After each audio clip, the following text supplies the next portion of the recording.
Conferencia Internacional de Energía Distrital LAC 2025, aquí en Santiago de Chile, organizada por el Ministerio de Energía y la Agencia de Sostenibilidad Energética y una amplia red de colaboradores y coorganizadores. Esta conferencia se enmarca en el programa financiado por el Fondo para el Medio Ambiente Mundial, denominado Acelerando la inversión de sistemas de energía distrital eficientes y renovables, en el cual se desarrollan diferentes actividades de impulso para la implementación de proyectos en Chile. Queremos saludar y agradecer especialmente la presencia de las autoridades que hoy nos acompañan. A la señora Maysa Rojas, ministra de Medio Ambiente, señor Luis Felipe Ramos, subsecretario de Energía, señorita Rosa Riquelme, directora ejecutiva de la Agencia de Sostenibilidad Energética. Les agradecemos su presencia y los invitamos a ser parte de toda esta conferencia. Hace cerca de 2 años, Colombia desarrolló un congreso de similares características en Cartagena de Indias, por lo que hoy ratificamos el compromiso de mostrar el potencial de Chile y la región de Latinoamérica y el Caribe para el desarrollo de mercado de calefacción y enfriamiento distrital. Durante estos 2 días reuniremos a autoridades, expertos internacionales y nacionales, representantes de empresas y diferentes organizaciones para compartir experiencias, tendencias y oportunidades en torno a la energía distrital en Chile, mostrando los importantes avances de nuestro país, así como las perspectivas y desarrollos en Latinoamérica y el Caribe. Agradecemos a nuestros sponsors nacionales e internacionales, a la Asociación Internacional de Energía Distrital IDEA, Empower, Energy Tracking, Veolia, Johnson Controls y también queremos agradecer a Eventos Le Mans por hacer posible esta instancia.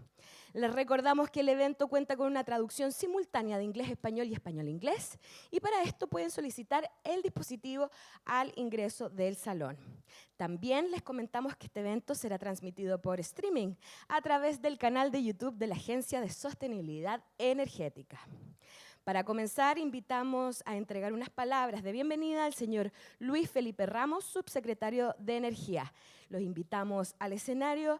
Esta institución ha liderado el impulso a la energía distrital en el país. Démosle, por favor, un fuerte aplauso.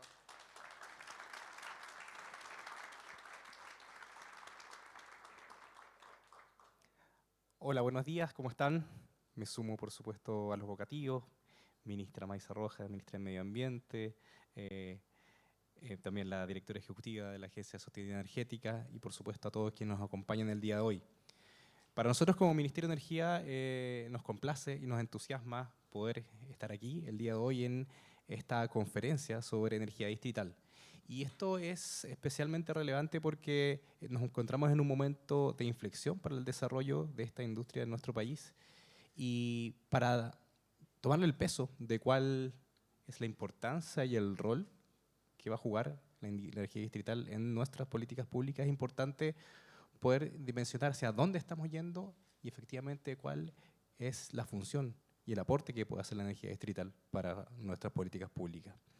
Y en ese sentido es que tenemos que señalar que en materia energética nuestro país ha tomado el compromiso de alcanzar la carbono neutralidad antes del año 2050.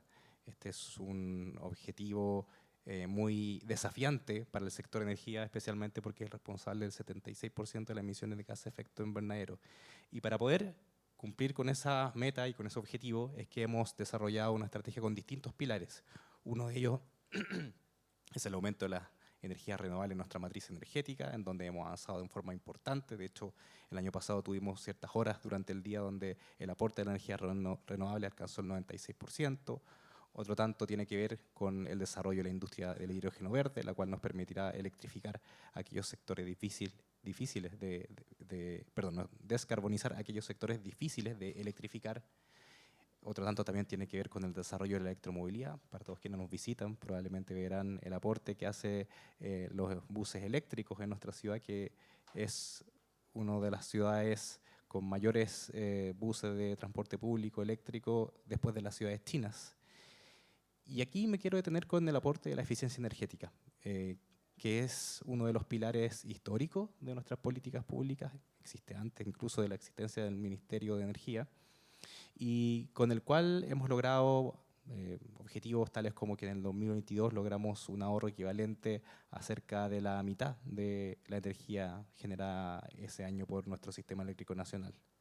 Es en este contexto en donde puede hacer un aporte importante para las políticas públicas en materia energética la energía distrital, una industria que permitirá en ese sentido proveer de manera sostenible, pero también eficiente, sistemas de calefacción o también de frío para las ciudades y para las industrias. Pero no solamente eso, también es muy importante el rol que puede cumplir la energía distrital aportando para poder también descontaminar las ciudades, especialmente en un país en donde en el sur y el centro-sur de nuestro país la calefacción a leña sigue siendo una fuente importante de calefacción y que también está muy arraigada. Por lo tanto, la penetración en este sentido de la energía distrital en nuestro país no solamente nos permitirá avanzar en estas políticas energéticas en orden a alcanzar la carbono neutralidad, sino que también ir mejorando sustancialmente la calidad de vida de las personas, la calidad del aire, la calidad de la salud y también tener una fuente calorífica que sea de mejor calidad. Y en este sentido hemos estado trabajando como Ministerio de Energía cumpliendo el rol que nos cumple, no solamente desarrollando políticas públicas, también desarrollando las normas que promueven las industrias y también colaborando para dar un empujón, un aliciente a todas aquellas industrias que necesitamos que se desarrollen y que necesitan justamente de un apoyo técnico y también colaboración del Ministerio de Energía con otros ministerios, con otros servicios públicos para que se desarrollen este tipo de industrias, el cual hasta el momento no está debidamente desarrollado en nuestro país, pero justamente el día de hoy lo que queremos es marcar un punto de inflexión. Lo que queremos es con esta conferencia ir generando no solamente una mayor reflexión de esto, sino que también mostrar el trabajo que hemos estado realizando, y es por ello que el día de hoy podemos dar la noticia de que daremos la primera licitación para poder realizar un proyecto de energía distrital en la región metropolitana, la cual incorporará a las comunas de Recoleta e Independencia, y con ello lo que esperamos es mostrar que nuestro país está avanzando fuertemente, decididamente en el desarrollo de la energía distrital, porque somos un país con políticas públicas en materia energética que tienen políticas de Estado, es decir, son políticas públicas que establecen metas a largo plazo. Nuestras políticas públicas, nuestra primera política energética nace en el año 2015 con metas al año 2050 y estas políticas públicas se han respetado por todos los gobiernos de turno. De hecho, próximamente, durante este año, tendremos elecciones y habrá un nuevo gobierno el próximo año. Pero en materia energética tenemos la seguridad, la certeza de que las políticas públicas se mantendrán. Y esto es porque estas se construyen en base a amplios consensos del sector público, privado, la academia y la sociedad civil. Por lo tanto, ya concluyendo con mis palabras, quisiera una vez más recalcar la importancia que tiene la energía distrital para nuestras políticas climáticas, para nuestras políticas energéticas, para nuestras políticas de descarbonización, que estamos trabajando para poder desarrollarla y que efectivamente a través de esta conferencia, pero también a través de este anuncio del primer llamado a la licitación para la energía distrital en las comunas de Recoleta e Independencia, marcamos un punto de inflexión y decimos, desde ahora Chile está poniendo los ojos en la energía distrital, vamos a desarrollar la energía distrital y la vamos a hacer de la forma que hacemos las políticas públicas en Chile, como políticas de Estado a largo plazo y a través de la coordinación del sector público, privado, la academia y la sociedad civil. Muchas gracias y que tengan todos una gran jornada.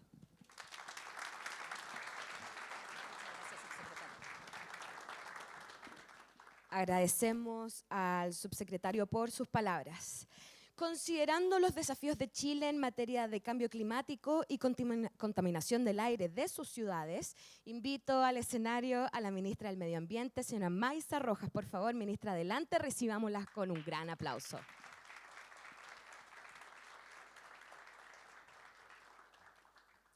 Muchas gracias, muy buenos días. Me sumo a los vocativos y me gustaría complementar un poco las palabras del subsecretario de Energía y enfatizar, como él muy bien dijo, que las políticas energéticas del país son políticas de Estado y de largo plazo.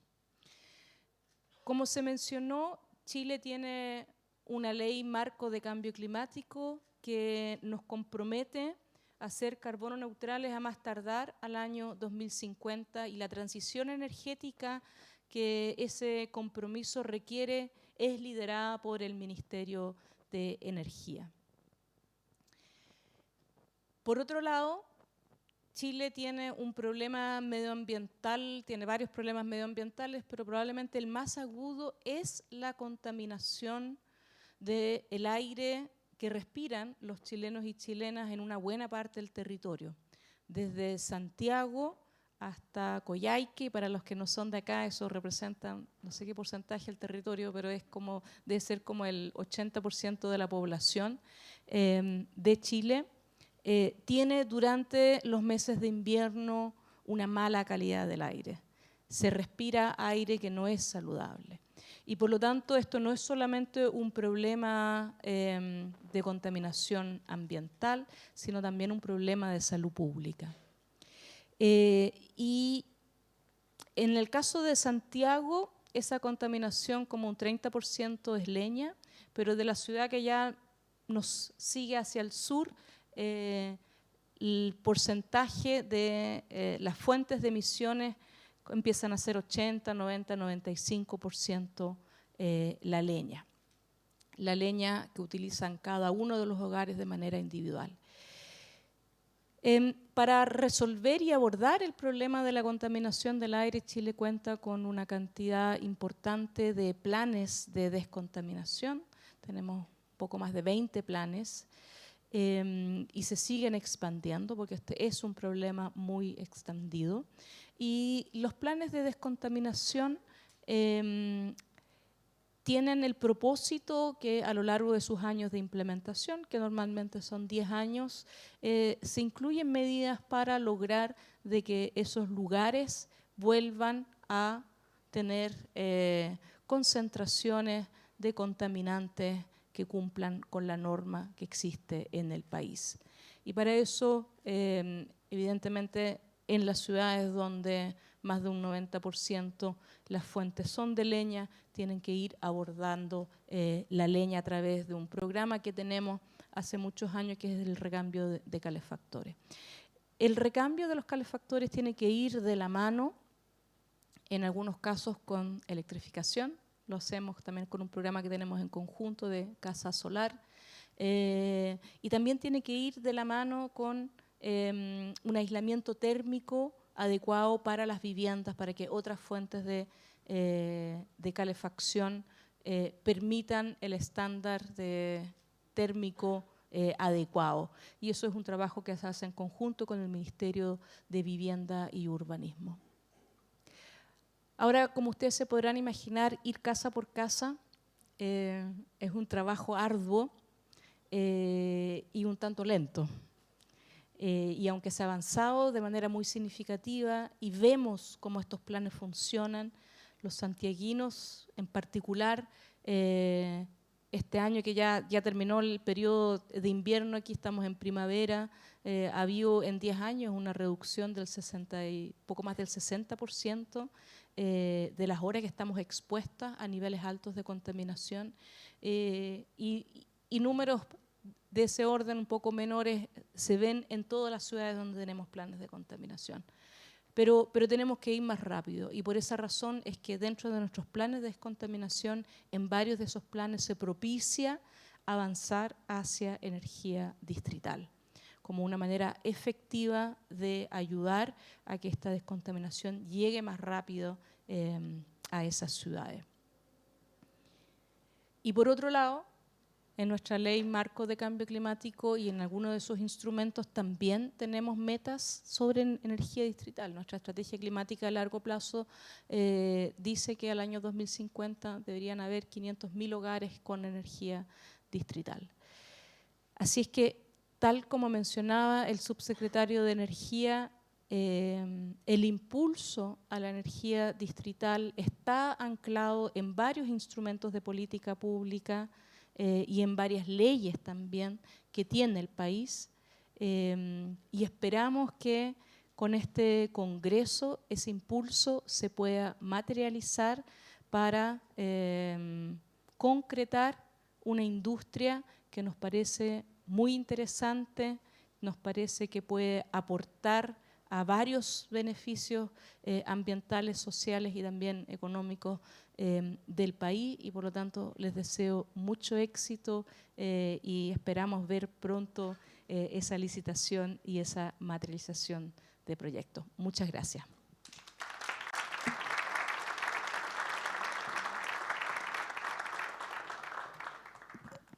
Agradecemos las palabras de la ministra. Y como un soporte técnico y de ejecución importante en este camino, también invitamos al escenario a la directora ejecutiva de la Agencia de Sostenibilidad Energética, entidad ejecutora del Programa de Energía Distrital en Chile. Señorita Rosa Riquelme, por favor, el escenario es suyo, recibámosla con un fuerte aplauso.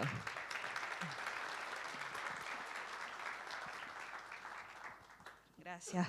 Hola a todos y todas. Les quiero contar desde la agencia y desde el equipo también que ha estado detrás de esta conferencia, que estamos súper contentos de que se materialice este encuentro con autoridades, por supuesto, y también con grandes referentes de la energía distrital. Creemos que en este salón tenemos presente a las autoridades de la energía distrital y que en ese sentido es una gran oportunidad para nuestro país para que podamos avanzar. Como lo decía nuestro subsecretario y también nuestra ministra, la energía distrital tiene la particularidad de que nos permite avanzar desde el punto de vista estructural en solucionar los problemas de nuestro país asociados a la calefacción y a la climatización. Desde la agencia venimos hace varios años trabajando en esto y tenemos distintos programas públicos que nos han ayudado a avanzar. Por ejemplo, hemos avanzado en la mejora del combustible, de los biocombustibles, apoyando lo que se viene con la ley que regula la calidad de la leña. Un pequeño paso para que podamos contar con un mejor uso de la leña y de esa manera disminuir la contaminación en las ciudades. También hemos avanzado en las viviendas, porque sabemos que la vivienda es una fuente importante de consumo y en ese sentido, a través del programa Mi Calor, Mi Hogar, hemos estado mejorando el estándar de las viviendas, pero también trabajando con el mercado en lo que significa ese desafío de traer el nuevo estándar de construcción a gran parte de la zona centro-sur del país. Y por supuesto, en la diversificación de la matriz para calefacción hemos estado difundiendo y masificando la generación solar a través de soluciones individuales y comunitarias. Son estrategias que hoy día tenemos disponibles, pero la verdad es que cuando uno mira la energía distrital, vemos que eso nos permite avanzar en la primera parte, ¿cierto? De alguna manera tener mejores energéticos, también avanzar en eficiencia energética, pensando cómo climatizar los espacios de manera eficiente y también diversificar la matriz de energía. Y por lo tanto es una solución muy completa y estructural a la forma en que las edificaciones se pueden calefaccionar. Pero es un gran desafío, porque indudablemente, a diferencia de los programas que les comenté, que uno puede tener en 12 meses una solución, la energía distrital requiere de este convencimiento y de esta inversión de tiempo y de recursos de manera permanente. Y la verdad es que eso ha ido ocurriendo en Chile. Y que hoy día estemos en este seminario conversando de que vamos a lanzar la primera licitación de concesión es una prueba fehaciente de que el trabajo que el Estado ha venido realizando en las diferentes administraciones con este norte de avanzar, por supuesto, en las soluciones de corto plazo, pero también las estructurales, que son las de largo plazo, es una realidad. Y por lo tanto, hoy día, cuando demos el diálogo referente a los desafíos, a las oportunidades, también me gustaría que tanto el público asistente como los que nos están viendo desde la transmisión tengan en cuenta que ese es un norte posible, que estamos trabajando para eso, pero que indudablemente va a depender de todos los actores de la cadena que sea una realidad y que efectivamente sea esa solución que tanto anhelan las ciudades del centro-sur del país para los problemas de contaminación. Y en ese sentido, la agencia, a través de la Oficina Nacional de Energía Distrital, está completamente disponible para hacer los nexos que sean necesarios, por ejemplo, con el sector privado, para hacer los nexos que sean necesarios también con las personas que cuando uno les habla de vamos a instalar una central térmica en la ciudad, la verdad es que no siempre reciben con aplausos y con ganas, porque están muy lejos del concepto de energía que trae la energía distrital a las ciudades, donde una planta, por ejemplo, de generación puede ser perfectamente compatible con la ciudad, con el uso del espacio público, a diferencia quizás de otras fuentes de energía que no tienen la misma particularidad. La verdad es que este anhelo que tenemos desde hace mucho tiempo, creemos que hoy día está más cerca, pero creo también prudente decir de que es una realidad si es que todos los actores del ecosistema se ponen a disposición.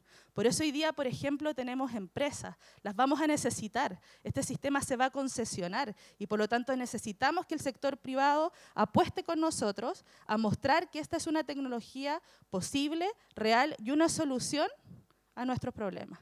Por supuesto, en ese camino, todos los que tengan dudas, todos los que necesiten apoyo, todos los que requieran de ese dato que mueve o no mueve la aguja de la toma de decisiones, puede contar con la Agencia de Sostenibilidad Energética y con la Oficina Nacional de Energía Distrital. Un equipo robusto que cuenta además con soporte internacional y que, como les comentaba, ha venido construyendo capacidades técnicas a lo largo de los años que hoy día se pone a disposición de este y de otros proyectos que también les vamos a contar a lo largo de la conferencia. Los invito a aprovechar al máximo esta instancia, no solo con los expositores, sino también con el público que está presente, a generar lazos que nos permitan construir redes que hagan de la energía distrital una red efectivamente posible en nuestras ciudades. Muy buenos días.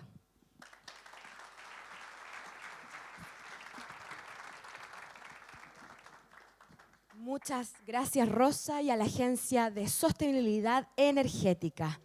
Finalmente nos acompaña de manera virtual el señor Juan Bello, director regional y representante de la Oficina para América Latina y el Caribe de ONU Medio Ambiente, organización que tiene el rol de agencia implementadora del programa. Corre video.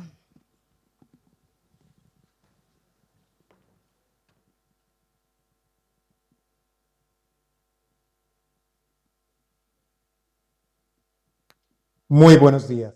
Muy buenos días. Es un honor darles la más cordial bienvenida a esta Conferencia Internacional de Energía Distrital para América Latina y el Caribe en nombre del Programa de las Naciones Unidas para el Medio Ambiente.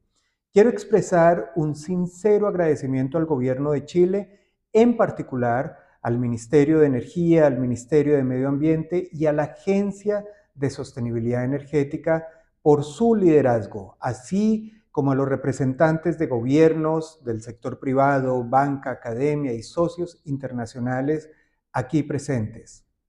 Su participación reafirma la importancia de la cooperación y la acción colectiva para acelerar la transición energética y abordar los desafíos que nos impone el cambio climático. Dichos desafíos que actúan sinérgicamente con los impactos causados por la pérdida de biodiversidad, la desertificación y la contaminación son especialmente significativos para nuestra región. América Latina y el Caribe está experimentando un incremento en la frecuencia e intensidad de eventos como sequías, inundaciones, incendios de gran escala y huracanes que ponen bajo presión nuestras economías y nuestras sociedades. Estos cambios aumentan la vulnerabilidad y ponen en riesgo la seguridad en sistemas con alta dependencia en el capital natural, como la seguridad hídrica, alimentaria o la energética. Ante este panorama, necesitamos respuestas integradas, inclusivas y transformadoras. La energía distrital es precisamente una de esas soluciones. Permite integrar fuentes renovables, reducir emisiones, mejorar la calidad del aire urbano y alcanzar mayores niveles de eficiencia energética. Es, en otras palabras, una herramienta clave para construir ciudades más limpias, más resilientes y habitables. Ya vemos avances concretos en varios países de la región, como Chile, Colombia y República Dominicana, por citar algunos. Quiero destacar el proyecto de energía distrital en ciudades de Chile, apoyado por el Fondo para el Medio Ambiente Mundial, el GEF7, y ejecutado por el PNUMA. Este proyecto ha permitido crear una oficina nacional, fortalecer capacidades técnicas y sentar las bases regulatorias necesarias. Con iniciativas como esta pasamos de la planificación a la acción. Próximamente, en espacios como el Foro de Ministras y Ministros de Medio Ambiente de América Latina y el Caribe, en Lima, la COP30 en Belém o la Asamblea de las Naciones Unidas para el Medio Ambiente en Nairobi, nuestra región podrá plantear acciones colectivas en torno a soluciones concretas y efectivas como la energía distrital, especialmente de cara al llamado por avanzar hacia transiciones que sean justas, sostenibles y que no dejen a nadie atrás. Transiciones que contribuyan a mejorar la competitividad de los países, a la generación de empleo y al cierre de brechas. De allí la importancia de las discusiones y acuerdos que resulten de esta conferencia y que puedan traerse a estos otros espacios de diálogo regional y global. Cierro estas palabras invitándoles a escalar la energía distrital en toda la región. Tenemos disponibles la tecnología, el conocimiento y los socios estratégicos, incluyendo en el ámbito financiero, pero necesitamos más que nunca voluntad política, alianzas público-privadas sólidas e inversiones prioritarias. Desde el PNUMA reafirmamos nuestro firme compromiso de acompañar a los países de la región con cooperación técnica y financiamiento. Juntos podemos y debemos construir un futuro más limpio, resiliente y próspero. Les deseo una conferencia muy productiva y exitosa. Muchas gracias. Es un honor darles la más cordial bienvenida.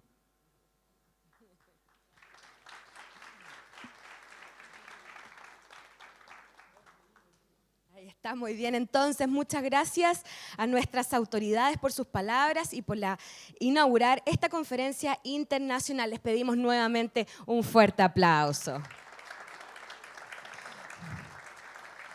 Quisiera aprovechar de saludar a todos los que nos siguen por streaming. Entonces, para el siguiente bloque, para nuestra charla maestra, recibimos a Rob Thornton, presidente y director ejecutivo de la Asociación Internacional de Energía Distrital, IDEA, organización fundada en 1909, promotora de un desarrollo de la energía distrital fiable, económica, eficiente y respetuosa con el medio ambiente, que cuenta con alrededor de 3.000 miembros a lo largo de 30 países. Para nuestro país, IDEA ha brindado un invaluable aporte en diferentes instancias y al desarrollo de esta conferencia. Durante su gestión, Rob ha informado al presidente de los Estados Unidos, a su gabinete y a numerosos miembros del Congreso sobre las ventajas ambientales, económicas y de eficiencia de los sistemas de energía distrital. Además, Rob es miembro fundador de la Iniciativa Global de Energía Distrital en Ciudades de ONU Medio Ambiente, que tomó a Chile como país piloto para incursionar en este camino. Por favor, recibámoslos con un fuerte aplauso.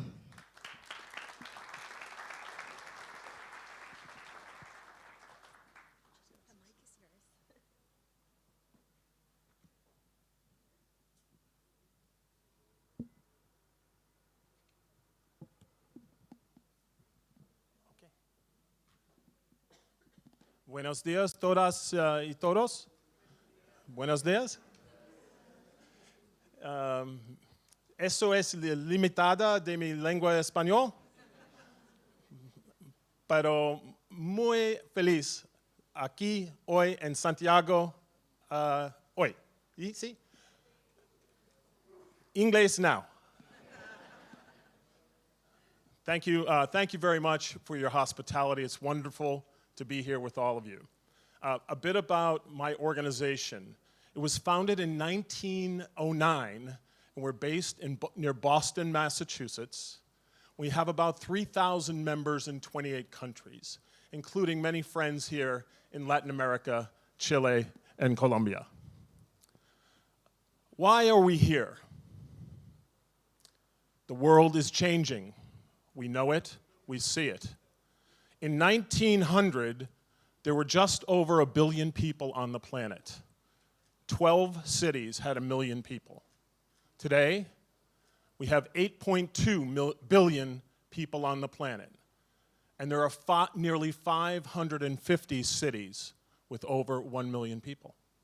By 2030, 8.5 billion people, citizens, 700 cities with more than 1 million people. And by 2050, it's projected that we'll have nearly 10 billion people on the planet, including 860 cities with a population over 1 million people. So clearly, cities are an opportunity and a challenge. And the challenge is that people are moving to cities for economic opportunity. But cities are now facing a strain. Most of the emissions and energy use happens in cities. And more than 50% of the primary energy is used not for fans and motors, it's for heating and cooling space. So cooling is becoming even more critical in cities like London, Berlin, Copenhagen, where the world is getting warmer, and it's not just a comfort or a luxury, it's a public health issue. It's a fact that the challenges and the costs of climate change are escalating. In 2000 to 2004, the insured losses were over $200 billion. Last year, nearly $750 billion of insured losses. Those are just the economic losses. I'm not even talking about the people and the families and the disturbance and the losses that occur from really what's happening with our climate. In the US, we track this, and the storms are becoming more severe and more frequent. And these are not just hurricanes on the coast. These are happening to the breadbasket, to the center of our country. And it's not just hurricanes, it's ice storms and extended heat. So clearly, we have a challenge in front of us. And people are now tracking the economic costs of this. And I think it will help us to make change happen, to realize that what we've been doing is no longer adequate. So what can we do? District Energy has been working for over 140 years in the United States. By aggregating the many customers, you create the economies of scale to make investments in systems that are more resilient and more durable and can withstand the challenges of climate. This energy works more efficiently, and it's adaptable. A system that starts with maybe coal or natural gas, in its lifetime can become cleaner and more efficient. And we're proving that around the world, and in North America in particular. And the resilience is becoming so important as climate change impacts our lives. So district energy isn't where you end. It's important that you start. And where you start doesn't mean that will be your future. Today, we're using heat pumps and electric boilers in our cities to electrify steam. Steam systems that have been supporting our urban centers for 140 years. In the next term, it may be hydrogen, maybe small modular reactors that are actually being installed in Helsinki. Long term, maybe fusion. But the point is that the infrastructure, the heating and cooling network, can be adapted as these technologies become more available and more economical. So think of district energy not as a single solution, not as a single arrow. Think of it as a quiver of technologies. In our campuses and cities, we use combined heat and power and microgrid. We use the lake and ocean to cool our cities. We're using the earth at many of our universities with GeoExchange at Princeton University. Small modular reactors, I mentioned, are being installed in Helsinki today to make heat underground. Surplus heat is available. It's all around us. Biomass, obviously an important asset here, can be controlled in a central plant, and it's used across Scandinavia right now. And finally, data centers. When you're on your phone, you're actually making heat, and we can use that heat. Excuse me.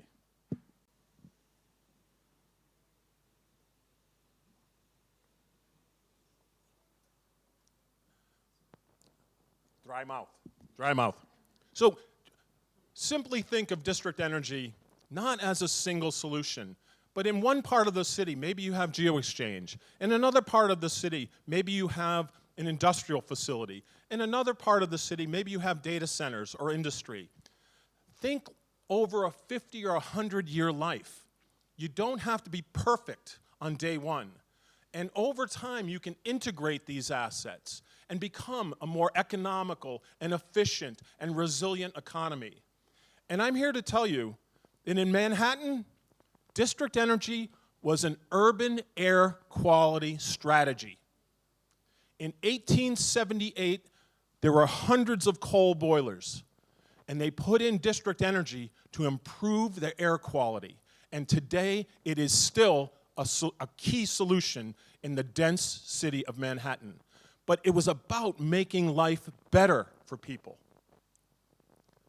Boston and Cambridge, similar. Today, they're electrifying the steam with an electric boiler that will use wind power to make heat when the prices are low and the carbon costs are lower.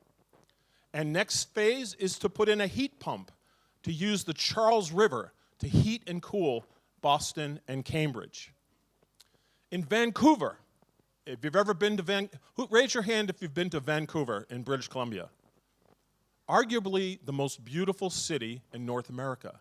It wasn't always that way.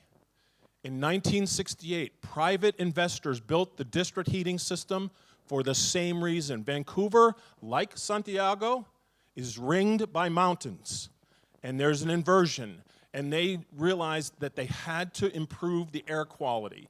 That system is still working today, and it's being modified to be cleaner and greener, but they started, and private investment is now a public good. Beijing, they hosted the world at the Olympics. District energy was the strategy to make the air cleaner, specifically when the world was watching. But it has been a key strategy for public health and the economy in Beijing. I mentioned Helsinki earlier. Helsinki uses every BTU that's available in their economy. And they have a vast district heating network. Nearly 90% of the buildings in that city are on district heating. And Paris recently hosted the Olympics. They used the Seine to provide air conditioning to Mona Lisa. She's cool because she's cool. They're planning in Paris to double the size of the district cooling system in the next 20 years because of public health and the economy and resilience. And finally, you'll hear more about Dubai in a moment, but Dubai has built Manhattan in 2 decades, and the district cooling there is beyond measure. It's a critical asset for the economy, and it is not about luxury or life. It is about life safety. When you live in a city where the average summertime temperature is 120 degrees F, you need cool district cooling. But it's not just big cities. We're also making a difference in smaller economies, smaller cities like Burlington, Vermont, and Surrey, British Columbia. So it isn't just for the big boys. But here's really the secret sauce of district energy, is that by making the system, you create tremendous value for the people that own and live and work in the buildings. You take the equipment off the roof, and it becomes a more valuable location. And that is at the essence of the economic drivers. But finally, I'm going to bring this to some close. President Eisenhower once said, if you can't solve a problem, make it bigger. So when you think about your building or your community, think a little bigger. Think on a 50-year horizon. And at IDEA, we've used the phrase aggregate, integrate, innovate. And I would suggest that it's a continuous process. This is not linear. You don't just start and end. You continually innovate. And I'm here to tell you as well, there are many options to build, own, and operate these systems. In one location, maybe the public sector is the leader. In another, maybe the private sector. It doesn't mean that one is better than the other. You have to optimize, and there are many flexible ownership models. And I'm here because of my good friend Pilar and Cristina and all of you. There is a community here in the district energy industry, and we're here to help. We've made mistakes in our lives. I've made many. Maybe you can learn from the mistakes that we've made so you don't repeat. And finally, we're here to invite you as well to join us. Next year, IDEA will be holding our 116th annual conference in Ottawa, Canada, and our Campus Energy Conference in Washington, D.C. So next year we'll be in the two capitals of North America, Washington and Ottawa. I'd like to extend an invitation to all of you to join us there. And finally, I'll leave you with this note. Sometimes change begins with a small group of people. I'm so pleased to be part and to join you in that mission. Thank you very much.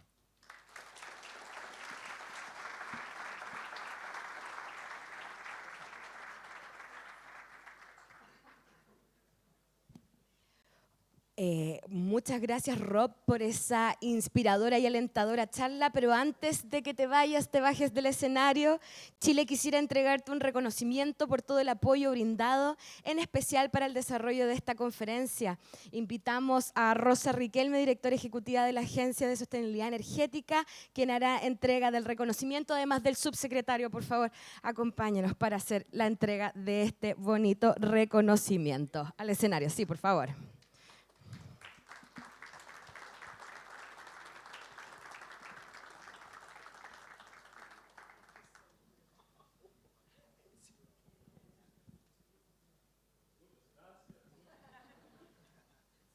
I feel like I won the US Open.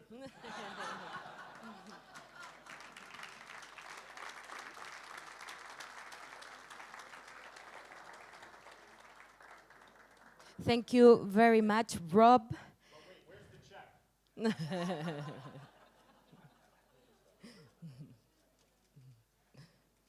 Thank you very much, Rob. Muchas gracias, Rob, por su inagotable promoción. Le damos las gracias también a las autoridades. Rob, muchas gracias por tu inagotable promoción de una energía distrital fiable, económica, eficiente y respetuosa con el medio ambiente para los países.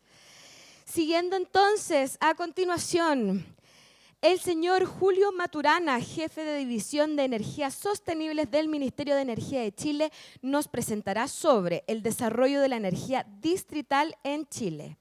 Julio es ingeniero civil hidráulico con magíster en gobernanza de riesgo y recursos. Cuenta con experiencia en gestión comunitaria de proyectos, tanto de estrategias energéticas y gobernanza de recursos a escala local, como de planificación de recursos hídricos y energéticos. Lo recibimos con un gran aplauso.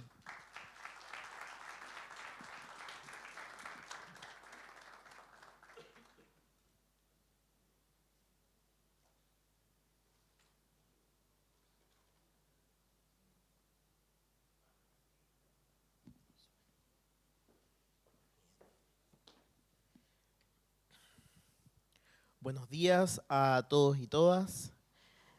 Voy a poner el tiempo para tratar de estar en los 15 minutos o incluso menos, así vamos llegando al horario. Y también voy a hablar lento para quienes están escuchando la traducción. Bien, bueno, nuevamente buenos días a todos y todas. Muchas gracias por estar aquí. También a quienes nos están viendo a través del streaming. Hemos recibido hartos saludos también de quienes nos están viendo, así que muchas gracias por participar de esta conferencia internacional y por supuesto muchas gracias también a las autoridades presentes, al subsecretario, la ministra que tuvo que retirarse recién, y también por supuesto a Tom, que una gran charla magistral. Bien, ¿se está viendo? Perfecto. Entonces, lo que les voy a comentar hoy es un poco sobre la historia de la energía distrital en Chile para que tengamos un contexto y después podamos introducirnos en las siguientes charlas, en los debates que tenemos, en la conferencia como tal. Y bueno, en nuestro país este contexto, como decía el subsecretario, hay varios temas que incluso son anteriores al Ministerio de Energía, la eficiencia energética e incluso estas ideas también de la energía distrital.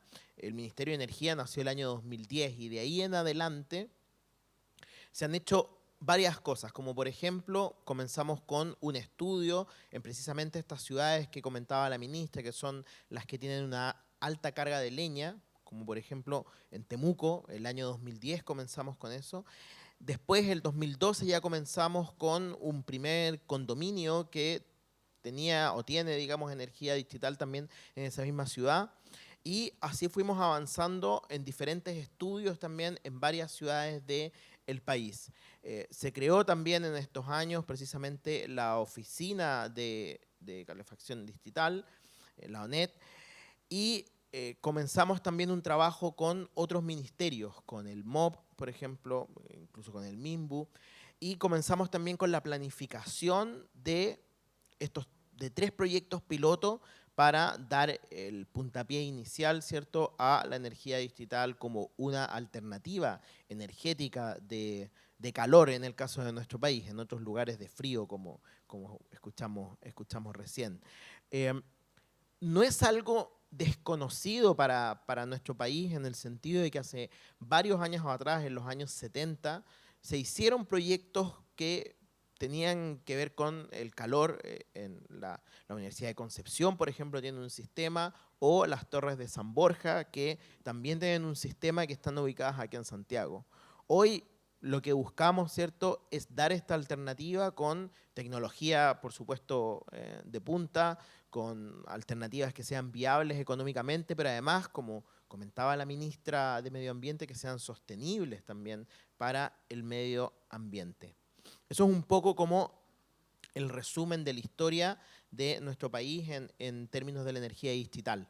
Ahora, en términos de política pública, nosotros comenzamos el año 2015 con un proceso que se llama Política Energética al 2050. Es un ejercicio en donde ponemos nuestras metas y las acciones que queremos ejecutar en el mediano y largo plazo para precisamente lo que comentaba el subsecretario, lograr esta carbono neutralidad. Este proceso de política energética se actualiza cada 5 años en un proceso quinquenal. Se actualizó esta política energética el año 2021-2022 y además tenemos varias políticas que nacen precisamente de eso, como por ejemplo la Política Nacional de Eficiencia Energética y también el programa que hace cada gobierno, ¿cierto?, de lo que va a hacer en estos 4 años nuestra agenda de energía. En todos estos instrumentos de política pública está la energía distrital, tal como comentaban, ¿cierto?, las autoridades, con metas como llegar a 500.000 personas conectadas a energía distrital. Es importante, por un lado, tener, ¿cierto?, la ejecución de los proyectos, pero también tener la base política, ¿cierto?, de política pública que permita levantar esos proyectos. Por eso para nosotros estos ejercicios son muy, muy importantes. Algunos avances a la fecha. El 2019, el Ministerio de Energía se adjudicó este proyecto GEF, este Fondo para el Medio Ambiente, lo que nos permitió, como les comentaba antes, crear esta oficina, ¿cierto?, de energía distrital junto con la ONU y precisamente con la Agencia de Sostenibilidad Energética. Rosa ya nos dio también algunas palabras, ¿cierto?, de cuál es la labor que hacen y también más adelante, en su exposición en unos minutos más, va a ahondar, ¿cierto?, en aquello. Esto fue un paso muy importante para nuestro país porque nos ha permitido desplegarnos en distintos lugares y hacer estudios para poder, ¿cierto?, proyectarnos en lo que va a ser la energía distrital.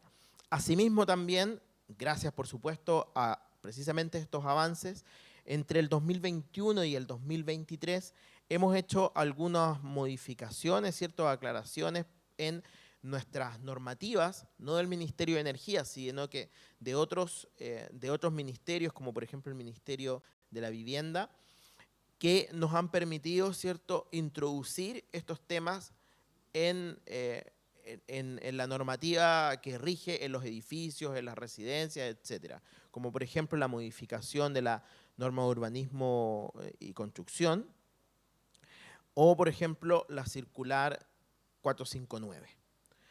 Tenemos poco tiempo como para entrar en el detalle, ¿cierto?, de cada una de estas, pero el mensaje que les quiero dar es que estamos haciendo cambios normativos que van a propiciar la energía distrital hacia el futuro. Además, en lo que tiene que ver con el marco regulatorio, hemos logrado y estamos haciendo durante este año una metodología para la evaluación social de proyectos de energía distrital. Quienes, bueno, son de acá de Chile entenderán lo que estoy hablando, quienes no entenderán mucho de qué estoy hablando, pero nosotros en Chile tenemos un ministerio que es el Ministerio de Desarrollo Social, que cuando hay proyectos sociales que no necesariamente son, ¿cierto?, económicamente rentables, pero que socialmente hay que hacerlos, por ejemplo, un camino en un lugar alejado para poder conectar a una población, ¿cierto?, con un centro urbano, o una obra de riego que se necesita para abastecer agricultura, para abastecer agua potable, etcétera. Proyectos que no son económicamente viables, pero que son socialmente rentables. Esos proyectos tienen que tener una aprobación de este ministerio a través de sus instrumentos, una resolución favorable, etcétera. Pues bien, nosotros hemos trabajado con este ministerio para poder generar una metodología de evaluación social de proyectos de energía distrital, para que estos proyectos sean viables socialmente, aunque no necesariamente en algunos sectores tengan la factibilidad económica de hacerse, pero sí, al ser viables socialmente, puedan tener una calificación favorable y el Estado pueda, digamos, hacer gestiones para que estos proyectos se puedan realizar. Asimismo también hemos estado trabajando, como les comentaba, con el MOP, que es el Ministerio de Obras Públicas, principalmente en dos iniciativas que a la fecha, digamos, estamos en espera de tal vez lo que va a pasar en Coyhaique y Temuco, para hacer redes de calefacción distrital. Esto fue en base a, por ejemplo, unos estudios que nosotros como ministerio realizamos y que después fueron tomados, ¿cierto?, por algunas empresas para presentar estos intereses públicos ante el MOP para poder, digamos, comenzar o avanzar en una construcción.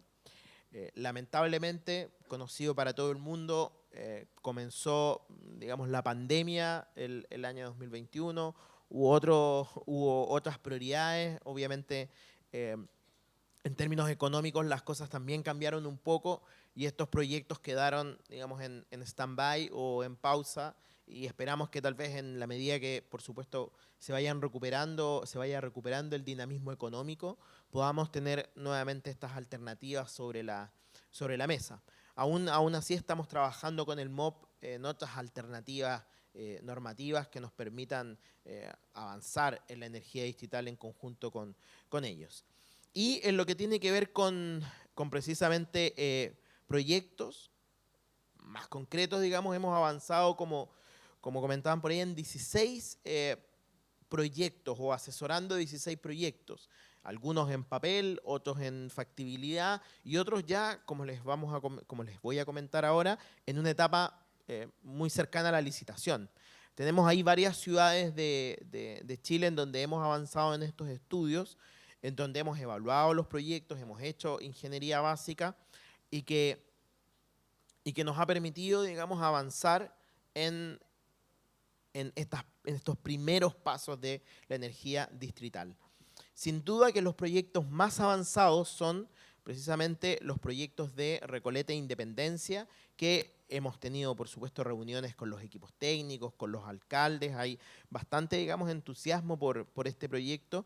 Y tal como dijo el subsecretario, estamos a punto ya de avanzar precisamente en la licitación de este primer proyecto, que la idea es brindar calor a una serie de instituciones, principalmente del área de la salud, que están en ese sector y que por lo tanto, al tener una alta demanda de calor, hace que precisamente ese proyecto sea muy factible de realizar.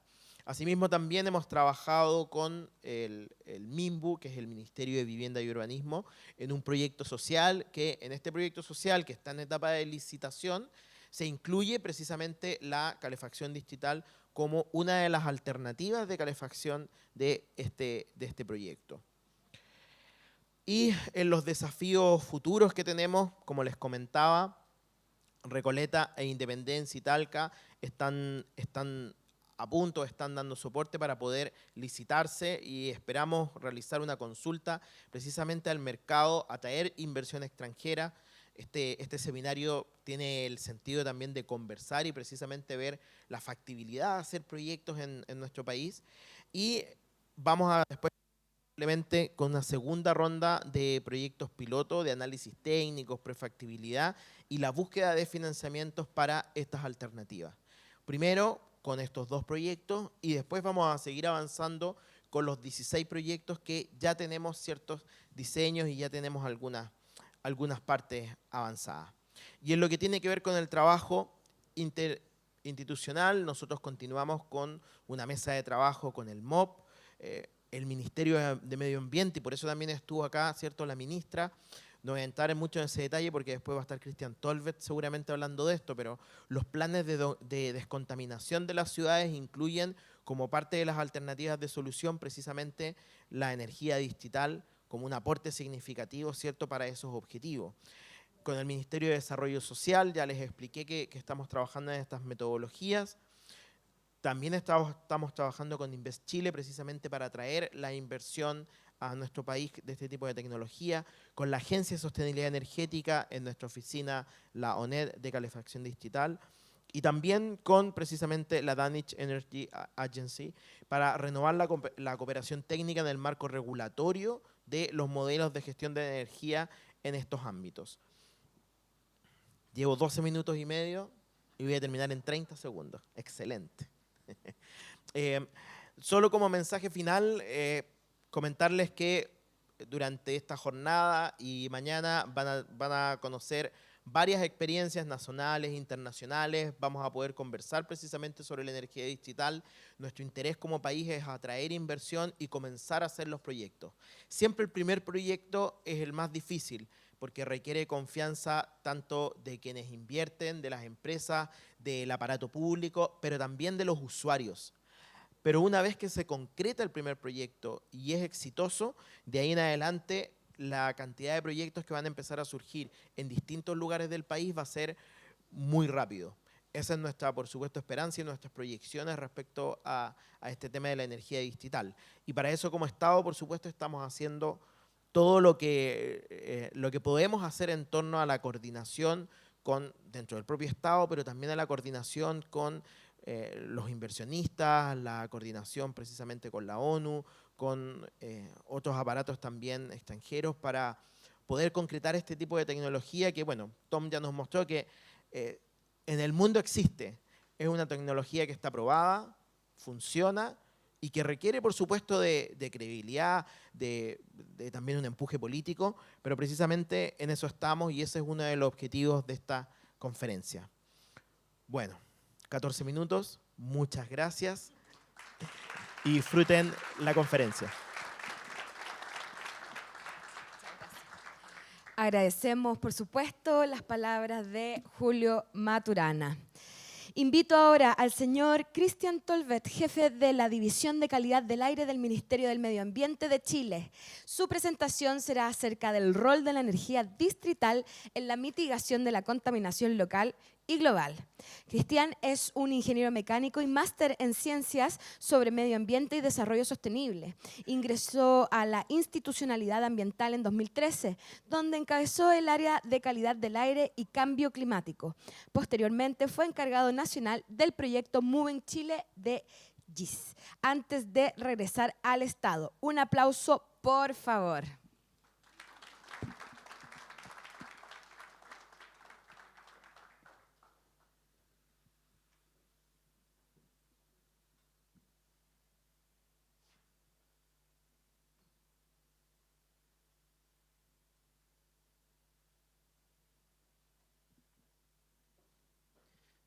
Muchas gracias.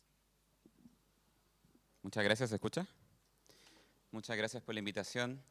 Muchas gracias a la Oficina Nacional de Energía Distrital, a la ONED, al Ministerio de Energía, a la directora, al subsecretario que se tuvo que ir, a la ministra del Medio Ambiente. Saludo también especialmente al equipo de la División de Calidad del Aire que se encuentran aquí. Vinieron profesionales desde Coyhaique, Temuco, Maule también a estar presentes en esta conferencia porque para nosotros en el Ministerio de Medio Ambiente es muy importante.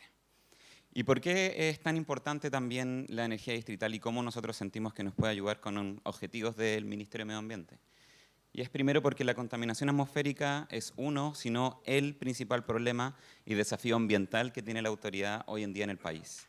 Y probablemente es el principal problema de salud ambiental que tiene Chile. Y esto es porque la contaminación atmosférica en todo el país es responsable de al menos 4.500 muertes prematuras a nivel nacional.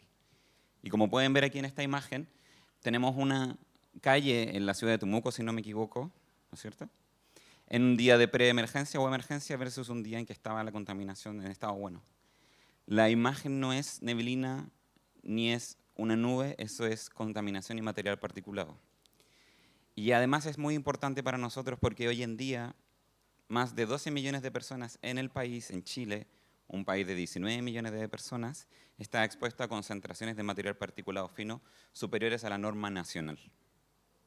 Y para que ustedes sepan, en Santiago no estamos exentos a esto. Esto es lo que sucede todos los inviernos en la ciudad de Santiago, donde estamos nosotros ahora. Y esto no es una imagen antigua, esto es del miércoles 7 de junio del año 2023, en un día en que hubo preemergencia. Y se puede ver claro cómo tenemos ahí un efecto de smog fotoquímico, material particulado fino y una fuerte inversión térmica que lo que hace es atrapar los contaminantes. Y esto pasa en toda la zona centro-sur del país. Pero estos contaminantes que yo les muestro, ¿de dónde provienen? Las fuentes de contaminantes, tanto locales como globales, son muy similares. Tenemos el transporte, la industria, el sector residencial y otros como la construcción, la agroindustria, la maquinaria fuera de ruta. Y los principales contaminantes que nosotros medimos y regulamos son el monóxido de carbono, los óxidos de nitrógeno, los óxidos de azufre y compuestos orgánicos volátiles. Pero nuestro principal problema sigue siendo el material particulado fino, también conocido como MP10 en su versión gruesa y MP2,5. 10 significa 10 micrones y 2,5 significa 2,5 micrones. ¿Y cuánto es un micrón? Bueno, 10 micrones cabe 1000 veces en un centímetro y 2,5 micrones cabe 4000 veces en un centímetro. Y sale ahí muy pequeñito, tal vez no lo alcanzan a leer, pero este material particulado causa como enfermedades y efectos en la salud de la población, enfermedades respiratorias, enfermedades cardiovasculares y cáncer. Y en Chile, las 3 principales causas de muerte, según el Ministerio de Salud, en orden son enfermedades respiratorias, enfermedades cardiovasculares y cáncer. Además, este material particulado y esta contaminación de todos estos compuestos que yo les muestro aquí son mucho más dañinas para grupos de riesgo. Estamos hablando de adultos mayores, jóvenes y especialmente mujeres en estado de gestación o perinatal. Es tanto así que se ha descubierto con estudios científicos hechos por la Universidad de la Frontera que personas, mujeres embarazadas en la ciudad de Temuco tenían más probabilidad de tener efectos de preeclampsia y desnutrición en el feto durante la gestación por causas de la contaminación atmosférica. Y lo que sabemos además por últimos recientes estudios de la Organización Mundial de la Salud es que el material particulado afecta todos los órganos del cuerpo: cerebro, piel, hígado, riñón, pulmones, corazón. Por lo tanto, es muy importante que nosotros podamos combatir y podamos reducir estas emisiones. Pero para eso también tenemos que saber de dónde vienen, cuáles son las fuentes y cómo nosotros las enfrentamos. Tenemos que tener un buen diagnóstico. Y aquí yo les tengo lo que se llama un inventario de emisiones de material particulado fino. Aquí está en barras en porcentaje.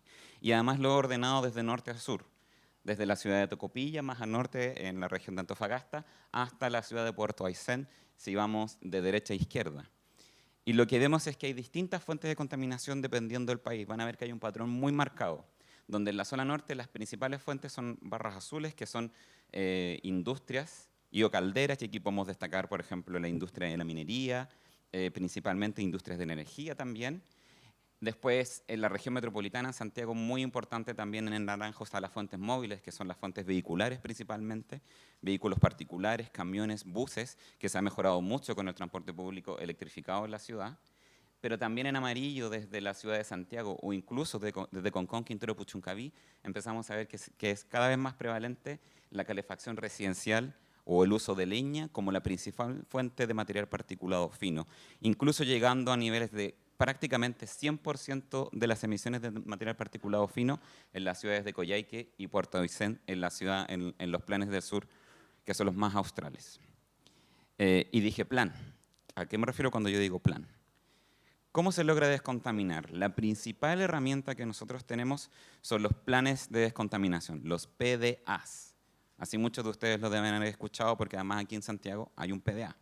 Como dijo la ministra del Medio Ambiente, en el país existen 20 planes de descontaminación vigentes, pero además tenemos distintos planes y estamos elaborando distintos planes.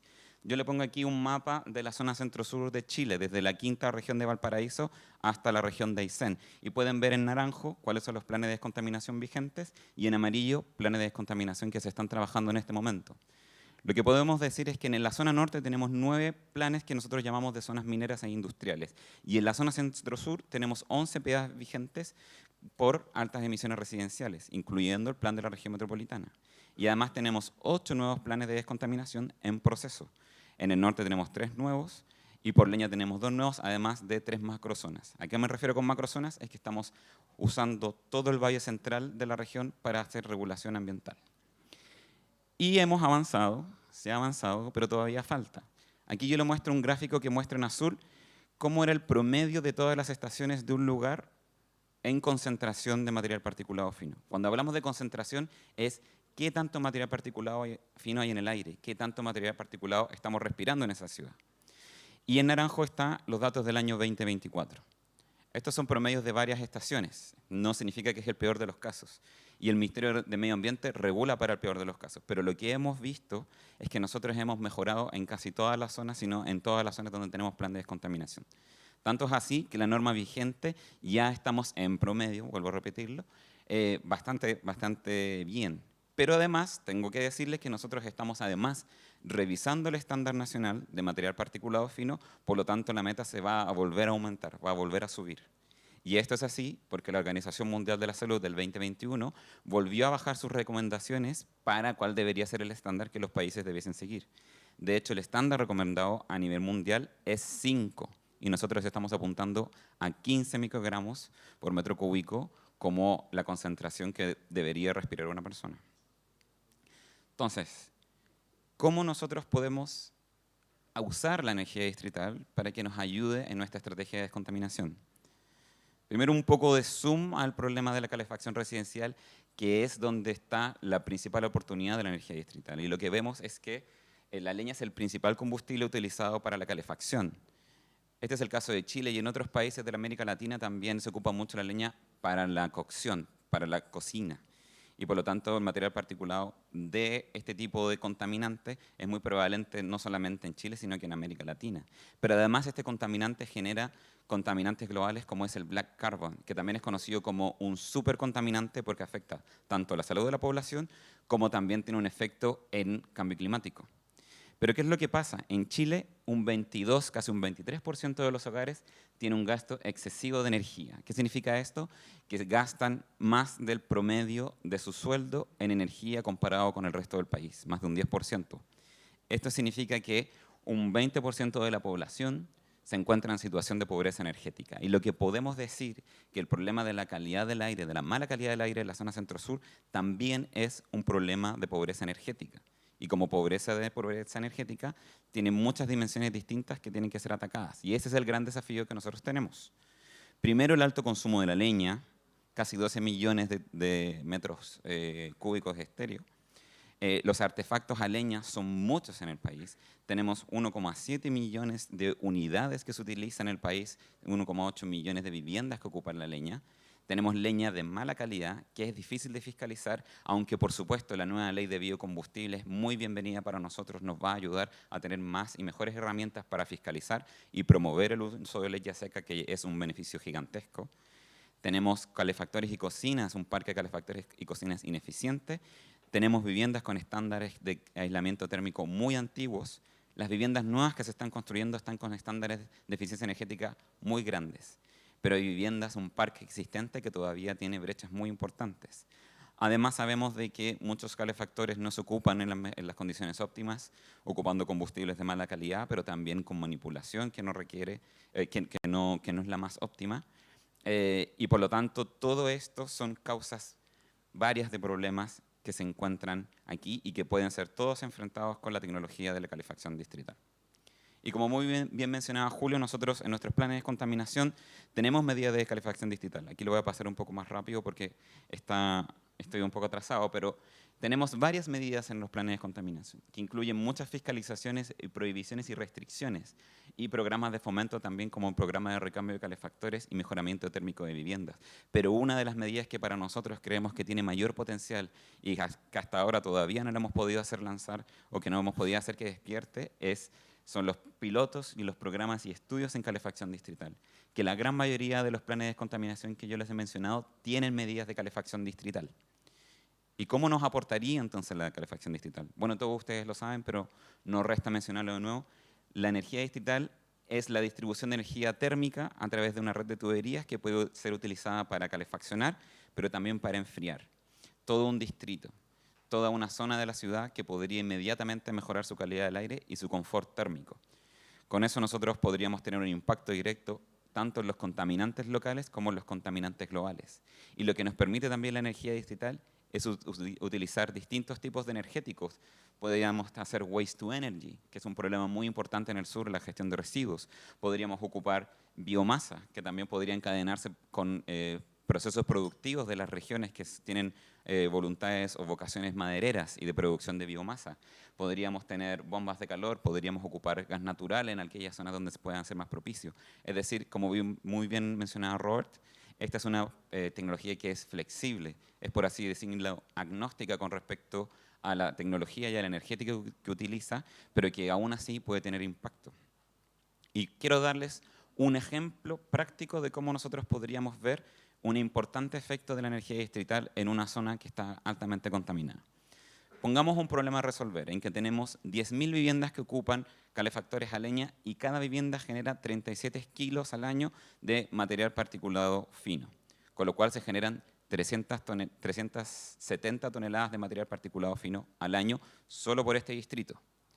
Nosotros tenemos el programa de recambio de calefactores y lo que hemos visto es que mucha gente postula, pero también dada la crisis de los energéticos, el alto costo de la electricidad, nosotros estábamos promocionando y postulando a bombas de calor eléctrica, split inverters, pero que finalmente ahora, con el aumento del costo de la luz, se ha postulado mucho más a alternativas a pellet. Y los recambios a pellet bajan mucho, de 37 kilos al año a solamente a 2 kilos al año para esas 10.000 viviendas, con una vida útil de entre 10 y 12 años.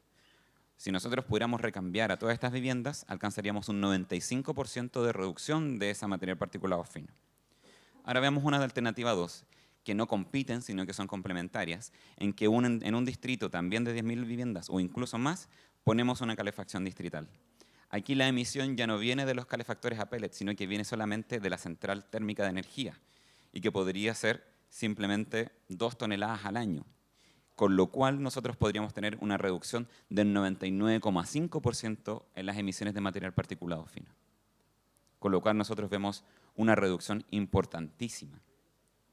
Así se vería en un mapa cómo sería la gran diferencia entre ocupar solamente leña, 300 toneladas al año, ocupar pellet con 20 toneladas al año y ocupar energía distrital solamente 2 toneladas al año. pero la pregunta se mantiene. ¿Cuáles son los costos de la tonelada reducida? Esa es la gran brecha y el gran importante, la gran barrera que tiene hoy en día la energía distrital. Pero entonces nosotros los invitamos a buscar otros beneficios de la energía distrital. ¿Qué otros beneficios nosotros podemos relevar para entender que sigue siendo, a pesar de que en este momento podría ser más costosa, podríamos tener beneficios igualmente? Primero, se genera una reducción masiva de emisiones inmediatamente, del 99,5%, y además reducimos importantemente compuestos orgánicos volátiles, black carbon, metano y otras emisiones que puedan generarse incluso de las estufas a pellets. Permite un control y una fiscalización más efectiva, porque efectivamente, como yo les dije, los planes de descontaminación, incluyendo los días de alerta, preemergencia y emergencia, hay muchas medidas que tienen que ser fiscalizadas vivienda a vivienda. Nosotros podríamos detener esta necesidad de fiscalización en todo un distrito si nosotros pudiéramos tener energía distrital. Además, es más segura y más simple de utilizar para los hogares. El uso de leña tiene una complejidad en que se tiene que almacenar, se tiene que picar, se tiene que comprar y después se tiene que encender la estufa a leña. La gente en el sur está acostumbrada a esto y no ven que existe ahí una oportunidad de mejora del tiempo y de la calidad de vida. Pero efectivamente, cuando nosotros hemos hecho recambio de calefactores por pellet o incluso por split inverter, la gente ve inmediatamente que su comodidad en el uso del energético es mucho mayor, porque todas estas cosas que tenía que hacer antes ya no las tiene que hacer. Además, permite un confort térmico y una calidad de servicio constante y para todos los usuarios cuando se produce bien, lo que significa que siempre van a tener el confort térmico que buscan en su casa con mejores economías de escala. Y además, es posible apoyar una transición energética y un desarrollo local si es que utilizamos energéticos locales, si la pareamos también con energías renovables. Entonces, para nosotros, y para terminar, para nosotros es muy importante esta conferencia porque nos permitiría a nosotros, y esperamos que así sea, dar un impulso importante a esta tecnología que podría tener todos estos beneficios para la zona centro-sur y para el país y para mejorar la salud de la población. Muchas gracias.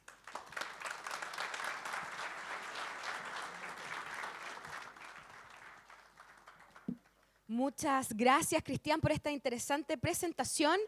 Recibamos ahora nuevamente a Rosa Riquelme, directora ejecutiva de la Agencia de Sostenibilidad Energética, quien nos hablará sobre el apoyo al desarrollo de proyectos de la Oficina Nacional de Energía Distrital.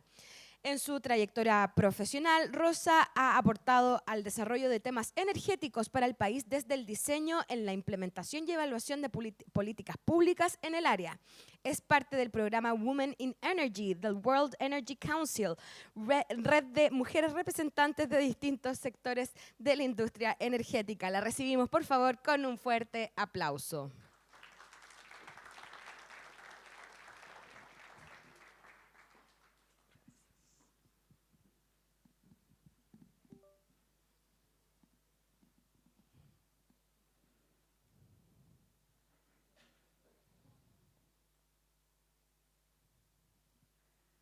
Aprovechamos ahí de hacer una pausa, movernos un poco.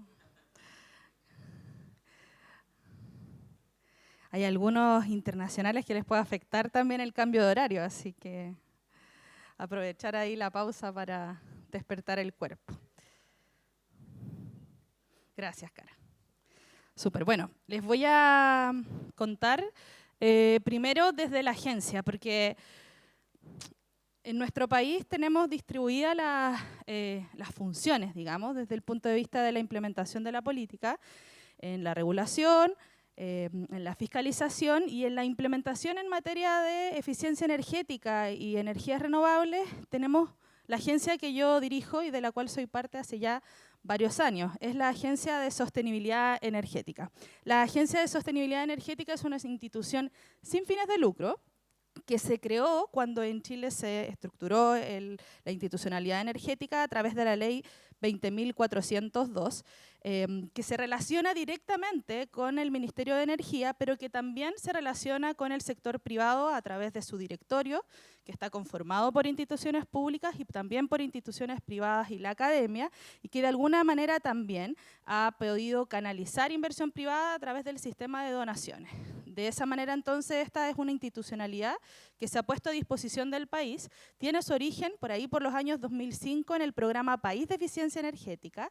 En el año 2010 se crea como la Agencia Chilena de Eficiencia Energética y desde el año 2018 venimos trabajando bajo el concepto de la sostenibilidad, entendiendo de que, por supuesto, la eficiencia energética es la base de esta transición, pero que también las energías renovables nos pueden ayudar a avanzar en este camino. Y por lo tanto, bajo el paraguas de la sostenibilidad, ese concepto que nos invita a pensar en la optimización hoy, pero teniendo en consideración las repercusiones futuras, ambientales, económicas y sociales, venimos trabajando y apoyando la transición energética. Y en particular en materia de energía distrital, Julio les comentaba, contamos con este apoyo del GEF, que nos permitió crear la Oficina Nacional de Energía Distrital en junio del 2020.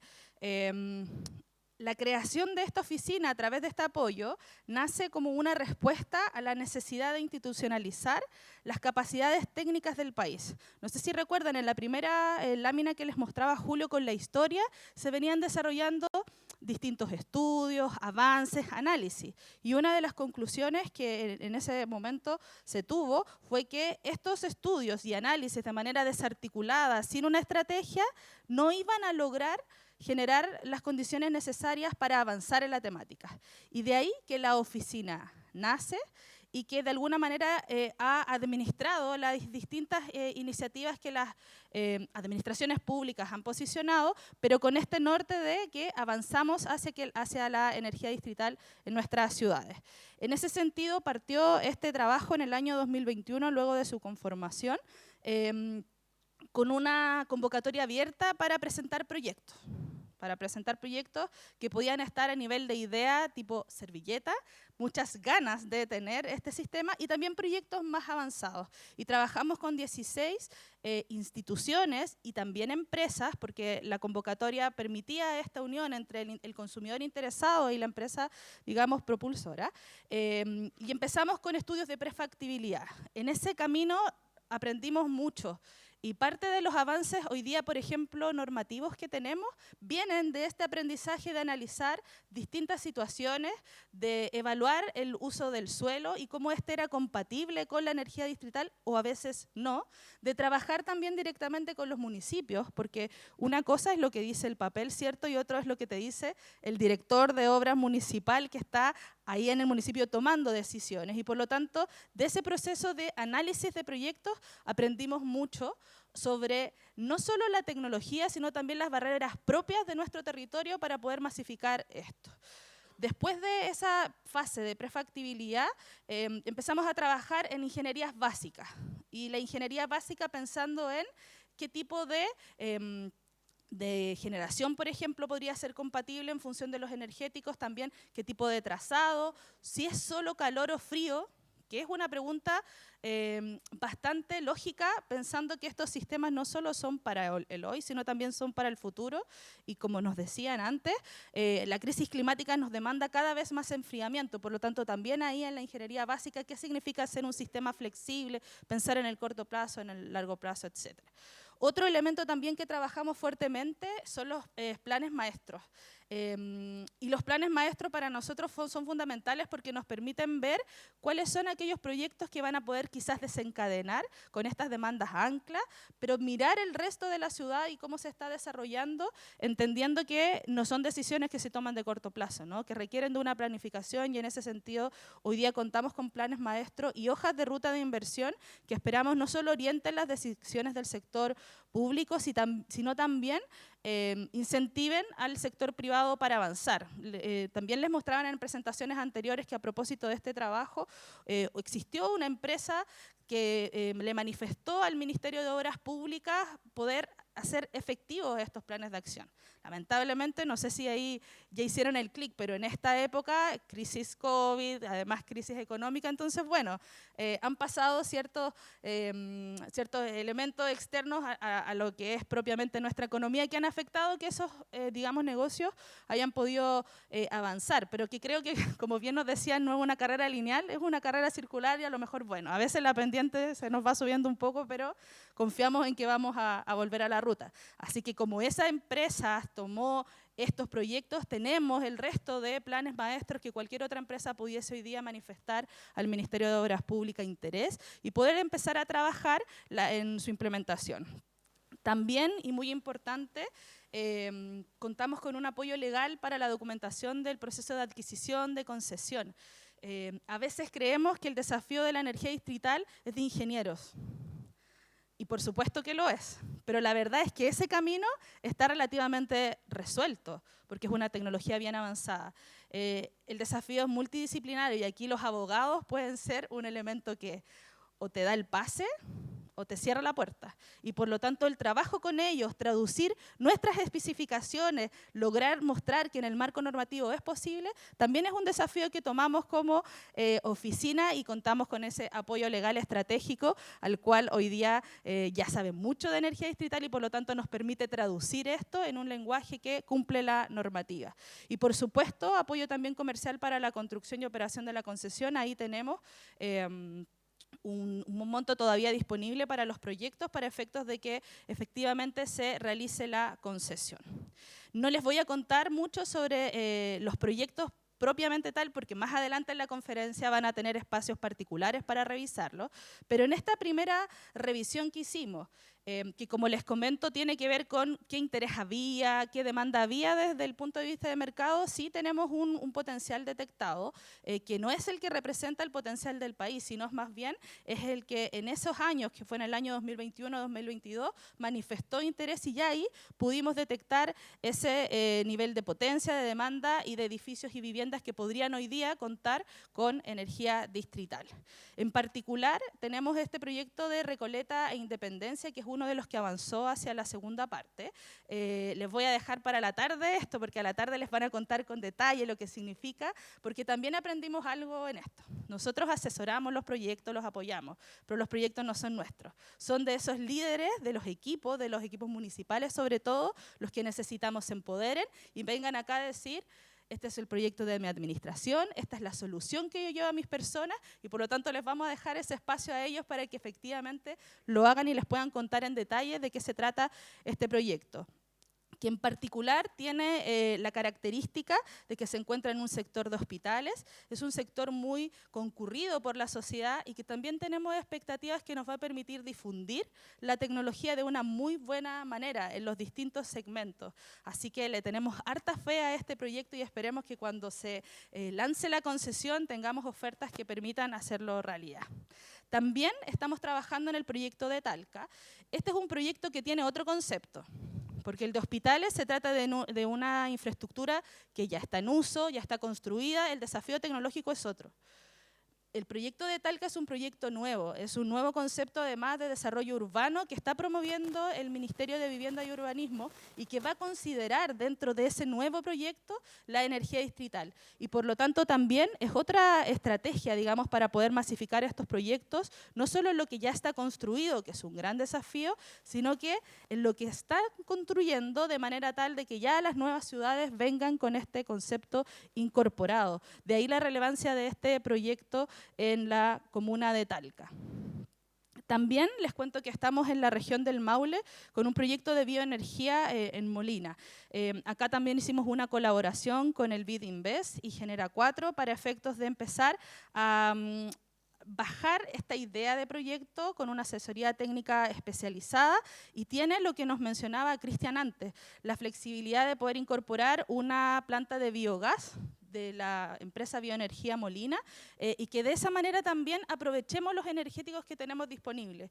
Por supuesto, a lo mejor esa no es una solución para todas las ciudades, pero cuando uno hace el análisis de manera local, encuentra estos energéticos, encuentra estas oportunidades. A veces encuentra calor que se está perdiendo. Porque en Chile decimos que somos ricos en energía, perdemos energía. Y lo que tiene la energía distrital es que te instala un sistema, te genera un mercado y entonces tú puedes recuperar esa energía como lo que esperamos hacer con el proyecto de bioenergía en Molina. También, como les contaba, los planes maestros están disponibles. Estos planes maestros muestran ese potencial mayor en proyectos de energía distrital y tienen ese anhelo de que generen estas zonas limpias, como también lo planteaba Cristian. La energía distrital tiene la oportunidad de, así, de alguna manera, cambiar. No es casa a casa, sino cambia todo el paradigma, y los planes maestros nos muestran también por dónde avanzar, porque evidentemente si uno toma un distrito y otro y lejos, los beneficios se van perdiendo. Entonces este plan maestro, los planes que están disponibles para las ciudades, tienen ese análisis también crítico de dónde seguir y cómo avanzar. En este camino también, como les planteaba, hemos aprendido muchísimo. No es que uno diga aprendí y check, seguimos aprendiendo constantemente, ¿no? En cómo ir abordando estos proyectos. Y parte de este aprendizaje está hoy día plasmado en estas guías y manuales. Tenemos la guía de energía distrital, a la que nosotros llamamos la Biblia. Uno cuando empieza con esto va a ese manual, aprende, entiende y luego puede ir haciendo zoom en los distintos contenidos desde el punto de vista de las empresas, de los modelos de negocio, con el resto de guías que hemos desarrollado. También, producto de la Oficina Nacional de Energía Distrital, hoy día contamos con herramientas disponibles. Traje dos que me parecen muy importantes que todo el mundo ojalá conozca. La primera tiene que ver con una herramienta de análisis de prefactibilidad en proyectos.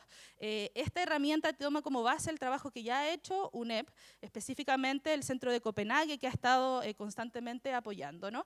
Y es una herramienta que, con pocos parámetros, permite evaluar la calefacción, el potencial de calefacción distrital, tener herramientas de costo rápida, para uno más o menos tener idea de ya, ¿qué significaría en esta zona, con estas características, un proyecto de energía distrital? También están los mapas de calor. Desde la literatura se identifica que para que la energía distrital en el inicio, sobre todo, sea rentable, necesitas de estos consumos anclas que te hagan sostenible la inversión. Y en ese sentido, los mapas de calor son una muy buena herramienta para identificar en una ciudad, bueno, ¿dónde está ese calor? ¿Dónde está esa concentración?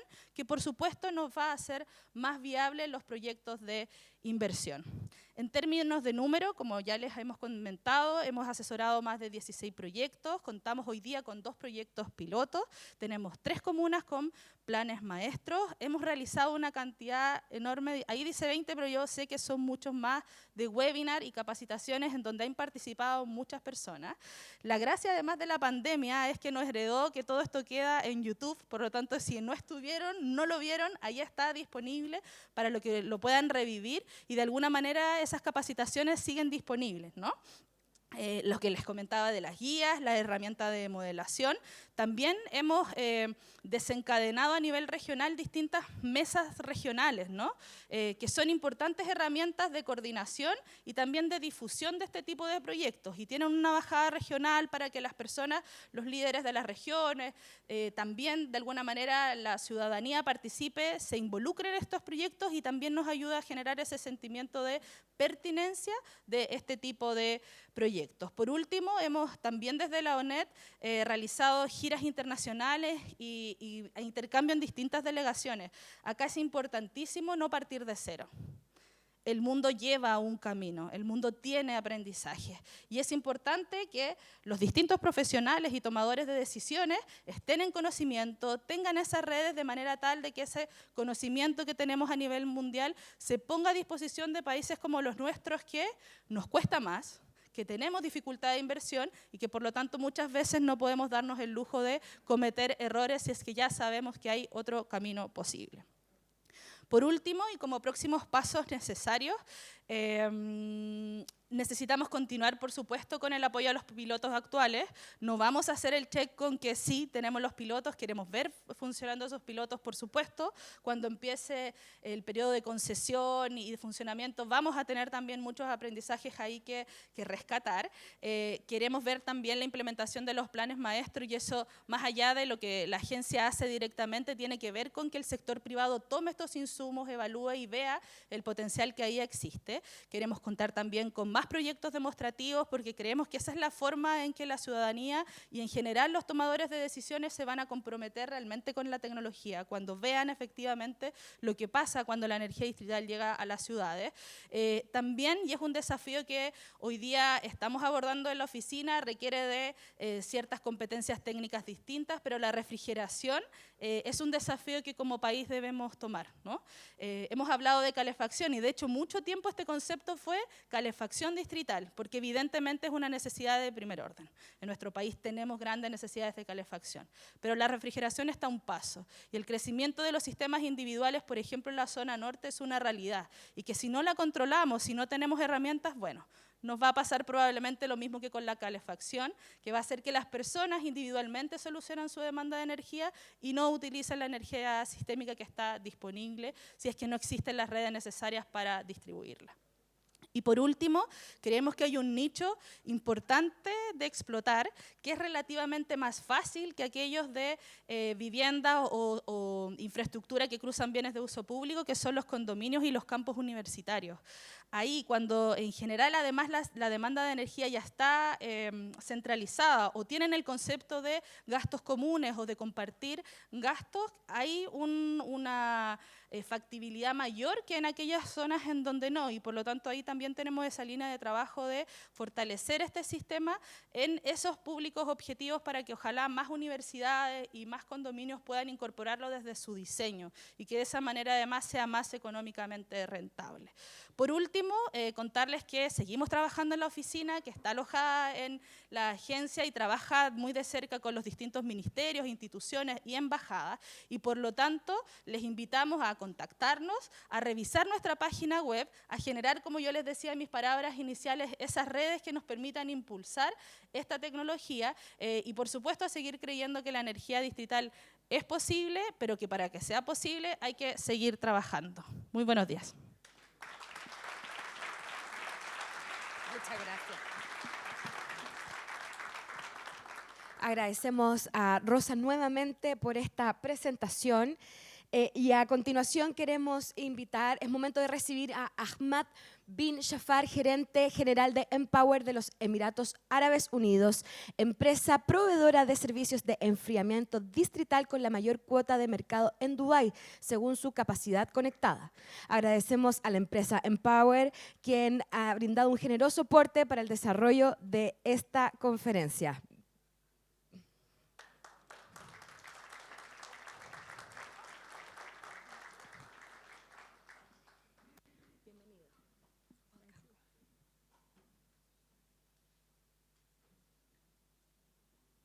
It's going to be in English.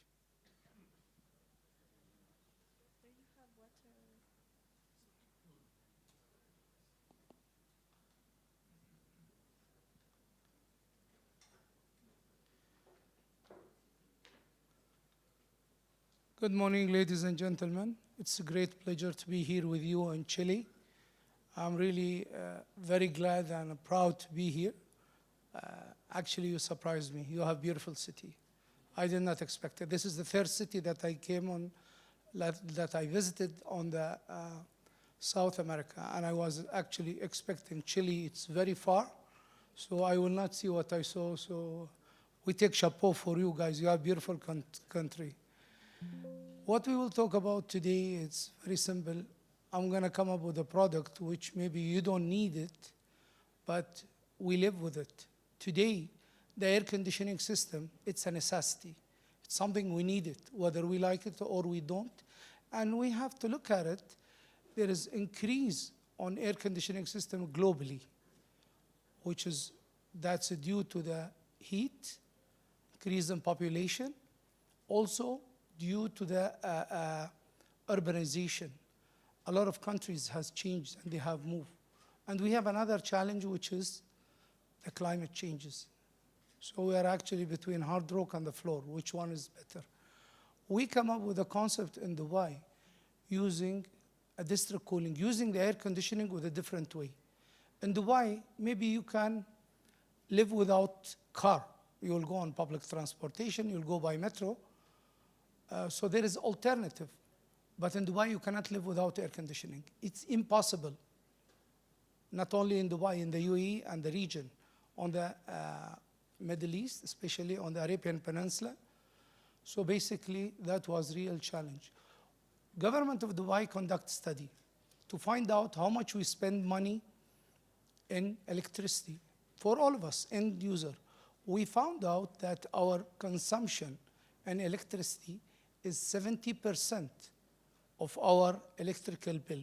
Imagine if you pay $100, 70% would go to the air conditioning. So we start thinking, how can we change it? It's important to look at alternative, which I will come on it. Also, there is a limitation on the natural cooling, which is the fan, the passive cooling. No one uses it now. It is, it's an old fashion. People prefer to have certain temperature and to live in very cold environments or space. Today, air conditioning, it's not a luxury, it's a necessity, something that we have to live with it.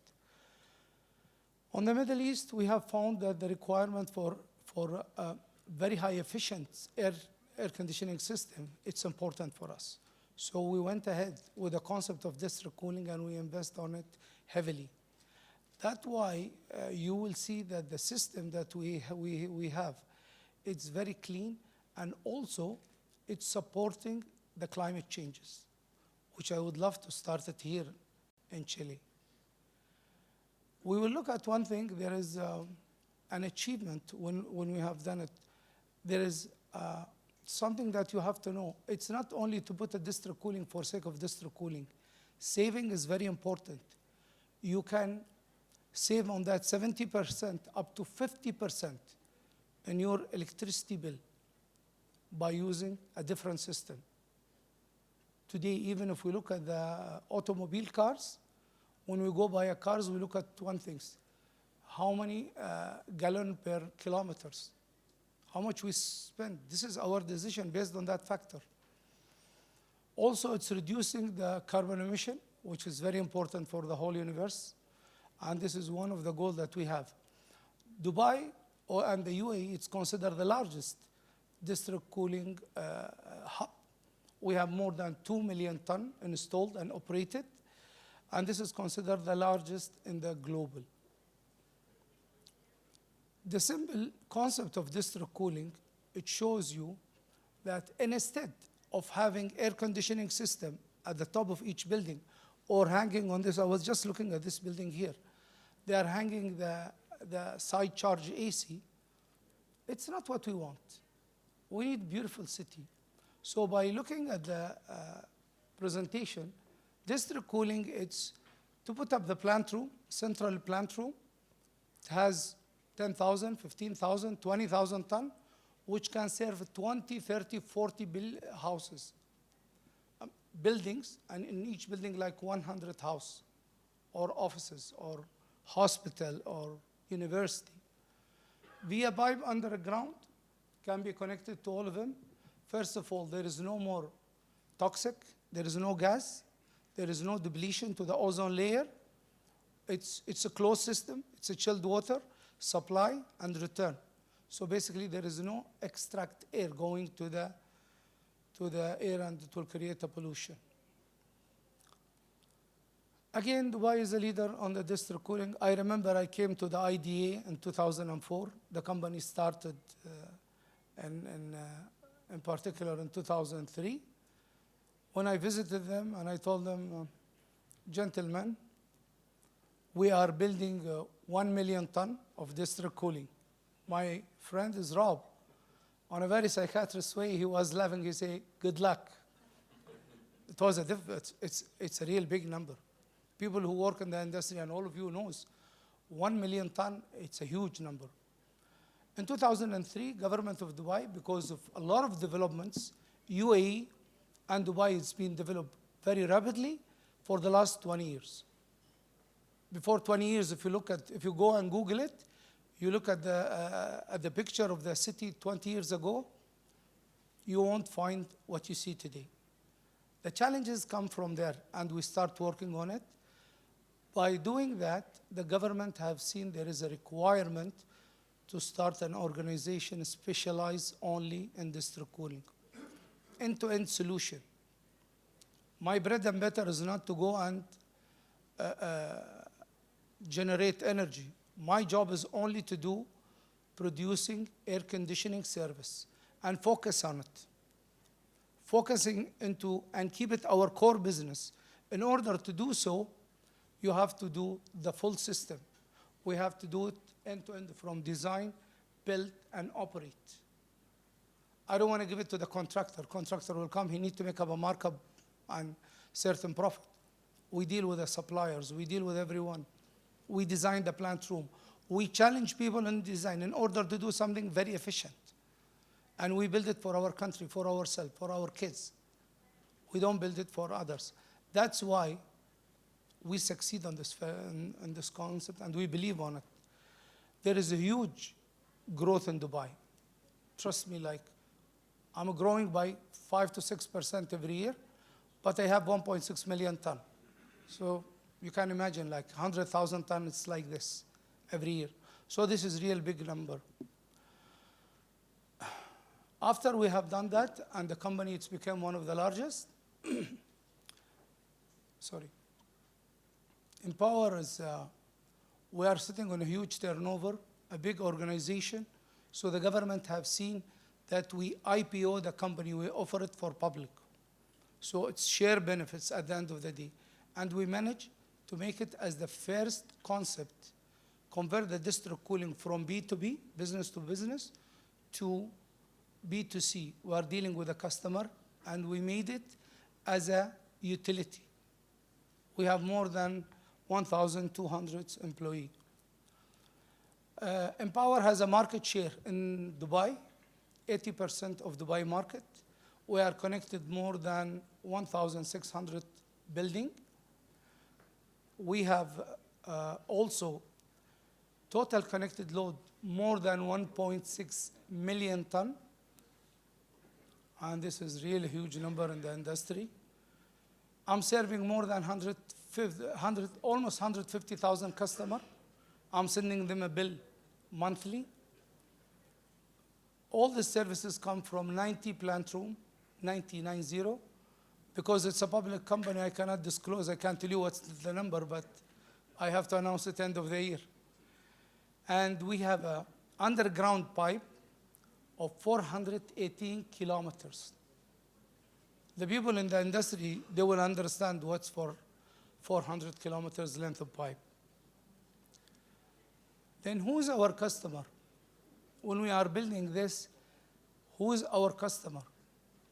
67% of my portfolios go to the residential, to the houses, which is you need to do it here in Santiago and in Chile. And we have like 14% go to the commercial, offices and retail. 13% of our service go to the hospitality. I mean hotel in Dubai. Dubai has around 850 hotels. 22% of them, close to 200, it's connected with Empower. So that's been for the last 20 years, there is 200 hotels come in Dubai. This is the average, whom connected with us. Sorry. Also, there is others. We do have others, is about 4%, 2% in healthcare. And healthcare is very important. Actually, I have visited Houston Medical Center. It's the hugest plant rooms I ever seen, that they have around 65,000 ton. 105,000 ton, so I'm not updated. And they are connected all the hospital. We visited them, we learn from them, we replicate that concept, and we have done it in Dubai. And we are connected now almost 2% of our portfolio, which is exceeding the 105,000 ton. Others, we are connected with the university, schools, and Dubai International Airport, the largest airport in the Middle East, with a capacity of 90 million. It's connected with us, with Empower, for the last 3 years. How did we come up with the concept end-to-end? We interfere into the design, which is the most important part of it. Procurements, the equipments, the chiller, cooling tower, pumps, pipe, everything, every single item. Appointing a contractor to do that job. It's A to Z, full solution. Our hands-on, and we are in control, we know. Why we are doing that? First of all, it's easy to say, I will outsource it, I'll give it to the contractor, and let him build for us. But actually, it is important to know who's your suppliers? We have a lot of challenges, you know. If you build that capacity, definitely it's not going to be easy. We need to go we need to improve. We spend a lot on R&Ds, and we look at it as a long-term strategy. We are building in 2004, we have started, but I set my goal to 2035. I want to make sure that my system is very highly efficient in order to serve my customer. Whatever money I save in efficiency, it comes straight to my pocket. Any money spent in R&D and research and development, it will pay back. Nothing, it's not like, you know, R&D is very important. If there is no research and development, this world will not reach to that level. Our operation and maintenance team, we have very solid 24/7. Thanks God. For the last 21 years, there is no incident of failure. We are running like a clock. Imagine if something happened in Dubai, it will be on CNN after 2 minutes. So basically, we are really curious about this. In order to do all this operation, I want to make sure I'm connected 1,600 building. I want to know that his building is operating very efficiently. The apartment in the building, it's run efficiently. So we have built state-of-art command control system, which we have a full control, connected all the buildings, all the fan cool units, all the apartments. We know the operation of every single unit. Why? We are building this just to create preventive maintenance. So we know about your apartment before you got to know. If you have a failure, we will knock your door and tell you, sir or ma'am, there is a problem in your apartment. Before you notice, we notice. And this was a huge investment. We have done it. Then we also done, the first project was launched in 2005 when we done the sub-metering. And the sub-metering, it is actually transformation to the industry. It's a huge changes from B2B business to B2C, dealing with the client. This will help a lot for the investors whom they will invest, because not all of the people, they will not pay bill. Maybe 2%.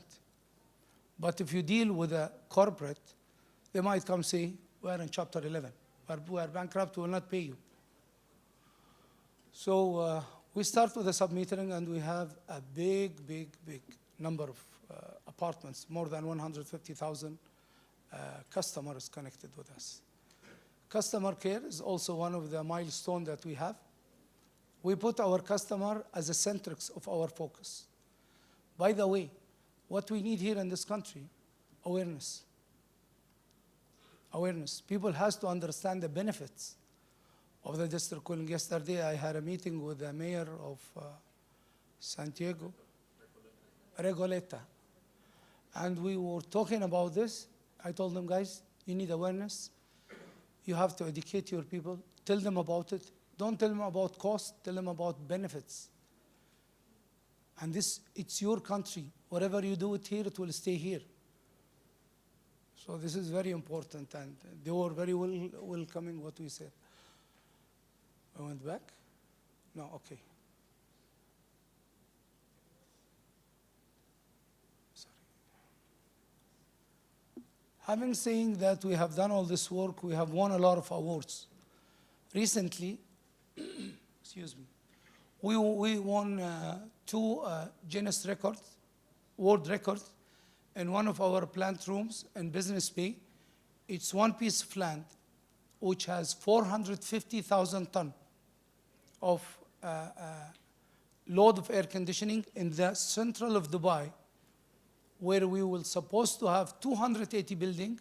Currently, we have around 200 buildings completed. There is another 180 coming up. We are connected with 250,000 tons. So there is a potential of 200,000 tons coming. The rest of our recognition awards we have taken from IDA. We took around 20 awards for the last 20 years. Every year? Yeah, every year. Meryl Streep. And as I said, excuse me.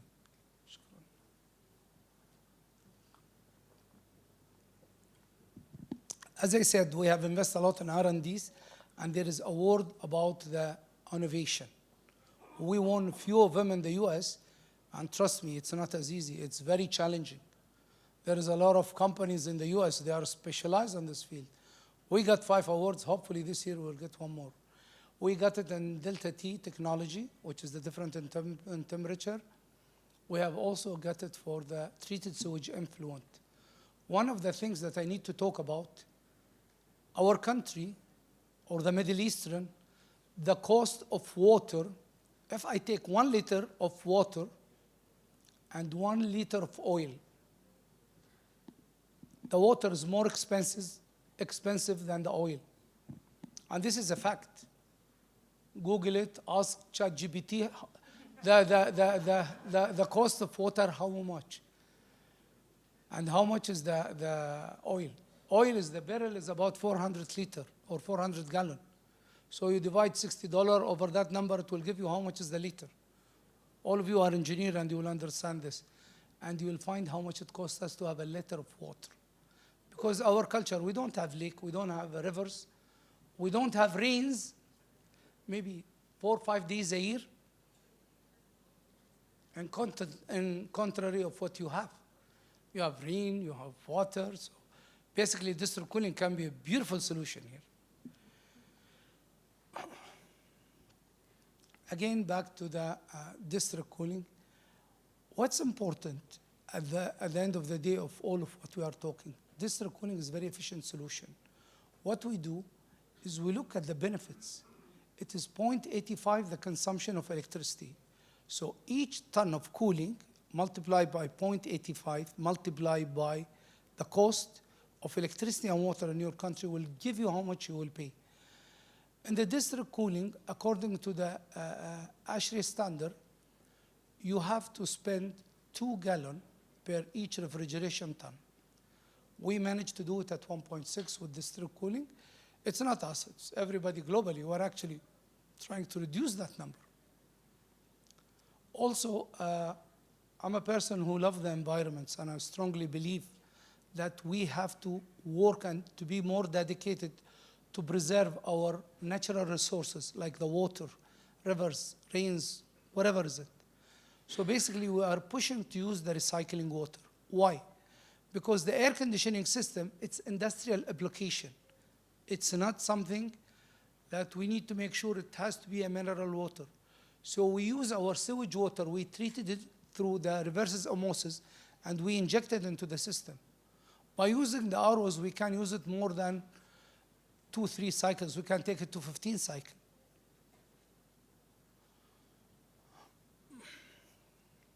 Penetration of district cooling. Currently, in the UAE, Dubai Supreme Council of Energy, they set the bar high.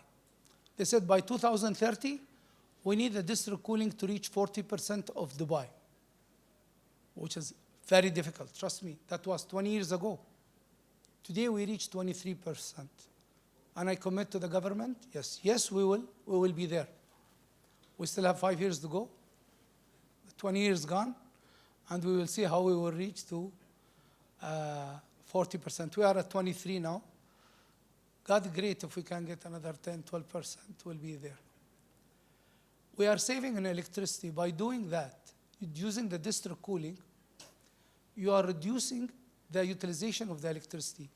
For the last 20 years, I have saved $1 billion with 1,197 gigawatt of electricity required to the government. If they don't have district cooling, they have to invest on this amount of electricity to give the air conditioning system the traditional one. So we have said at the top of what we made, $1 billion on the government. Now we will come to the artist, which is the plant room. It is my favorite subject. I love to talk about it. All the plant room, it has an, sorry to say that, ugly look and very industrial. I cannot come on the downtown of Santiago and I put this plant room. So I invest a lot on the facade and the look. This plant room is considered one of the latest one that we have. It's fully automated. It's a free man. And we got the recognition from United States and the IDA on it. Fully plant room, fully automated. It's look like the cluster next to it. Then there is another plant room next to Jumeirah Beach Hotel. It's actually serving the largest area of hotels in Dubai, which is Jumeirah Group. If you know, it's Burj Al Arab, 7-star hotels. They are all our customer. We have in Dubai Land Residence Complex, another plant room on a capacity of 47,000 ton. Dubai Financial Center is the third one, and this is the oldest plant room that I have. I built it and I operated in 2005. This plant room, 90,000 ton capacity. And imagine, it's look like this now. We spend money, we put it in the financial center, among all of them. Nobody knows that this is a plant room. They thought it's an offices building. This is a healthcare center, Dubai Healthcare City, with a capacity of 43,000 ton. This is one of them. We still have 4 to go. And this is Zabil, one of our plant room, 50,000 ton. It's a recent one. This is Business Bay. This is one of the plant room which they got the Guinness Record Award on a capacity of 45,000 ton. And there is a plant 2 and 3. And there is 4, but they did not put it the same look. This is Palm Jumeirah Crescent. There is a crescent and there is trunk for the palm. It has a capacity of 120,000 ton. It's actually 4 plant room. It's not 1. And there is also Discovery Garden, 102,000 refrigeration ton. And there is also another 4 plant room. Jumeirah Palm Trunk, and it has 105,000 ton. Having said that, I would like to thank you for the opportunity to be here. I love your country. I trust that you can do a lot. I'm very confident all what I hear from all the executives today and Her Excellency, the Minister, that yes, you believe on the concept, but we have to start. We have to choose the point of start. As Rob says, I again believe that we have to have proper plan, not shame to ask the people, not shame to know. Asking a question, don't start from the beginning, start from where we reach. You don't have to do our mistakes. You have to reach from where we end. Thank you very much for your time, and I'm very glad to be here. Please, stay near here, please. Agradecemos a Ahmad bin Jafar por su ponencia. Quisiéramos que nos acompañe un momento más. Please stay here with me. Para hacer la entrega de un reconocimiento por su participación en esta conferencia y por la contribución que ha hecho la compañía Empower a su desarrollo. Invitamos a Rosa Riquelme, directora ejecutiva de la Agencia de Sostenibilidad de Energía, quien hará entrega de este reconocimiento.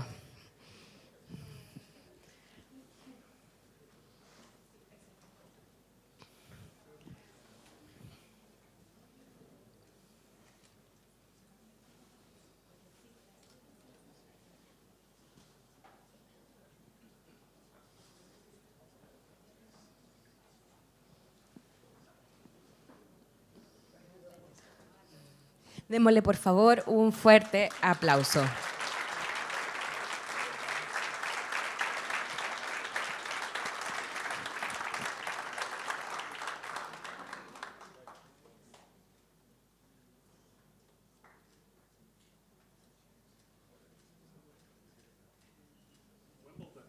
Thank you very much. Oh, a moment, okay.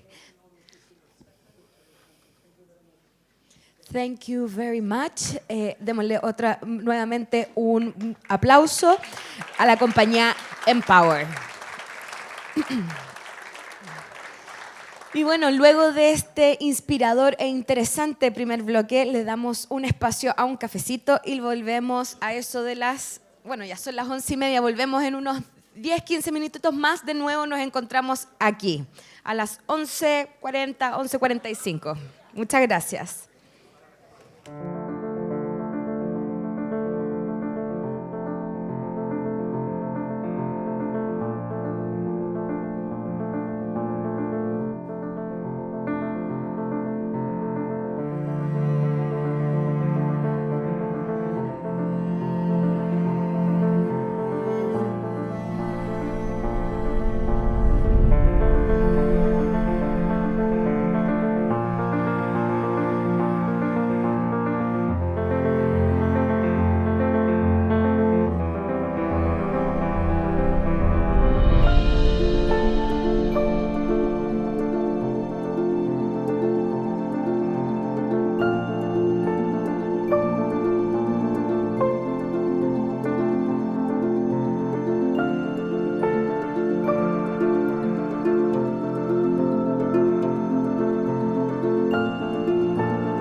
de recibir a Alexander Cherabarov, especialista senior en energía del Banco Mundial, y a Upasana Varma, directora principal de inversiones y líder global para ciudades, finanzas municipales y energía distrital en la International Finance Corporation, IFC, miembro del Grupo Banco Mundial. Ambos presentarán panoramas del mercado emergente de energía distrital del mundo. Alexander cuenta con más de 20 años de experiencia en el sector energético, tanto en el ámbito público como en el privado. Ha liderado proyectos de inversión, asesorías y reformas de políticas con un enfoque en energía distrital y eficiencia energética. Por su lado, Upasana cuenta con más de 20 años de experiencia en financiamiento en el ámbito de la infraestructura, trabajando actualmente en el sector de energía distrital. Les damos un fuerte aplauso a ambos.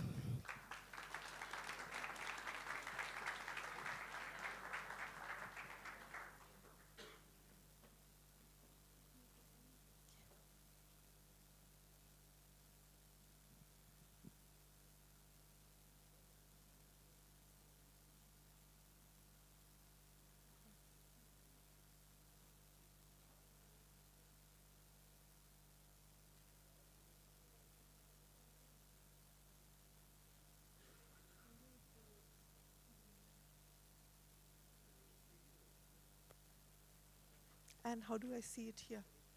How do I see it here? This way? No, out here. How do I see it out here on the screen?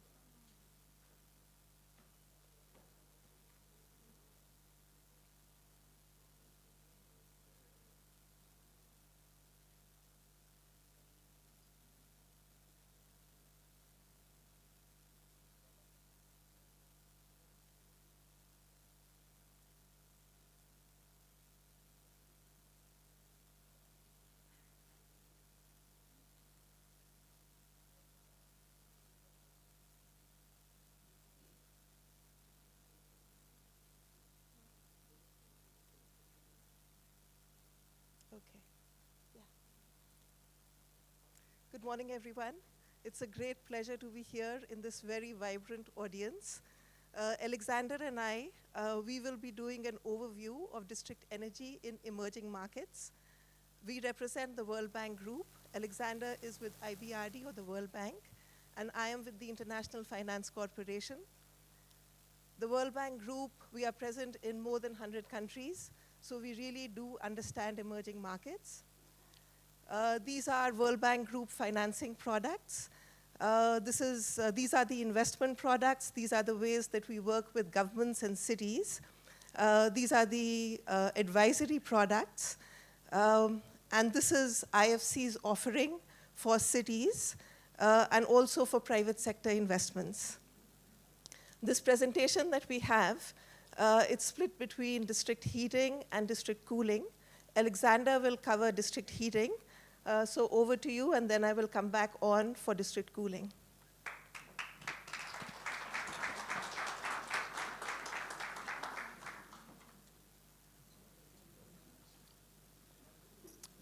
Good afternoon. My name is Alexander Sharabarov. I am a senior energy specialist with the World Bank, and today I will be talking to you about our experience in district heating. I'd like to present to you an overview of district heating internationally, and then of what the World Bank has done. Internationally, district heating generation accounted for 17 exajoules in 2022, according to International Energy Agency. That number might not really tell you much, but it accounts for 9% of total heating needs in buildings and industry, which is quite sizable if you think of the world. District heating still remains largely a fossil fuel-based sector, with roughly half of fuel coming from coal and another 40% almost from natural gas. The World Bank Group has financed district heating in almost all developing countries where district heating is present. We really have cumulatively a multi-billion-dollar portfolio. You can see some of the examples from the World Bank as well as IFC. And just very simplistically, the difference is that the World Bank finances national governments. We require sovereign guarantee. IFC finances private companies and municipalities, and it doesn't require sovereign guarantee. And IFC has financed 6 or 7 projects, including most recently in 2021, 2 projects in Ukraine, both private companies and public companies. We also did a study on district heating needs in Europe and Central Asia, and we estimate that the total investment need by 2050 is between $2 and $2.5 trillion, which is quite a sizable sector. What have we learned? I think there's 3 simple success factors for sustainable district heating sector. The first one is that there has to be a political commitment at the very top, and we can clearly see that in Chile it's very strong. Then, assuming that the political commitment is there, from an investment point of view, we always think of risk-return. So from financing, we think of return, and then we'll look at the enabling environment or regulatory framework as a risk. As an investor, if I invest my money in the sector, can I get it back? Can I get a proper return? And so here on this slide, we put together some of the elements of the enabling environment, and I'd like to make a short distinction here between a regulatory framework and an enabling environment. Because regulatory framework assumes that an industry is regulated, which is true for district heating in many countries, but what we also see in many developing countries, especially with district cooling, it's often an unregulated industry, which then we talk about the enabling environment. So here, for district heating, some of the most frequent problem that we encounter in the countries where we operate is that the heating tariffs are set below the cost recovery levels. And that can happen for various reasons. Sometimes the reasons are political, where the decision maker tries to improve affordability, but on the other hand, it can hurt a utility in terms of investing sufficient assets in district heating. And then affordability and heating tariff, they go hand in hand. So I will not go through all of this. This is an example of how complex a regulatory framework can be. This is an example from one of the Central European countries where district heating is regulated by 3 entities. The heat-only generation from boilers and transmission is regulated by a public utilities regulator. The combined heat and power plant is regulated by electricity regulator. The ultimate decision maker for the heating tariff is a municipality. That can create some problems. So I'm just want to use this slide. There are a lot of arrows, a lot of relationships, but you can see how complex it can be, and certainly it can create a problem. So in terms of the forms of ownership, it's a whole gambit between fully public and fully private. Some of the things that we see, especially in new markets, is that it's very important to get first pilot project or a couple of pilot projects right. And for that, you really need to have international expertise. For instance, in Asia, we see in some of the new markets, the business model is oftentimes a joint venture between real estate developers and district energy utilities. And in this case, district energy utilities, they bring the expertise that real estate developers don't have, and real estate developers clearly participate in the upside. So another thing is, there's a question about what comes first. Does enabling environment comes first in the country? Shall we develop a regulatory framework, which then the projects will follow? Or shall we start with a few pilot projects and then develop? So what we see also is some countries choose to go through concessions and have a first couple of pilot projects regulated by contract, in which case then you can see how district energy really works, and then if it really picks up, then you can invest public money into developing a broader regulatory framework. So Rob mentioned earlier learning from mistakes, and we made quite a few learnings. And so I'd like to share with you quickly one or a few examples. In 2009, IFC, part of the World Bank Group, invested $100 million equity in Dalkia, before Dalkia was split into Dalkia EDF and Veolia. And this platform was to develop district heating projects in Eastern Europe, and it covered Russia, Ukraine, and the Baltic countries. And so Dalkia saw a big market in In Russia, I think they have 50,000 utilities.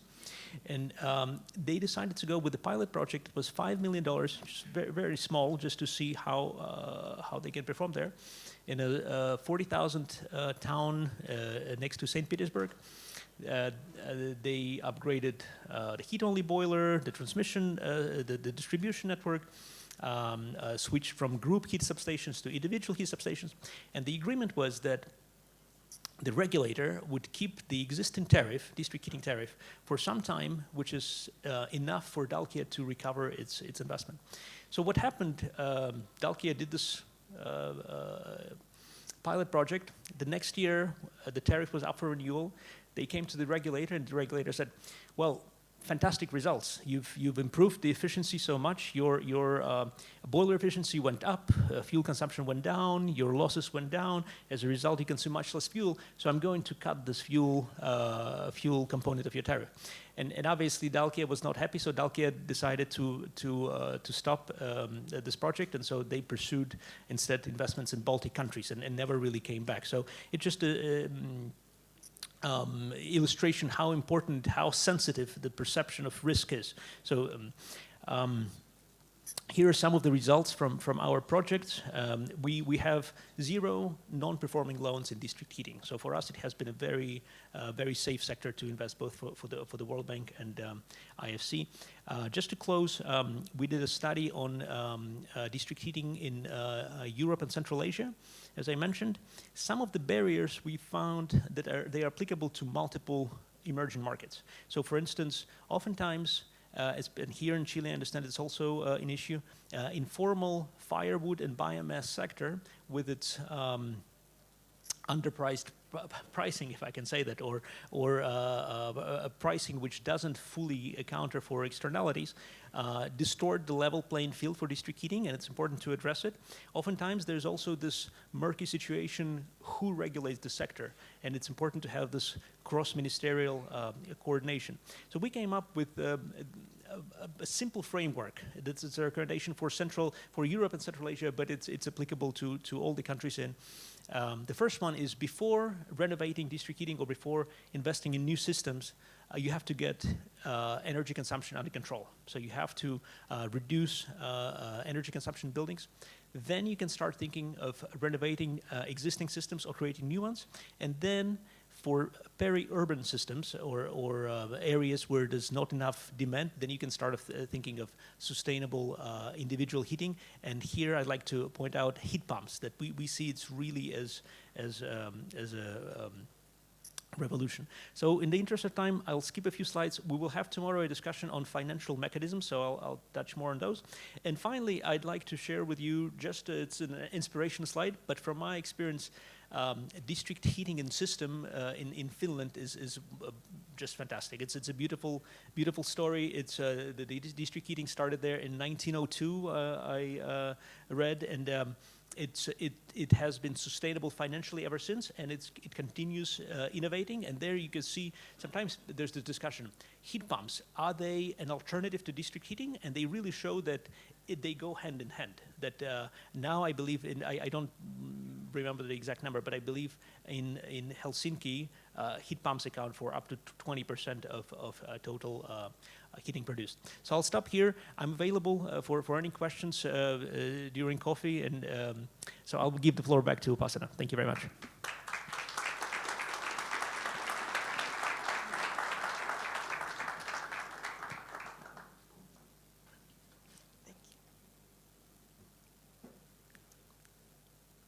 So getting back to district cooling, the Cool Coalition recently did this survey to try and find out what are the barriers that prevent the scale-up of district cooling in emerging markets.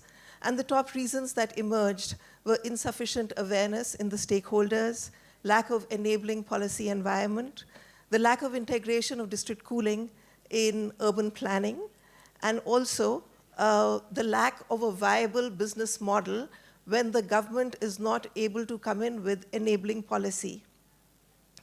IFC itself, we did a study of high potential. We did a study to identify high potential markets for private participation. And we used a screening methodology, and some of the variables were cooling market maturity, the enabling environment, the cooling demand in a country, the growth of the real estate sector, the electricity tariffs, among other factors. And the countries that we identified were Malaysia, Thailand, India, Colombia, and Egypt. There was obviously a much larger set of countries that we started with, including Chile. And Chile obviously has a very favorable national policy. The electricity tariffs are viable. But the reason why we did not do a deep dive further was because of low cooling demand. I'm going to touch very briefly upon the 5 markets that we selected. All these slides, actually, we are going to share them. So if you have any questions later, there's a lot of information out there. If you have any questions, please do come back to us. So Thailand is a market where the existing capacity is about 70,000, 80,000 refrigeration tons. But not the baseline, but the pipeline is what makes it very interesting, because the pipeline is 300,000 to 400,000 refrigeration tons of capacity coming up in the next 3 to 5 years. And there's no particular enabling environment, apart from the fact that there's initiatives for green buildings. The business model is really driven by real estate developers. Commercial real estate is growing very fast. So the real question is that in the absence of government enabling environment, how do real estate developers and district cooling companies take 30, 40-year risk, payment risk and performance risk on each other? And the way they've aligned this in Thailand is by forming joint ventures. One thing to note about this market is that a lot of district cooling projects are coming up outside of Bangkok, which is kind of ironical. So there's a lot of real estate growth that's happening outside of Bangkok, where these projects are coming up. Within Bangkok itself, you are not allowed to go outside your plot area, and there is no thinking about retrofitting or having brownfield projects. So they could actually learn from what Chile is doing. It could actually be very important to Asian markets. Malaysia is a similar market as Thailand, but it is a much more mature market. Cooling penetration is amongst the highest in emerging markets at 30%. One of the characteristics of the market is that 50% of the existing projects are less than 5,000 refrigeration tons, which just shows that even smaller real estate developers are using district cooling, which shows how well entrenched the technology is. I'm going to move to Egypt, which is a very interesting market, because in Thailand and Malaysia, it's the private sector and the real estate developers that are really fueling the market. But in Egypt, it was started by the public sector. And these were tri-generation projects that came up. But it may have been started by the public sector, and even now, the public sector is an important part of the market. But there's a lot of private sector movement also, mainly because there are companies from the Middle East, there are real estate developers, there are district cooling companies who already understand district cooling really well, and they are part of the market, and they're pushing forth some of the projects. In Egypt, they came up with a district cooling code some time back, but despite this enabling policy, it's not really enforced today in the market. It's the real estate growth, again, which is really pushing it. Cairo is heavily congested, and the idea of the government is always to have these new generation cities that come up, and some of them actually do. They are planned and they come up, and that's where really the district cooling potential is. India is a very large market, but with very low cooling penetration currently. The government had come out with this India Cooling Action Plan some time back with the help of the World Bank and UNEP. And they've come up with this recommendation to say that if you've got 1 square kilometer, and in that 1 square kilometer, you've got more than 8,000 refrigeration tons of cooling that will come up, you should be doing a feasibility study for district cooling. The market has all kinds of business models. There are public and private concessions. There's cooling as a service. There's joint ventures. I'd just like to touch upon 2 concessions because it may have a relevance to the development in Chile. So these are 2 government concessions. One is a greenfield concession for a new city that's coming up, Amravati. The concession is for 20,000 refrigeration tons, but the entire concession is take or pay availability based. So the risk to the concessionaire is not market risk, it's not real estate growth risk, it's really the risk of the government authority and their payment ability. The second concession is something called Hyderabad Pharma City. This is an industrial park for pharmaceutical companies to locate in. And this cooling concession is 125,000 refrigeration tons.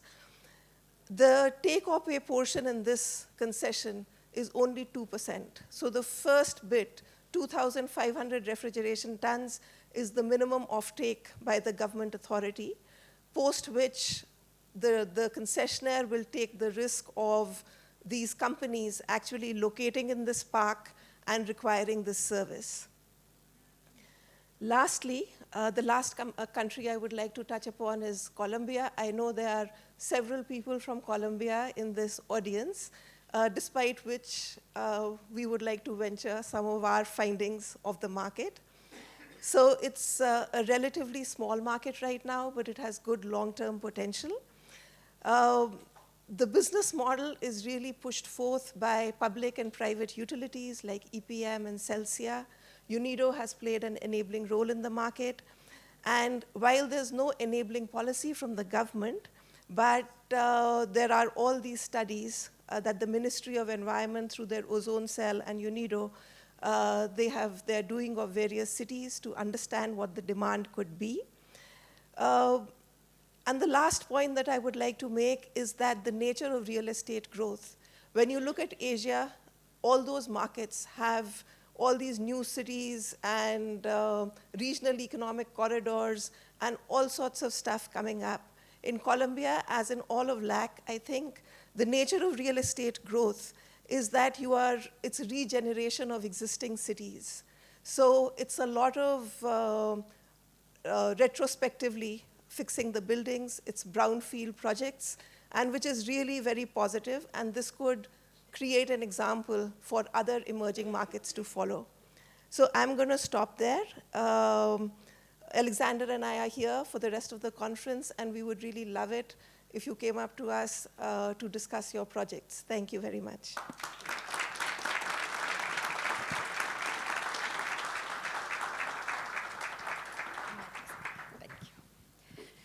Muchas gracias, Upasana y Alexander, por esta amplia perspectiva de los mercados de energía distrital a nivel internacional. Bueno, les comento que ya tenemos más de 70 personas conectados por streaming, a quienes les mandamos un cariñoso saludo.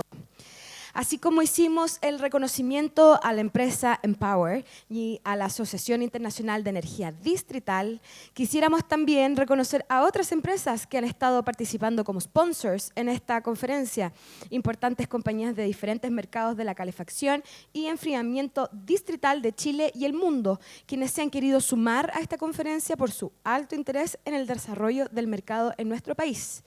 Invitamos a subir al escenario a Hermes Silva, gerente general y fundador de Energy Tracking; Gabriel Orué, director de servicios energéticos en Veolia Latam e Iberia; y Daniel Rosas, gerente de ventas de Johnson Controls. Invitamos a hacer entrega de este reconocimiento a Pilar Lapuente, Project Manager de la Oficina Nacional de Energía Distrital de la Agencia de Sostenibilidad Energética. Un aplauso para todos ellos.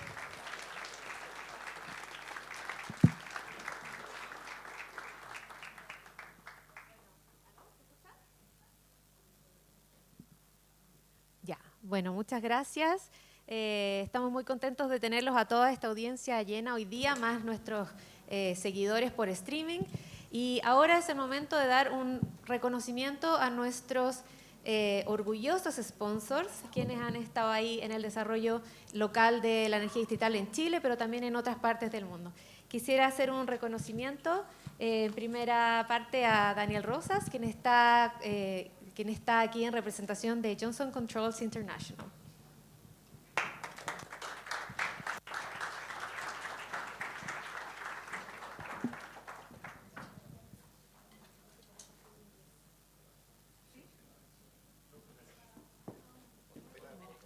Oh, perdón.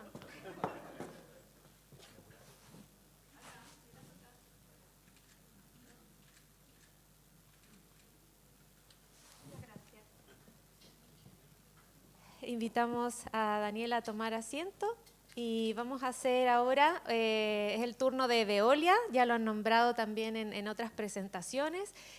Nos acompaña Gabriel Orué, él es representante para Latinoamérica y Iberia. Veolia tiene varios proyectos de energía distrital en el mundo y también presencia nacional muy importante para esta temática.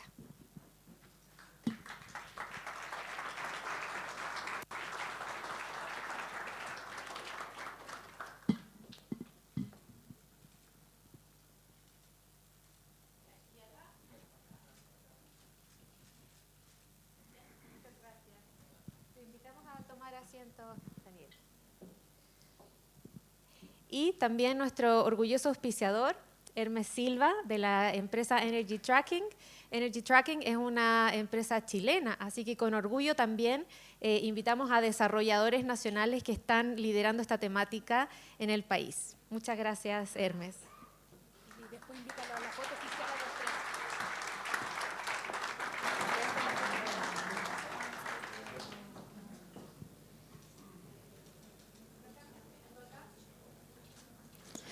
Les pedimos a los tres que se puedan sumar a una foto grupal junto a Pilar.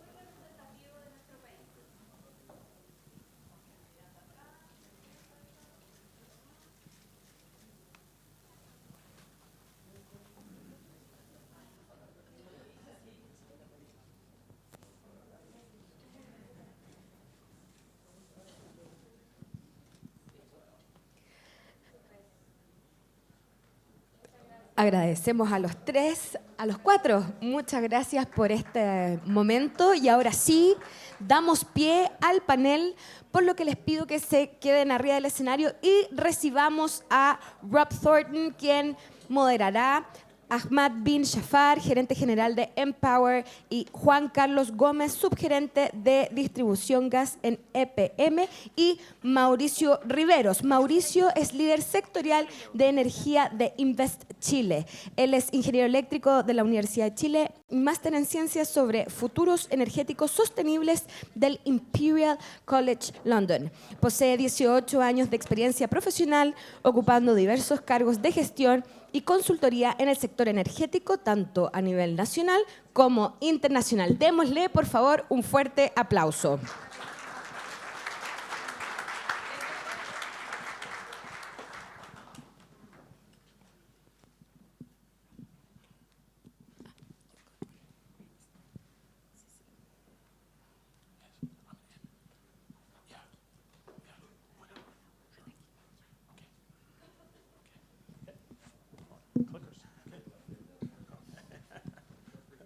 Muchas gracias. ¿Cómo estás? ¿Bien? Bien. Alto, stand up. Everybody stand. Everybody stand. Deep breath.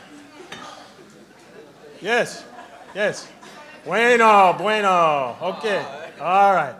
Okay, sit, listen. Huh? Okay. So here's our game plan. I'm going to ask each of our presenters to take 3 minutes. I have a timer and a taser on my phone. And they're going to introduce themselves and just say a little bit about their organization. I'm going to ask them to introduce themselves, all right? So I'm going to start with Ahmad bin Shafar, who really needs no introduction. But Ahmad, please, how many microphones do you have over there? One? Here's another. I'll get it. Yeah, okay. Can I go ahead? Yeah, Ahmad, yeah. So just tell us a little bit more. Yeah, my name is Ahmed bin Shafar. I'm the CEO of Empower. It's not working.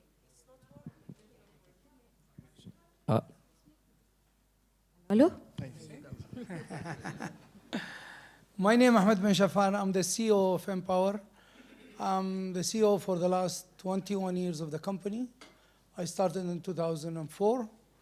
Today we complete 21 years. Almost next month I'll complete 21 years.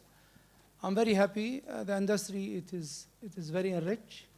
I've learned a lot. I'm background finance. I'm a guy who studied finance. I was a banker. I love the challenge and the concept of district cooling, where I come with. And I have a very solid team in all fronts. We have helped the industry to be developed by designing, by coordinating with ASHRAE, and we developed the design guideline for district cooling. We strongly believe that we don't want the people to have a mistake that what we had when we start. So when they build the plant room, they will have a design guideline. It's like a Bible. They can understand how to build it, how to size it. This is one of the achievements that we have done. We did not stop there. We look at the secondary side by the lady is talking. She's interrupting me. So we look to go to the customer end also, and we have a design guideline for the customer side. So basically, that's what we have done. We have built Empower an average of like 80,000 tons per year. We are close to 1.6 million tons. I was working with His Excellency, and I told him we are building 90,000 tons every year. And he said, like, this is 90,000 air conditioned unit. And this is a big number. Ahmad, one quick question for you, and then I'm going to have ask each of you to introduce yourself. I'm going to lob a question. But first, Ahmad, what is the principal lesson you've learned in 20 years of district cooling? It's planning. You have to understand what you want. You have to know your customer. You have to have your proper plan. You have to sell the concept of district cooling to the financial institution. The bank has to buy this product so they can financially support you to build it. If you are not capable to sell the concept of district cooling financially, it will not take off. It is very important. Spoken like a true banker. Thank you. And I'll come back to you. We'll do a number of questions. It's now my pleasure to introduce Hermes Silva, who's with... Did I jump too fast? Yeah? Okay, Hermes. Hermes with Energy Tracking. Hermes, please. Okay, my name is Hermes Silva. I am the CEO for Energy Tracking. Energy Tracking is the biggest ESCO company in Chile and Latam. We have 18 years old and more than 400 projects executed in Chile and one in Argentina. We are specialized in central heating for domestic water and heating. And the last 5 years, I improved in HVAC system too. We are developed several projects in district heating in Chile, a small project, medium project, and the biggest project now is the Recolecta Independencia was made for our company. We are pressured to this project is more important in Chile today. Thank you. Thank you very much, Hermes. So now I'm going to proceed over to Gabriel Uru. Gabriel is with Veolia, yes? And Veolia, as you should know, operates hundreds of district energy systems around the world. So right here in this person is decades, actually centuries of expertise. He looks quite good, right? Quite young. Gabriel, tell us about Veolia. Thanks a lot. Esto vamos a hacerlo en inglés, pero ahora lo hacemos en castellano, así la mayoría lo puede entender. Sí, mi nombre es Gabriel Orué, soy director de servicios energéticos para Veolia Latinoamérica e Iberia. Tengo 28 años en la compañía, así que sí, entré de joven, pero es una compañía de 170 años, con más de 180.000 empleados, presencia en 56 países. Manejamos agua, energía y residuos con soluciones de economía circular. Y lo que son estos distritos realmente es lo que nosotros llamamos en Veolia un stronghold, es una ancla de crecimiento, es uno de nuestros 7 segmentos estratégicos. Como bien dijo, hemos trabajado en más de 1.000 proyectos y operando unos 600 en la actualidad de distritos. En Latinoamérica ya estamos trabajando, de hecho acá está nuestro compañero de PM, donde fue el primer distrito que trabajamos en la región en Colombia. Hubo una alianza entre PM y Veolia para poder hacer estos distritos y poder trabajar junto con ellos. Estamos trabajando también en Ecuador, en Chile, entonces es una compañía que está comprometida para poder hacer esto realidad y como dijeron, es complejo, hay que trabajar con muchas áreas, pero es posible. Muchas gracias, muchas gracias. In Veolia, headquarters is in Paris, yes? It's in Paris. And many concessions in Paris, yes? A lot. Are you going to invite us all to come to Paris? We can invite you to Barcelona, or to Poland, you have. Bueno. Whatever you want. Muchas gracias. Now it's my pleasure to introduce, when I introduce Juan Carlos, he, I'm told, is the godfather of district energy in Colombia. See? Without his leadership and commitment from EPM, Colombia would not have a district energy system. And Cristina? That's the moment. Yeah. Yeah, he's a godmother. But Juan Carlos, tell us about EPM, a very important utility. Thank you, Rob. Muy buenos días para todos. Yo sí, me disculpan mis compañeros, yo sí lo voy a hacer todo en español. No me siento cómodo hablando en inglés, entonces prefiero hacerlo en español. Como les digo, muy buenos días. Mi nombre es Juan Carlos Gómez Calle. Hoy tengo el cargo en EPM de subgerente de distribución gas. Y muchos se preguntarán ahora por qué gas, temas distritos térmicos. Ahorita de pronto lo conversamos y lo hablamos también mañana en el panel que tendremos sobre Colombia. Empresas Públicas de Medellín es una empresa de 70 años de existencia. Es una empresa 100% pública, de propiedad de la ciudad de Medellín. Tenemos servicios de generación, transmisión, distribución y comercialización de energía eléctrica, distribución y comercialización de gas y toda la cadena de valor del agua, desde la potabilización hasta el tratamiento de los residuos sólidos. Eso es EPM, es la segunda compañía pública más grande de mi país, de Colombia, después de la estatal Ecopetrol, de la petrolera. Hacemos presencia como grupo en 47 países de la región de Latinoamérica. Tenemos presencia en Chile. Aquí Aguas de Antofagasta es una de las empresas de nuestro grupo.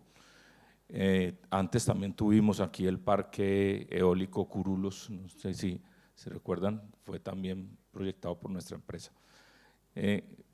Tenemos el primer distrito térmico en Colombia, en Colombia y en Latinoamérica. Ahora pues, conversamos un poquito de nuestra experiencia. Obviamente estoy sentado al lado de un monstruo, con el respeto.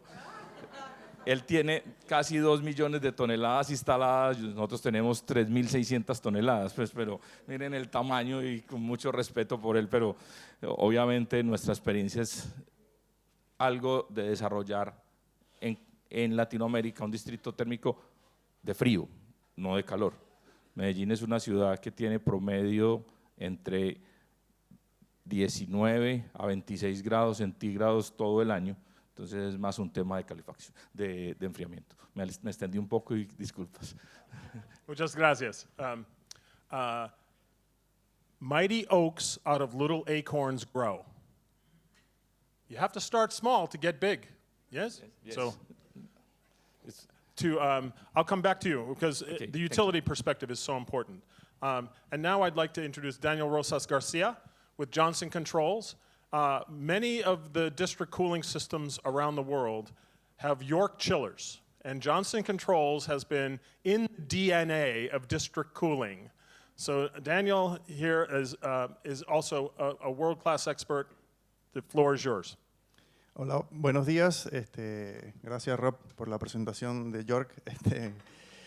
Bueno, además de York, yo represento a Johnson Controls. Johnson Controls es una compañía global líder en el mundo de la tecnología para edificios.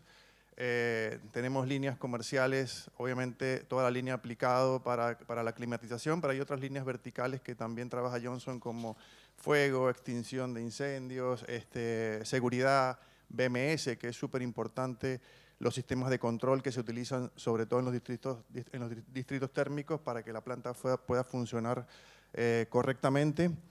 Y bueno, estamos presentes a nivel global en más de 50 países. Somos más de 120 empleados o expertos en todas las áreas de los edificios inteligentes y nos gusta participar en este tipo de eventos porque como proveedores no solamente de equipos, también proveemos conocimiento del límite que pueden tener nuestros productos, cómo poder aplicarlos de la mejor manera, cuáles son las mejores aplicaciones para ciertas tecnologías, para conceptos, y que eso es fundamental para que el proyecto cuando nace ese concepto, pase a una ingeniería básica, luego a una ingeniería de diseño de la mejor manera, siendo potente desde un inicio. Así que es muy importante para nosotros participar en este tipo de escenarios donde nos da la visibilidad que queremos. Gracias, Rob. Thank you, Daniel. And you should know that Johnson Controls is also making huge investment in large heat pumps. And the systems that were recently installed in Princeton University and Enwave in Toronto are using their technology. So if you're looking really for expertise, we have the goods right here on the stage. One of the challenges we've heard quite frequently is the need for early stage capital, early stage funding. And it's really my pleasure to introduce a good friend here, Mauricio Riveras Rodriguez. He's the energy sector lead for Invest Chile. Mauricio? Thank you very much, Rob. Well, first of all, I have to say it's a pleasure to be here. Thank you very much for having me. Indeed, to be in this conference is really great. This is an idea that started a year ago when I met Rob, and I was there in San Francisco with Pilar and Carolina from the Sustainable Energy Agency. And we thought about this idea when we met our colleagues from Colombia of having the second conference of Latin America on district heating and district energy here in Chile after Colombia, and I'm so glad that it's happening. Having said that, indeed today I'm in Invest Chile, and Invest Chile is the foreign investment promotion agency. It's an agency of the Chilean government. Our role is to promote and attract foreign investment to Chile in order to grow its economy. And we do that based on a mandate from a board of ministers, where are different ministers, among them the Minister of Energy, which establish basically which are the area to promote foreign investment on the sector. And in that sense, my role as energy sector lead is precisely to promote Chile as a place to do foreign investment in order to boost the energy transition in the country, and then work directly with the project developers and investors in developing those projects in direct coordination with, of course, all the agencies from the Chilean government and public and private stakeholders in overall as well. And having said that, of course, we identify from Invest Chile district energy as a great opportunity to not just economical development, but also bringing new companies, new investors to develop those projects, and particularly those first projects that in Chile we aim to do, such as those pilots that already Julio from the Ministry of Energy mentioned earlier, and that the major later will be talking about. And indeed, particularly those pilots, what we're already working with the Ministry of Energy and the Sustainable Energy Agency is to identify how we can foster the dissemination of those announcements that will be soon in order to bring precisely foreign interest and foreign capitals for its development, which is something that we early announced in IDEA in San Francisco, as you might recall. No, the cliche, it takes a village, is true. It takes many partners to lift a district energy system. But let me ask a question about where you've been. How important is an anchor customer, the initial users? What percentage of the initial plant investment is required to make that first step? Any thoughts? Yeah. Yes? Who has shared the mic here? Yeah? We'll go, whoever has a, yeah? Totally agree, because you need to cost the pipes, you need to cost the first infrastructure for that, because then it's a modular. Then you can grow, but the initial investment and the planning for achieving the first customer, okay, it really helps you, because it is proven that you will save investment, you will save a lot of energy, but you need one. Just you need one to pay the fixed cost to send the pipes over the streets. And thank you. I want to thank Upasana and Alexander for all the work you've done, really looking at the market and the challenges. And what I heard is the real estate sector is now driving the emergence of district energy. Ahmad, in Dubai, was Dubai Financial Center, was that really kind of the start? Yeah, actually, in 2005, we started that plant too.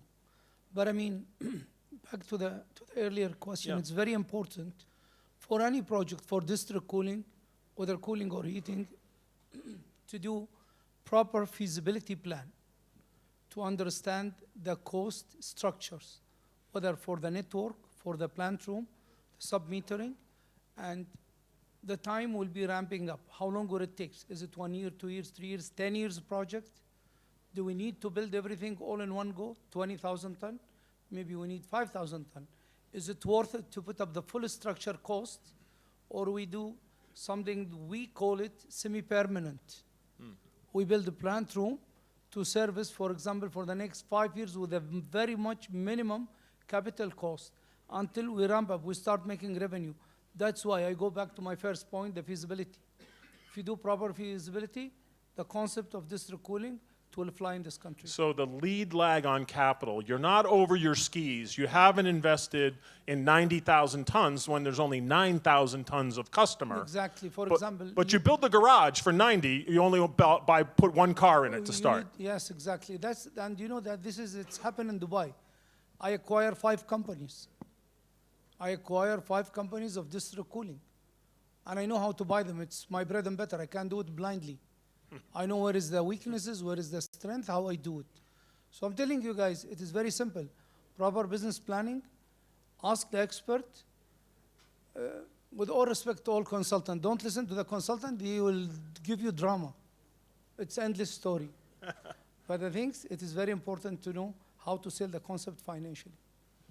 Yes, please. No, the plan is right, because here in Latin America, in Ecuador, we are right now talking with an investor of real estate that he really has a plan of one big hospital in 3 phases.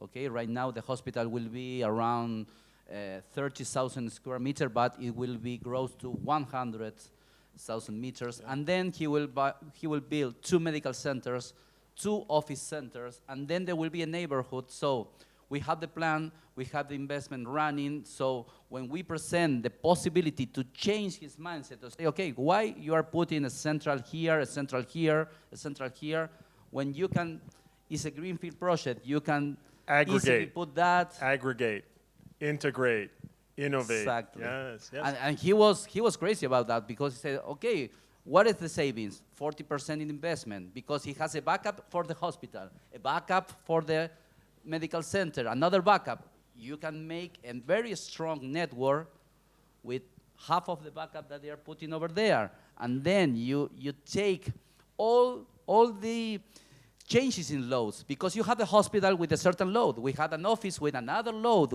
And when you integrate everything, you really put the machines working in the exact point that you need to be efficient. So with this real estate developer, for us was easy to set up a plan, because it was from the beginning but he saw the way very quickly. And the footprint of a hospital is so much more important to have an MRI than a chiller plant, right? Hermes, one of the things that I heard from our friends at World Bank is the importance of tightening your belts, making the buildings efficient, or reasonably start there. What has been your experience with energy tracking? Is it very important that the energy usage be under control before you begin to venture into district energy? Yes. The more important is determine the real necessity of energy of the building, of the user, and after you construct the power plant. No inverse, no reverse. First is the real demand, yes, determining the real demand, and after you construct the power plant for this real demand. And let's talk about that for a moment, because one thing we've learned, when a building puts in its own chiller plant and their own island, they typically install twice as much capacity as they need, right? And this is good if you're York and you're selling chillers. Pardon, Daniel. But when that building is part of a network, the actual cooling demand is often 70, 60, 50% of what they would have installed themselves, yes? So what's my question? How important is understanding the actual capacity requirements of your customers so that you're not estimating revenue that you'll never see? Daniel, thoughts there, or others? Hermes? Yeah? When you have a network with different customers, different loads, and different periods of operation, you need to make a statistical model. Yeah, the statistical model is important to determine the power to the day, in the amount, in the annual, yeah, for dimension the correct central power. Yeah, it's not to need to make a central power to the maximum power of all the buildings working together. It's not real. That's one time a year, no more, two times a year. Yes. But you need to know the statistical components of the every building. Yeah, that's important. And I have been to the master control room in Dubai that Empower has, and it's literally like Google Earth. You can click on part of this and see the cooling load. You can click on the building and see the cooling. You can click and see the fan coil. And so now you're doing machine learning, yes? AI, so that the systems are learning what the appetite is of the buildings. And that is possible with district energy. It's not really possible without the scale of many buildings. Daniel, Ahmad? Yeah? Yes, it's so important that because the control of the chiller is the brain of the concept. Because if you have a plan, but you don't have a control that could be controller the capacity, the demand, you can get the good efficiency for all the plan. Yes, for that reason is the main objective that today all the brands, George obviously, invest a lot of money to make equipment efficiently in a part load, because is the good way to get a good efficiency for the plant. And part load is actually the way we drive most of the time. Juan Carlos? Sí, yo me voy a ir para un lado más romántico. O sea, están hablando de un lado muy técnico y yo me voy a ir para el lado más romántico.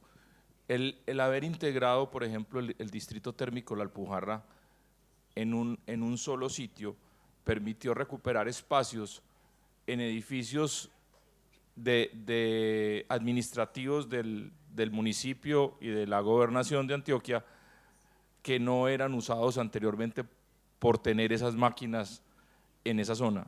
Esos sitios hoy, por ejemplo, ya son zonas de alimentación donde van los funcionarios a almorzar. Entonces no es solo el tema de la eficiencia per se, de lo que se logra al tener un solo chiller o dos chillers y recuperar esa situación. Estoy hablando de distritos fríos, ¿no es cierto? No de calentamiento, sino también lo que se logra alrededor de mejorar la calidad de vida de esas edificaciones. Lo que logran también las mismas entidades al no tener que involucrarse en unos procesos de mantenimiento de esas instalaciones que son muy complejas y lo sacan de su core. Entidades públicas no están pensando en mantener unos chillers y en toda una infraestructura. El tener ese distrito permite que ellos se dediquen a lo que saben hacer y no tener que involucrarse en asuntos distintos. Entonces, por hoy digo que me voy por un lado más romántico, porque recuperamos unos espacios que hoy se pierden si están unificados. Muchas gracias. And so you're talking, Juan Carlos, about, in a way, private-public partnership, right, or expertise. And Mauricio, that's really your charter, right, to bring private expertise to Chile to enable this orchestra to happen, yes? Yes, absolutely. Not only invest Chile, but that's one of the challenges, and bring money as well. Not only expertise, but of course, precisely this expertise that you're sharing here, and that is within the market of district energy worldwide, is what we aim to bring to Chile in order to make possible the development of projects such as, for example, those pilots, that I don't want to spoil, of course, because there will be a presentation talking about those pilots, but in particularly, some of them have those particularities precisely that have been mentioned here that make them attractive for business.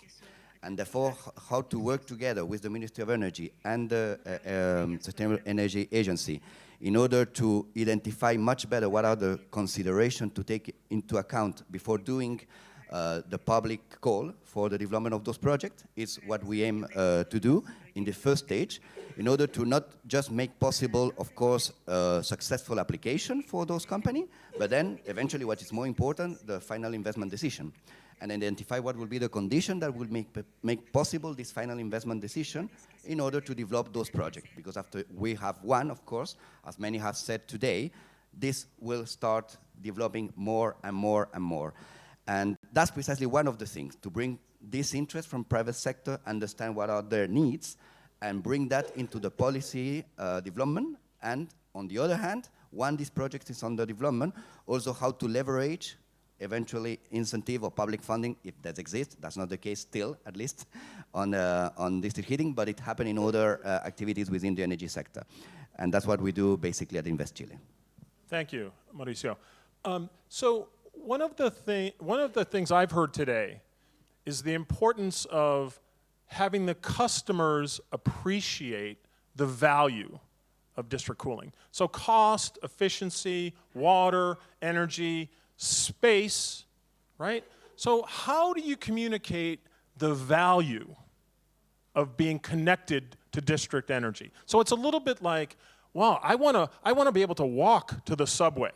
I don't want to have to drive my car. I don't want to have to drive my own car.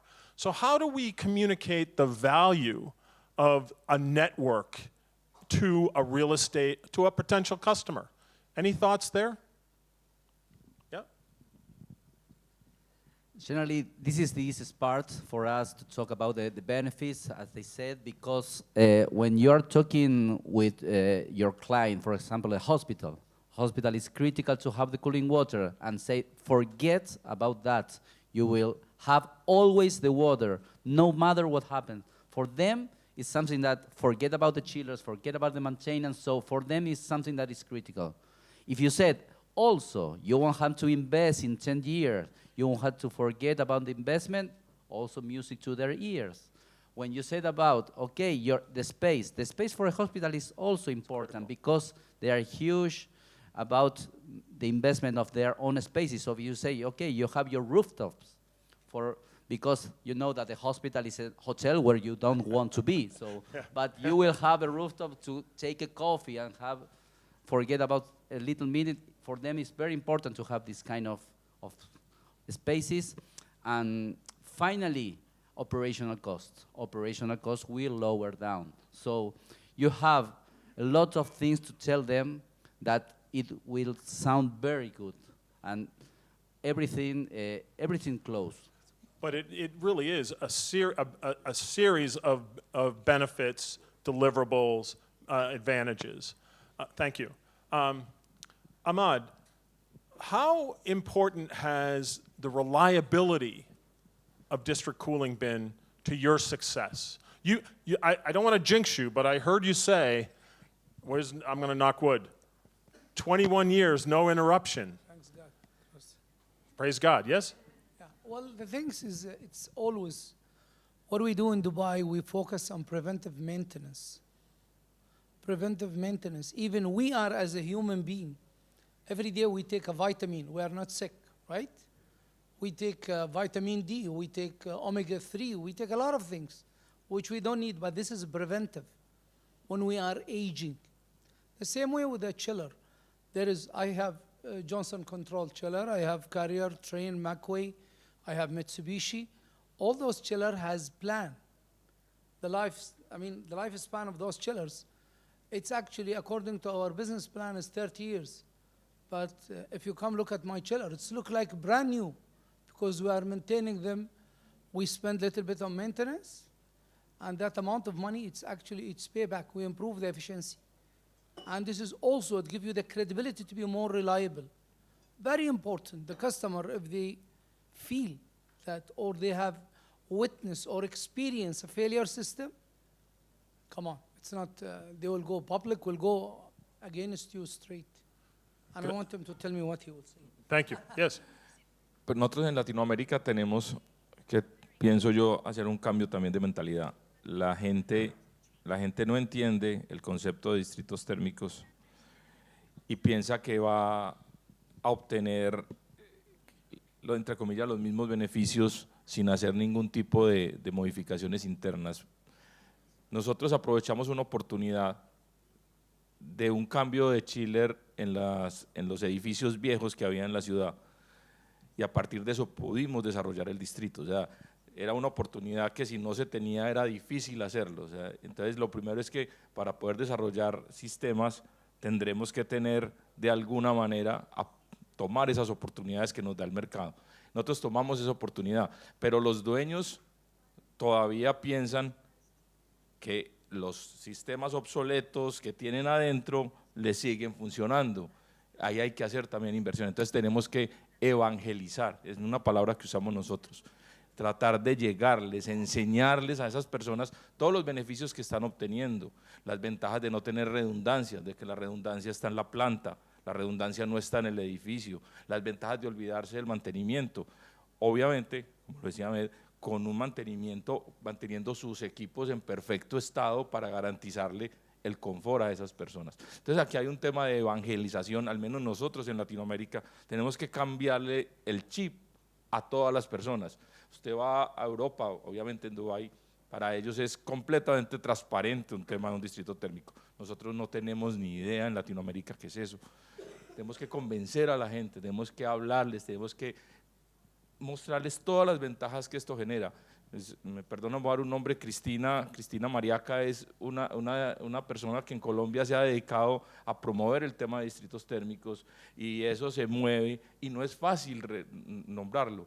Nosotros tenemos el distrito desde 2016 y es el primero, y no ha salido el segundo, porque falta compromiso en muchos momentos, falta compromiso de Estado, falta financiación que no es fácil conseguir.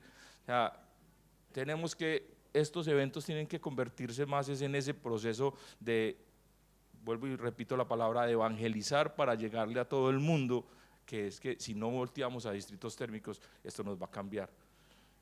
Con el perdón, nosotros pudimos ahorrar en 3 edificios que cambiamos inicialmente del orden de 1.400 toneladas de monóxido de carbono expulsado al ambiente, y solo eran 13 edificios. Pues, ¿qué podrá decir con 1.600 o 160.000? O sea, un número loco. ¿Qué podrá decir que están ahorrándole de ese tipo de situación al mundo? Entonces, eso es lo que tenemos que convencer. Tenemos que hacer un tema de evangelización y de enseñarle a la gente que esto no es una moda, porque esto no es moda, esto es una realidad que necesita el mundo. Muchas gracias. And I think that's why we're here, yes? To share, exchange, support, and help. So we're gonna close in 5 minutes, okay? So that we get back on time and have lunch. But let me ask, I'm just gonna lob this and you look at me if you'd like to answer. How important is a local champion to make district energy happen? How important, and where does that come from? The private sector? The technology provider? The government? Or yes, depending on where you are? What are your thoughts on how do we make district energy happen in Latin America? Ahmad, yes? I think collaboration. Okay. I strongly believe in collaboration between the government, private sector, and the technologies people. Like, they have to be collaborated. Again, and we would prefer if they became also a partner. Because no one will do a job for free. There is no free lunch. So let's accept that. If the government has interest on a company, along with the private sectors, investors, or company interested on clean energy, plus to put all this technology and club them to serve a project and come up with something good for the country and for the city itself. I think collaboration is the way forward for the industry. And so how can the experience that you have in Dubai or in Paris or in Medellin, how can we leverage that and help other players succeed? Any thoughts? Actually, I was on my meeting with the mayor yesterday. We extend our privilege, and I told him we're willing to work with your team, helping you, setting the feasibilities if you need us to do it, but we need some information. We need to sign something like NDAs, signing article of association, just start talking about it. Because the concept of district cooling, it's not overnight. It's something that we have to understand what they have, the cost of energy, the water sources, all these elements. So in order to make a full-fledged proposal that they can look at it and study it, and also that they can take these products, sell it to the bank, the concept itself. Or maybe even World Bank. Yeah, World Bank, if they have money, I don't know what they're charging. But there is, Rob. You should be talking, yes? But Rob, there is many ways. For example, the export bank. Let's say you are buying chiller from America. If you have the facilities with the export bank, American Exim Bank, they will sell a chiller from Johnson Control to you, and they will finance it over here. You are buying cooling tower. You are buying pumps. So they will look at the full-fledged plant room. And I think this is how it should be. So the homework that some have done, yes? Sana, Alexander, yourselves. So Daniel, how Johnson Controls, I think, has a vision for a future of district cooling, district heating, heat pumps, yes? Thermal energy. How important is we start thinking about the thermal side and not just the electricity side? Any thoughts, Daniel? Okay, I'm going to answer in Spanish. La visión de Johnson Controls es muy similar a la que presentaron sobre el Banco Mundial. Esto va a seguir creciendo exponencialmente, sobre todo en los países de Latinoamérica, donde los distritos térmicos son muy pequeños o básicamente están naciendo. Sin embargo, en los otros países más desarrollados, por ejemplo Europa, tenemos 60% de energía que consumen las bombas de calor. En Estados Unidos, por ejemplo, se espera que para 2050 ya el 80% de las calderas no sean reemplazadas por energías limpias, como las bombas de calor también. Y en ese sentido, Johnson Control, obviamente como empresa dinámica del mercado, ha invertido mucho en ampliar su producción de bombas de calor. También recientemente compró o adquirió una empresa que produce bombas de calor a 120 grados centígrados. Y esto va a seguir avanzando, va a seguir creciendo y no para. Y me uno al mensaje de Juan, porque no solamente se trata de la inversión, sino se trata de la cultura, del conocimiento, establecer las bases en las universidades, sobre todo en los centros de capacitación, después en los ingenieros, luego en las empresas que instalan, que también tiene que ser súper importante que las instalaciones queden correctamente instaladas, y luego los operarios y los usuarios también. Es todo un ecosistema que tiene que funcionar correctamente para que sea exitoso y se sigan replicando proyectos de esto a nivel mundial. Muchas gracias. So, according to my phone, it's time for lunch. My dog is saying it's time for lunch. He's always saying it's time for lunch. I want to thank our panelists. Woody Allen says 90% of success is just showing up. Thank you so much. Some of you will be here for the next day or two. Some of you are on your way to London to meet with the investors. But please join me in thanking our panelists for sharing, for their commitment, for their contribution to our community, and thank you for spending your time with us. Let's give them a nice round of applause.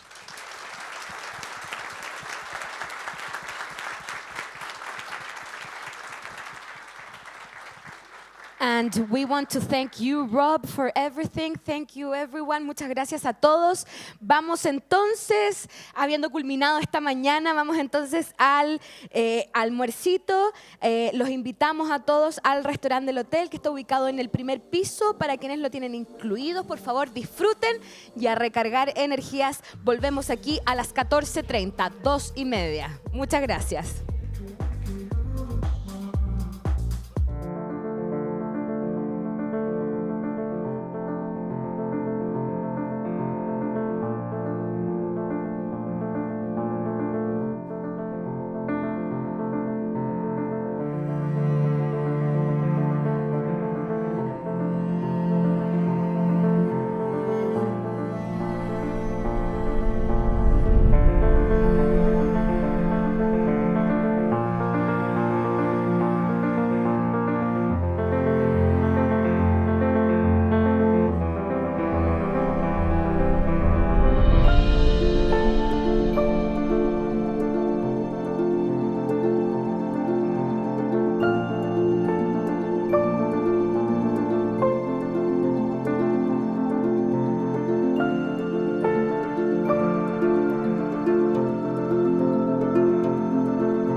Antes de comenzar con la siguiente ponencia, los invito a escanear el código QR que aparecerá en las pantallas para que ustedes puedan hacer preguntas a cada expositor. Este código QR va a servir para todas las exponencias que van a venir ahora en esta tarde. No se olviden de dejar sus preguntitas entonces en los códigos QR que van a aparecer en las pantallas. Entonces, ahora sí, comenzaremos con el ciclo de charlas técnicas llamada Visión de la Energía Distrital en diferentes regiones del mundo. Nuestra primera presentación se titula Factores de éxito para la calefacción distrital, experiencias en Europa. Para esto invitamos a Morten Hjort Dudal, gerente de desarrollo de negocios en el Danish Board of District Heating, a cargo de todas las actividades en Europa Occidental. Es coeditor en la revista Hot Cool y desarrollador activo de proyectos. En esta función, Morten trabaja con gobiernos, ciudades y empresas de calefacción distrital para fortalecer el desarrollo de la energía distrital en toda Europa. Muy bienvenido, por favor, Morten Hjort, arriba del escenario. Démosle un fuerte aplauso.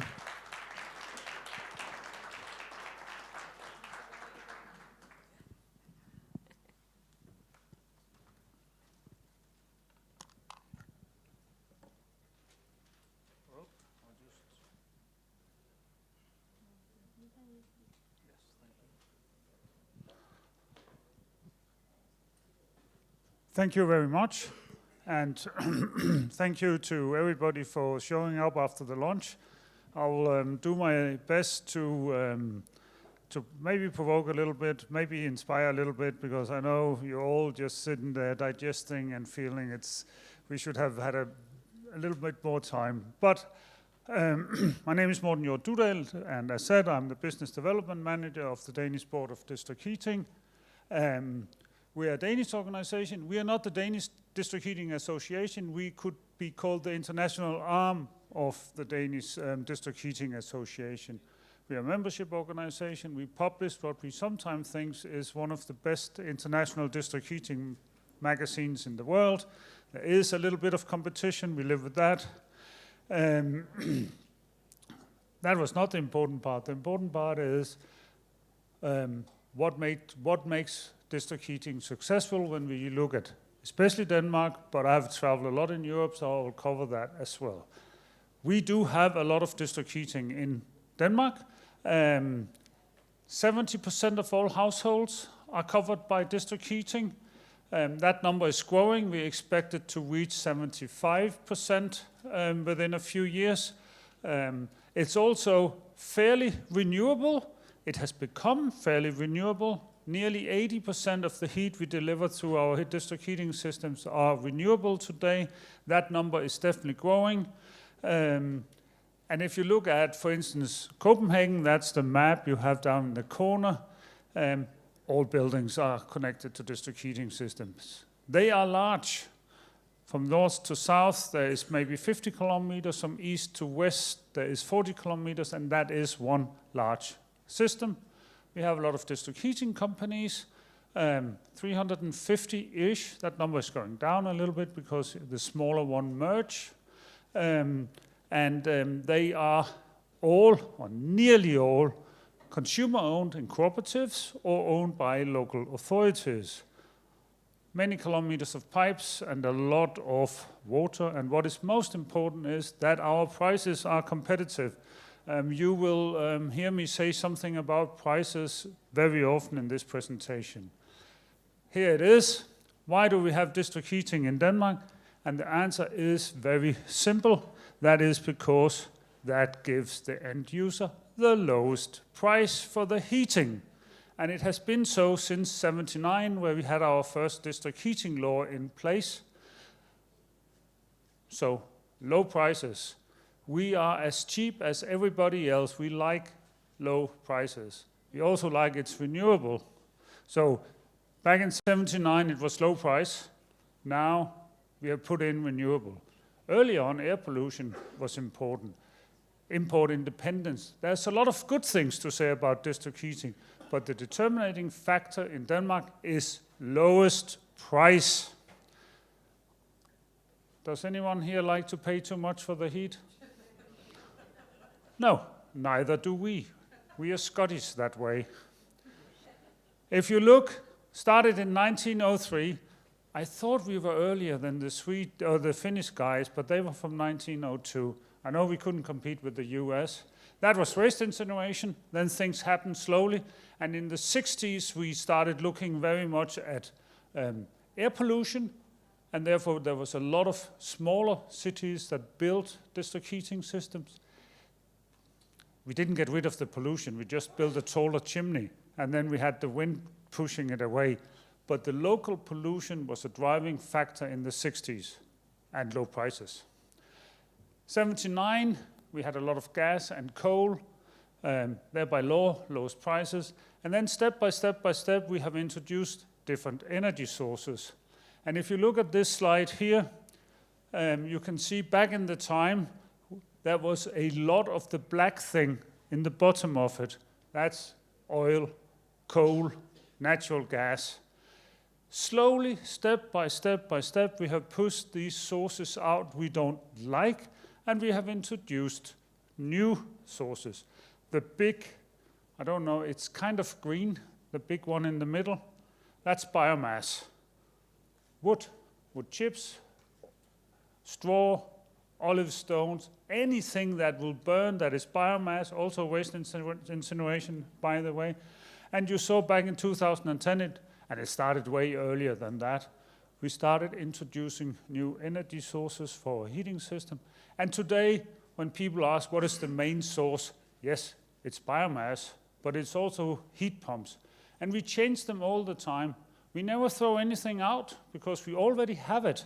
And on a cold winter day, it's nice to have a gas boiler because then you're sure you have enough heat.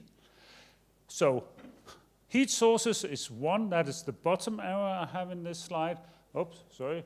The next one is, it's here to stay.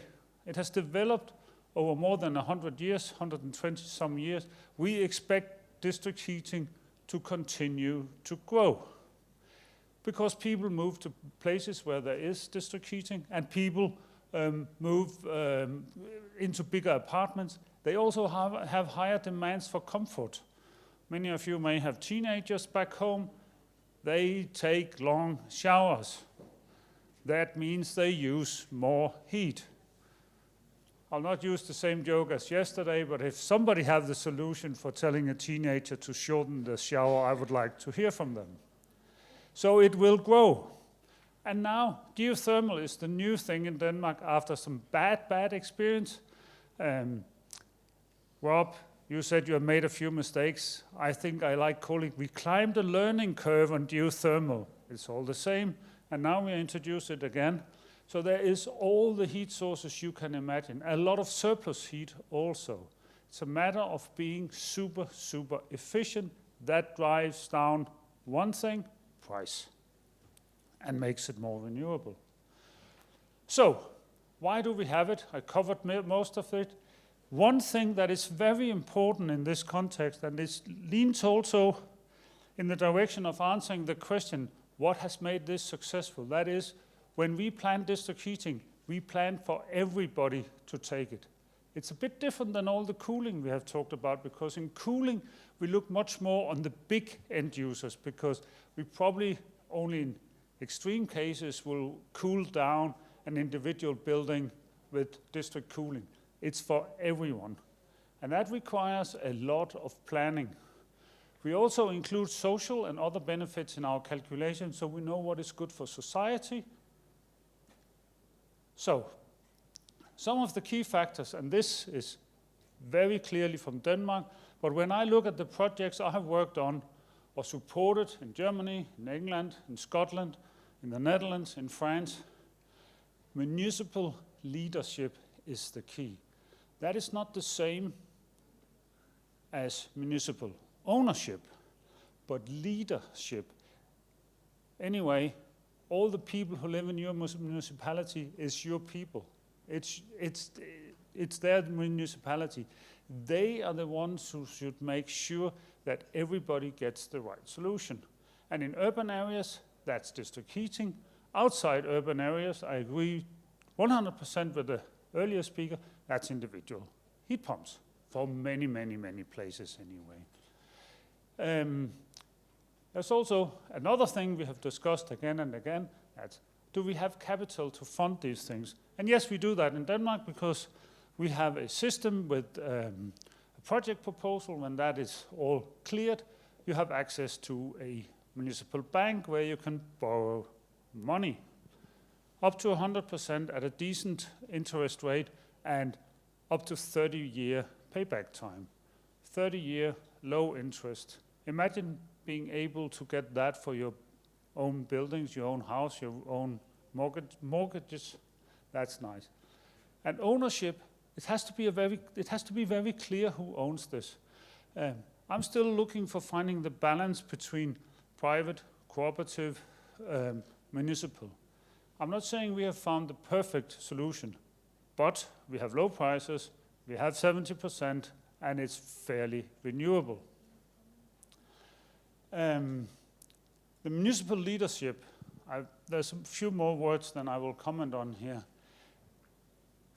They are the one who can do the municipal heat planning. They can decide and find out where to start, where's the best business cases, and develop from there. So heat planning with the municipalities is super, super important. Another thing, I said we had the heat law from 79. 79 is a long time ago. That has been fairly stable, that heat law. It's not the same as it has not been adjusted and changed a little bit here and there, but the fundamental of the heat law is the same. That's the story about low price. It's also a story about protection of three important things. That heat law protects the investor. A Danish district heating company cannot go bankrupt. So whoever invests in it will have the investment paid back. It also protects the consumer.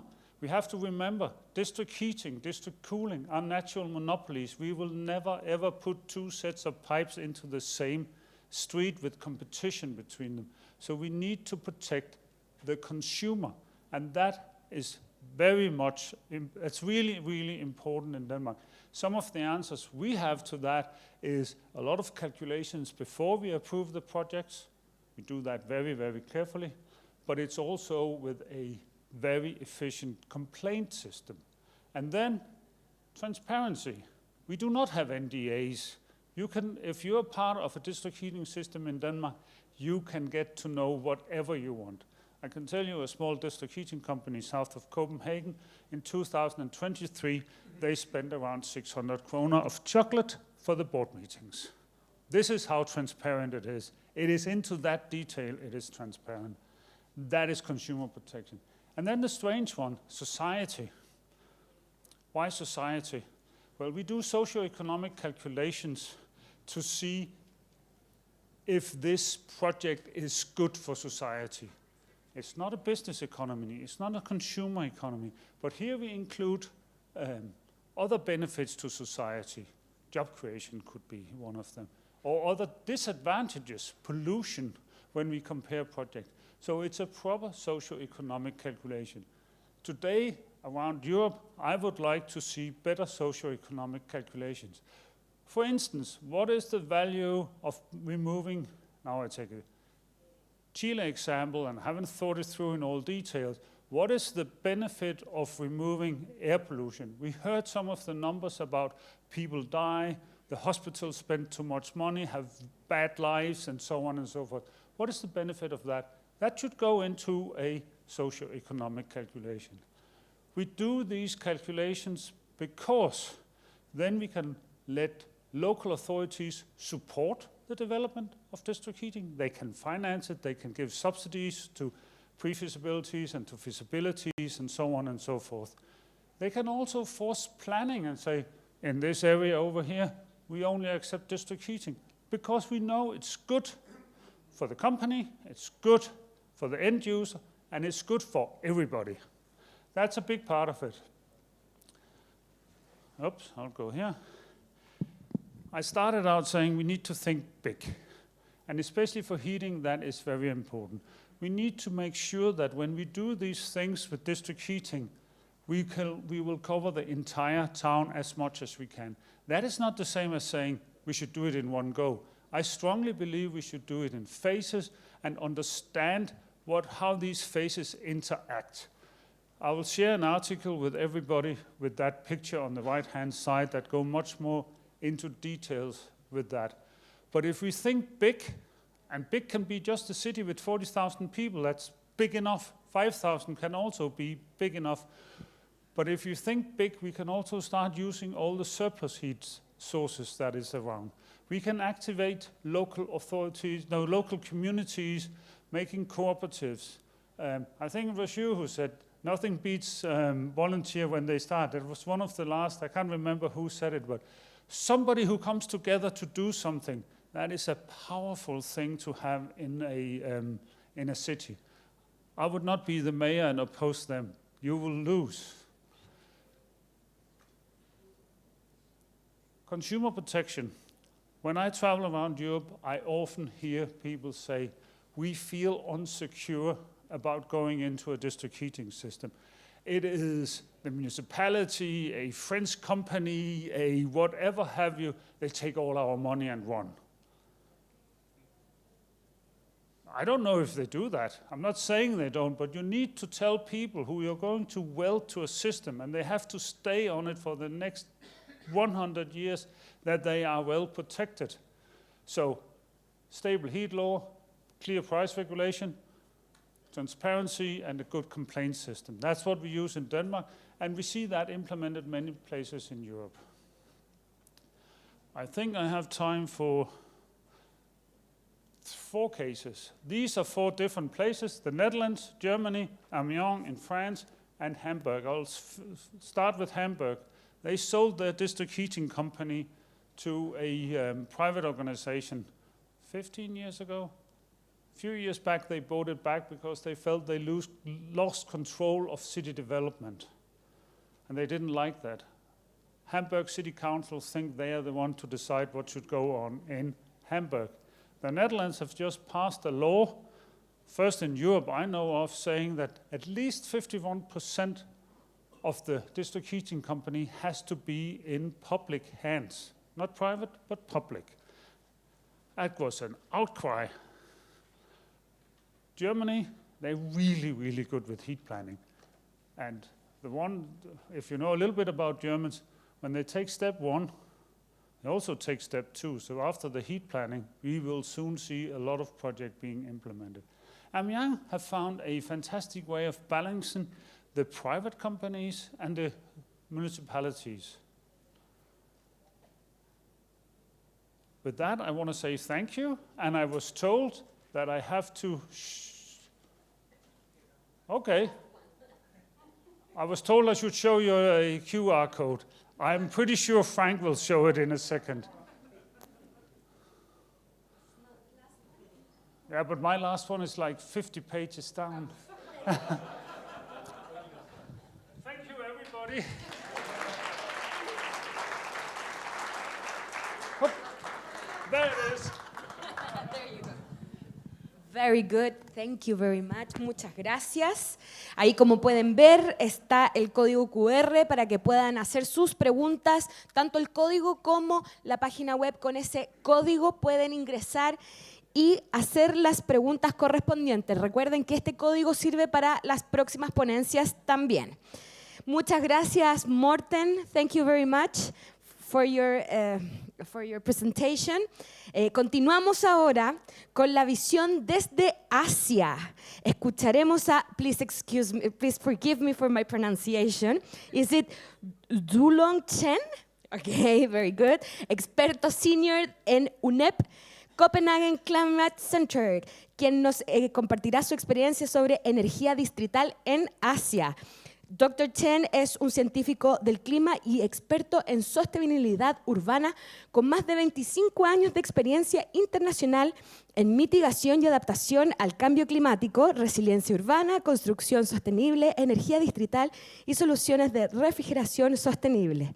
Como ingeniero principal y asesor senior, ha liderado el proceso completo de desarrollo, planificación, diseño, reacondicionamiento, puesta en marcha y operación de más de 50 proyectos de calefacción distrital, 30 de refrigeración distrital y más de 200 de eficiencia energética en edificios a nivel global. Los invitamos a subir al escenario con un fuerte aplauso.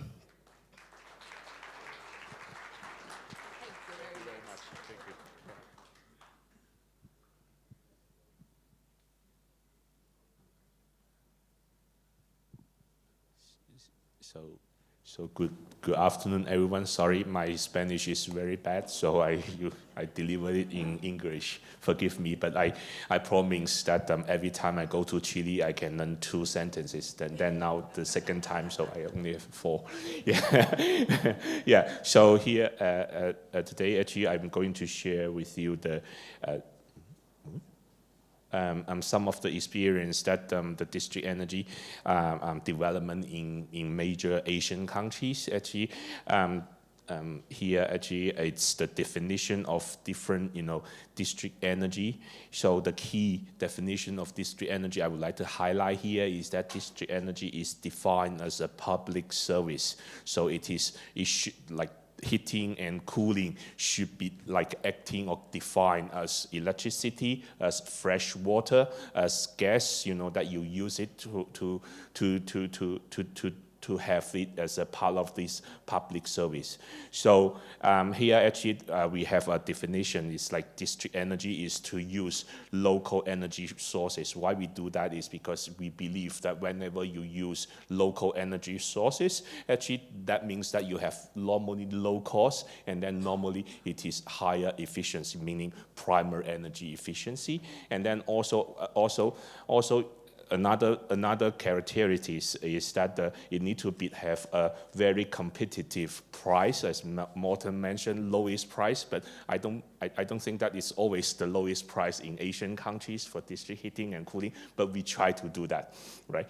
So this is a target, and then also high energy efficiency, as I mentioned, and then it provides alternative option, to replace the traditional heating or cooling solutions. And then here actually in cooling district cooling in cities also. Like I mentioned, it defined as a public service. To think about it, whenever you have a new building constructed, whenever you want to use electricity, so normal reaction is that you download the electricity from the grid. No one will construct a power plant because they want to use electricity in their basement of the buildings, right? So then the same concept should apply to heating and cooling. And when the condition allows, then you download the heating, cooling, domestic water to the public pipeline, So that is the same thing. And then also, when we say public service, that means that district heating and cooling will not provide you high payback, high IRR. So in China, in Singapore, in Japan, in Korea, actually they have the definition as public service for district heating and cooling. Then that means that they have a limited IRR. Meaning that, for example, in China, it's very clear by the law saying that district heating and cooling, they should not have an IRR over 8%. That's very clear there. So then that means that it's not that kind of project that you use fast in, fast out. That's not. So that is why some of the investors they're not making fast money, but they are making steady payback for a long term. For example, 10 years, 15 years, and 20 years. So this is the case. And then looking at the district energy market in Asia, actually we see that there's a lot of coming up investment. So this is the market analysis we did in UNEP in 2023, early 2023, and then we see that will be increasing, especially for district cooling due to the heavy very hot summer happening every year since 2022. And then we see that the district cooling, market size will increase, a lot. and then actually this morning you heard a lot about the UAE. Actually, we see that UAE market is big, is very impressive, but also like in Singapore, like Vietnam, Malaysia, China, actually they have a lot of potential, and then they are growing also.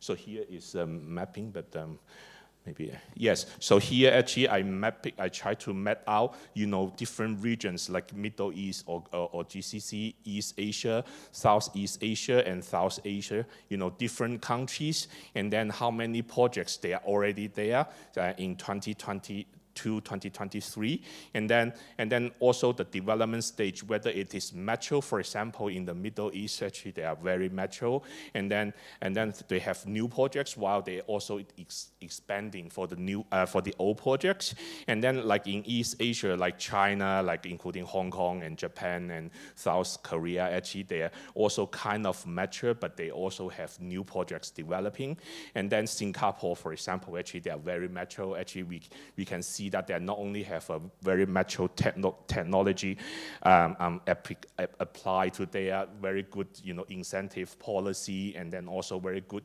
contractual, structure in Singapore, and then also in India, we see that it is up and running right now. Actually, we work in India 2016, and then we see the market is now, going to fly up. Let's put it that way, but it's not there yet, but we need to continue. Yeah, so here actually is some of the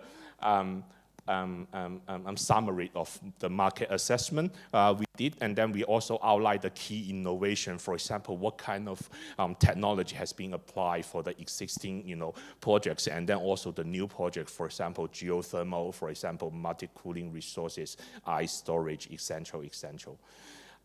Here actually I will go through it very quickly. So UAE already you heard the new the speech of from Empower, and then also we see that there's Tebri, Imiku and Empower, and then they have maybe Tebri and Empower have the equal share of the market, and then in different cities in UAE. So Empower is mainly in Dubai, and then Tebri is mainly in Abu Dhabi, but they are very big, huge, and then they are leading the district cooling market actually. And then here actually we see that in Singapore actually we see that this Marine Bay district cooling system actually has been there for also quite some time. I think that the first time I visited is around 2013 something, and then there's already there, and then they're also expanding. The old one is in the 5-star hotel, and then they're trying to connect it and then extending their network to the nearby high-rising or high level of commercial buildings as well. And then also, Singapore, due to the resources constraints, actually they are also using district cooling not only for the commercial or building level, but also for the industry level. And then they have new buildings, what they call industry parks, which using cooling as a district cooling as the supplier for industry use also. Here is some example. And then also come back to China, because I come from China, I'm a little bit exciting. So I will tell you about not only cooling, but also district heating as well. So in China, district heating is mandatory. So all the cities in North China, meaning north to the Yangtze River, they need to mandatorily have heating or mainly district heating. So this regulation is established since the 1950 or something. So all the cities, they do the construction, everything. Actually, they need to prioritize the use of district heating. So that's why it ends up with the largest district heating, as based on my limited research, I can say that. But then there's another. This is the advantage side. They don't need to convince the people to connect to district heating. But on the other side of the coin is that they have a lot of disadvantage. That, like, for example, in the capital city of Beijing, every time they restart the district heating for the heating season, they need to send out over 1,000 people, to check check the pipelines, make sure everything is okay every year, every time, twice a year. So whenever they turn on the heating system, and then when they shut down the heating system. So this is not a sustainable way, and then this is also not an efficient way. So this is why there's the Chinese government pay a lot of attention and money to upgrade the system. And then for district cooling, actually I'm running out of time, so I will do it very quickly. So actually district cooling is booming in China since 2006, 7, 8. Yeah, 2008, let's put it that way. And then actually the system there since the first project implemented in 2007, 8, and then there's more and more projects there. And then the thing is that the power of seeing is believing. So a lot of people challenging, the first time when I tried to implement the project in Guangzhou for the district cooling, I received 6,000 questions. And then some of the questions from the the high-level professors, and then, then I go to Chicago and then see the Chicago district cooling system, and then I come back and then say, okay, if Chicago can do it, why China cannot? So after that, and then every time, that the big professors, give me this challenge, and they say, okay, go Chicago, and then see the district cooling in Chicago. I'm just kidding, but that is the case. So what we are going to do in China actually is we are grouping not only the district cooling projects in one city, but we are grouping the cities to generate a high demand of district cooling, so that we can mobilize a bigger fund to implement the project. So here is an example, what we call Greater Bay Area. So it will contain, it will contain 8 cities, including Hong Kong, Macau, Guangzhou, Shenzhen, which are the tier 1 cities in China, and then also the nearby cities. We grouped that together. And then we think that, okay, this is the potential of the cooling, and then we the potential of the cooling demand according to the city development plan, and then also how many of this cooling demand can be connected to district cooling. And then we bundle all these projects and ask for the big funding for city climate farm. Actually, we are already success to do that. So one of the successful things is that in 2025, we have this real estate investment trust in Jinan City, which is our pilot city for the UNEP JEF 6 project. And then we bundle all the innovative, district cooling and district heating projects together. And then the city-backed district heating group in Jinan, they put in, they released this corporate bond to mobilize 125 million USD to invest all their projects, implement their projects. So it's very successful. It's happening this year, but actually we prepare for that for 5 years already. So this is one successful example. Okay, so I go through India quickly, and then I think that's it. So India is also a new market for district cooling.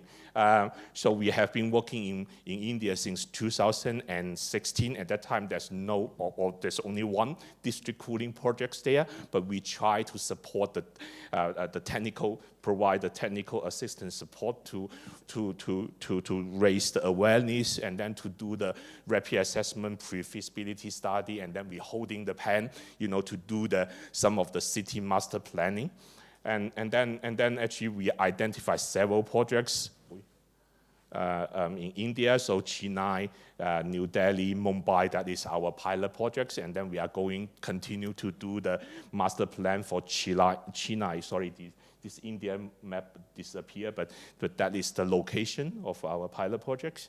Yeah, so I think that this will be the last 2 slides. So the one is that how to develop this and implement these energy projects in Asian cities. Actually, I will go back to my key triangle. So we believe that incentive policy together with cost-effective technologies, and then combined with a suitable business model, that is the key triangle. And then by combining them together, and then we can make the machine going. So this is one thing that we think that every time you plan the project, you need to think about all this.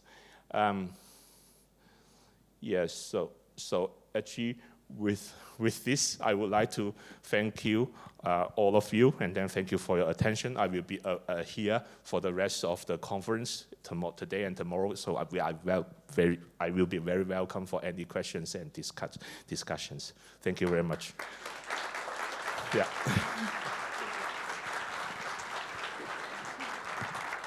Bien, pues nuevamente ahí está, eso mismito. Nuevamente ahí está el código QR donde podrán dejar sus preguntas para Dr. Chen. Muchas gracias por su presentación. Thank you very much. Pasamos ahora a la perspectiva de Norteamérica.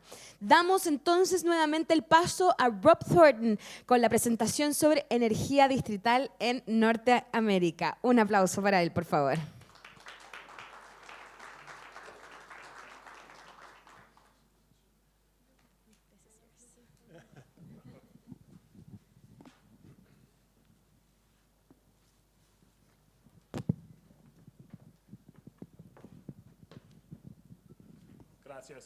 Gracias. Sorry. I'm going to set my timer so my dog tells me when to stop again. Here we go. So thank you. For those of you who've been here all day, I'm sorry to be back up here again. They asked me to talk a little bit about North America. So IDA was founded in 1909. You may not know that there are over 600 district energy systems in North America. It's a very well-kept secret. In large cities, colleges and university campuses, now healthcare, airports, military bases, etc. There has been recently billions of dollars invested in district energy in North America, both growth and acquisition. So the market is very healthy, and it's driven largely in North America, unlike Denmark, by the private sector. Ownership is really a key, both at institutions like Harvard University, Princeton, UCLA, but also in our cities. The systems are largely owned by investor-owned utilities, less municipal ownership in North America. Although Canada is slightly different, there's more municipal ownership of systems in Canada. The industry is growing. This is a report that IDEA produces each year. It's called District Energy Space. It's on our website. And we track the buildings connected, both in terms of number of buildings and the square feet added. We're averaging about 52 million square feet per year, or 2 Cleveland, Ohios per year. That may not make any difference to anybody, Cleveland, Ohio, but I used to live there. It's a great city. You've seen this slide before, and I would like to add to what Chen and Morten have said. You can start small, but think big. And over time, these systems can be aggregated, integrated, and innovated. And that's not a linear process. What's driving the growth of district energy? By 2050, 80% of North Americans will live in cities. So we are urbanizing as well. People are moving to cities, including my children. Electricity is a major expense and a major part of heating and cooling cities. 70% of electricity is used for heating, or cooling accounts for up to 70% of energy use. We're seeing in cities like Boston, New York, San Francisco, climate requirements, or climate objectives and energy and water requirements. So local laws are driving innovation and investment in district energy.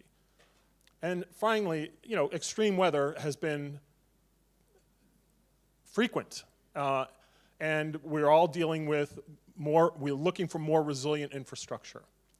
At the state level in the United States, states are asking gas and electric utilities to make investments in thermal energy networks.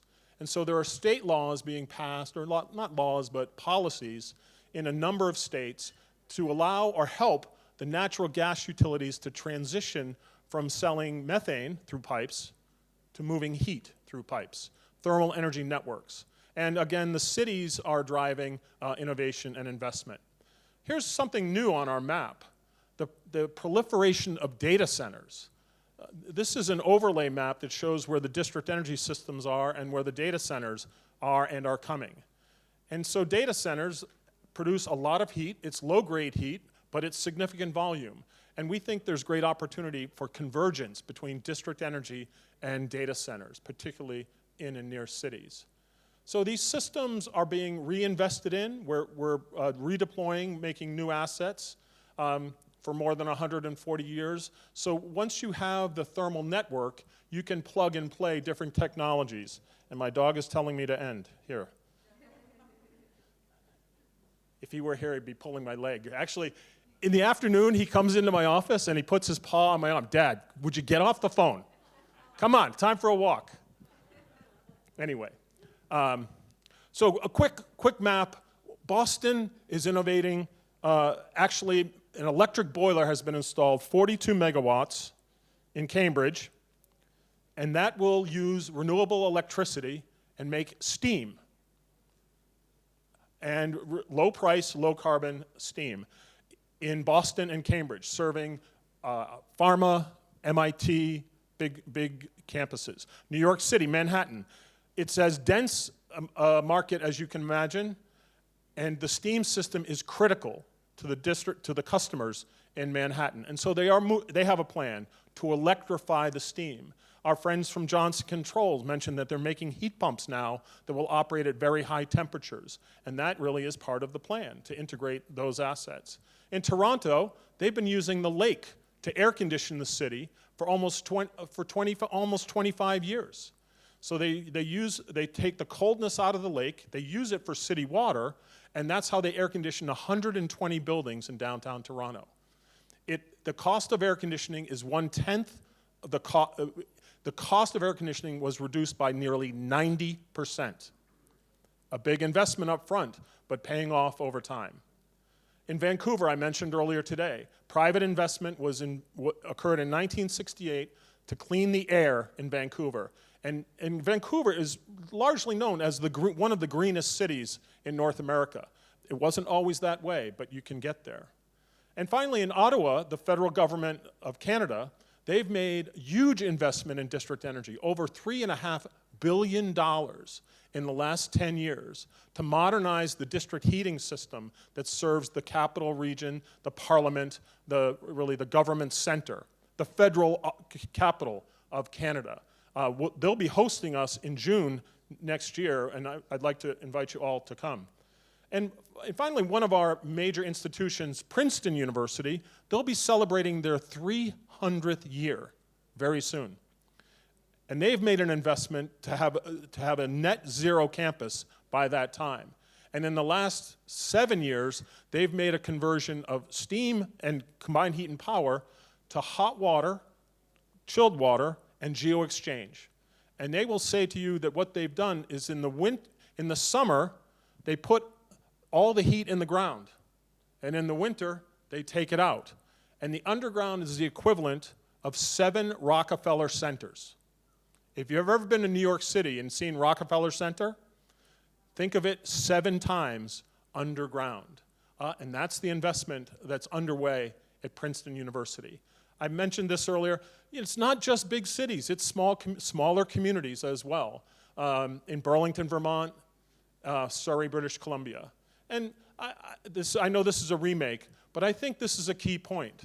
That district energy generates value for the customers by reclaiming space that really has very high commercial value. So the takeaways from North America: aggregate, integrate, innovate. Aggregate, integrate, innovate. Both technologies and ownership. And I mentioned earlier that Ahmad, they are in fact doing machine learning in Dubai. So I think maybe we're going to see some benefit of AI soon in the form of more efficient district cooling. But I'd like to close by inviting you to join us at IDEA next year in Washington, D.C. in February for our Campus Energy Conference. We generally have about 1,500 people come from a few hundred universities and colleges. And then our annual conference will be in Ottawa. And generally it's about 1,000 people, including companies like Johnson Controls, York solar turbines, etc. So please make a plan to join us, and thank you so much for a quick trip around North America.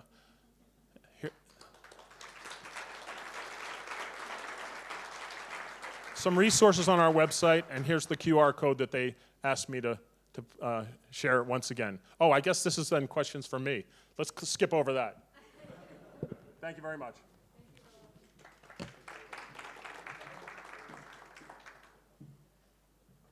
Muchas gracias nuevamente, Rob. Para cerrar este bloque de ponencias, escucharemos a Frank Mills, Distinguished Lecturer de ASHRAE, quien nos hablará sobre Net Zero y el rol de la energía distrital en ciudades. Frank es Fellow de la Chartered Institution of Building Services Engineers, la máxima distinción profesional que otorga esta institución del Reino Unido a ingenieros que han hecho aportes sobresalientes en la disciplina de servicios de edificios con reconocimiento internacional en sostenibilidad y eficiencia energética. Los invitamos a subir al escenario con un fuerte aplauso.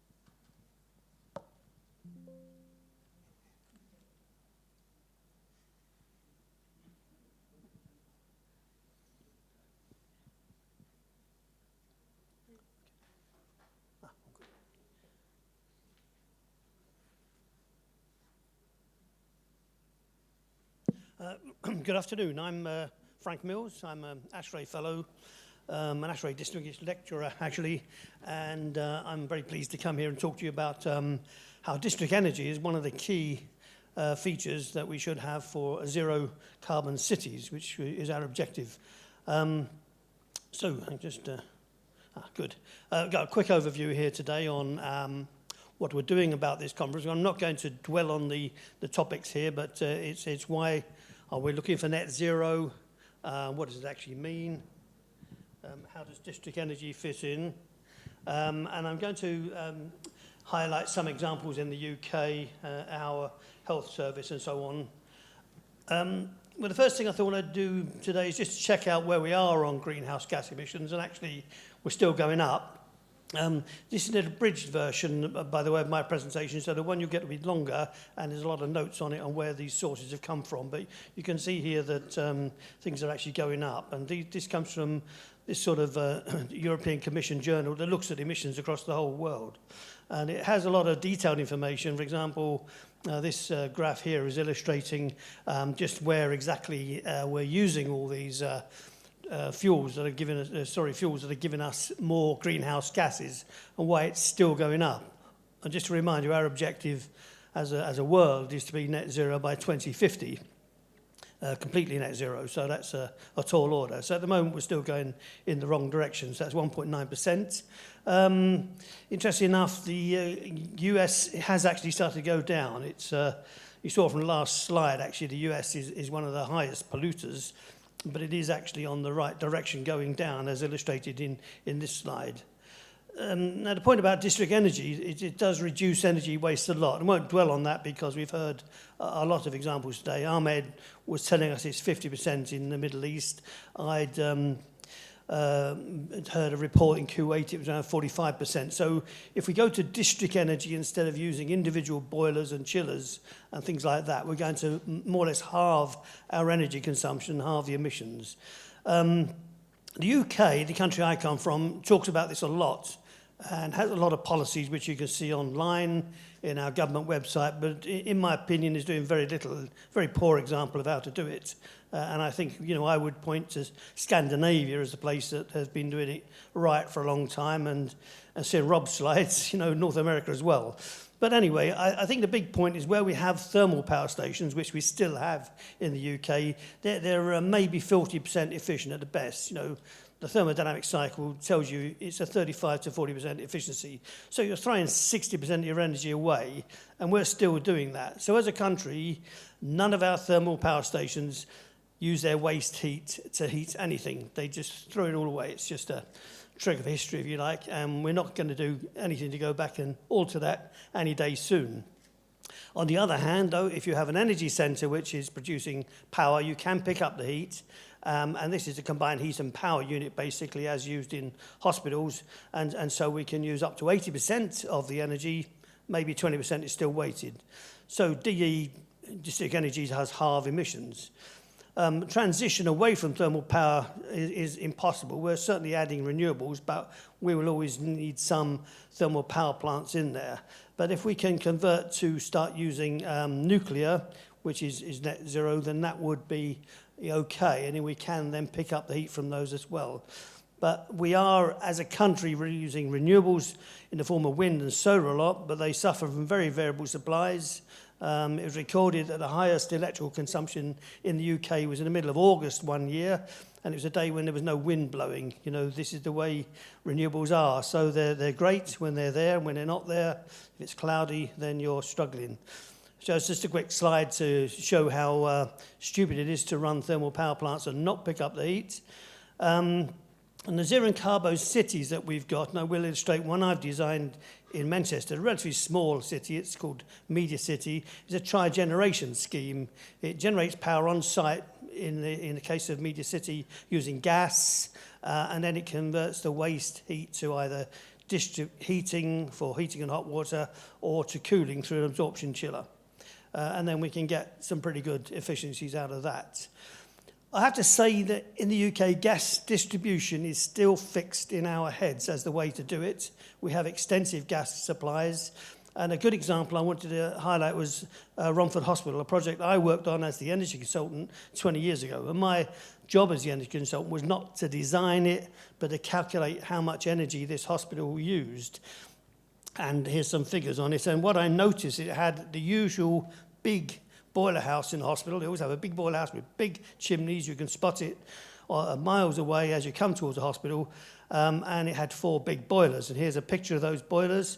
And according to my calculations, we didn't need any boilers at all because a modern, efficient hospital, and this is 20 years ago, was so well insulated and well sealed and running 24 hours a day with so much heat from people and equipment that we didn't need any heat.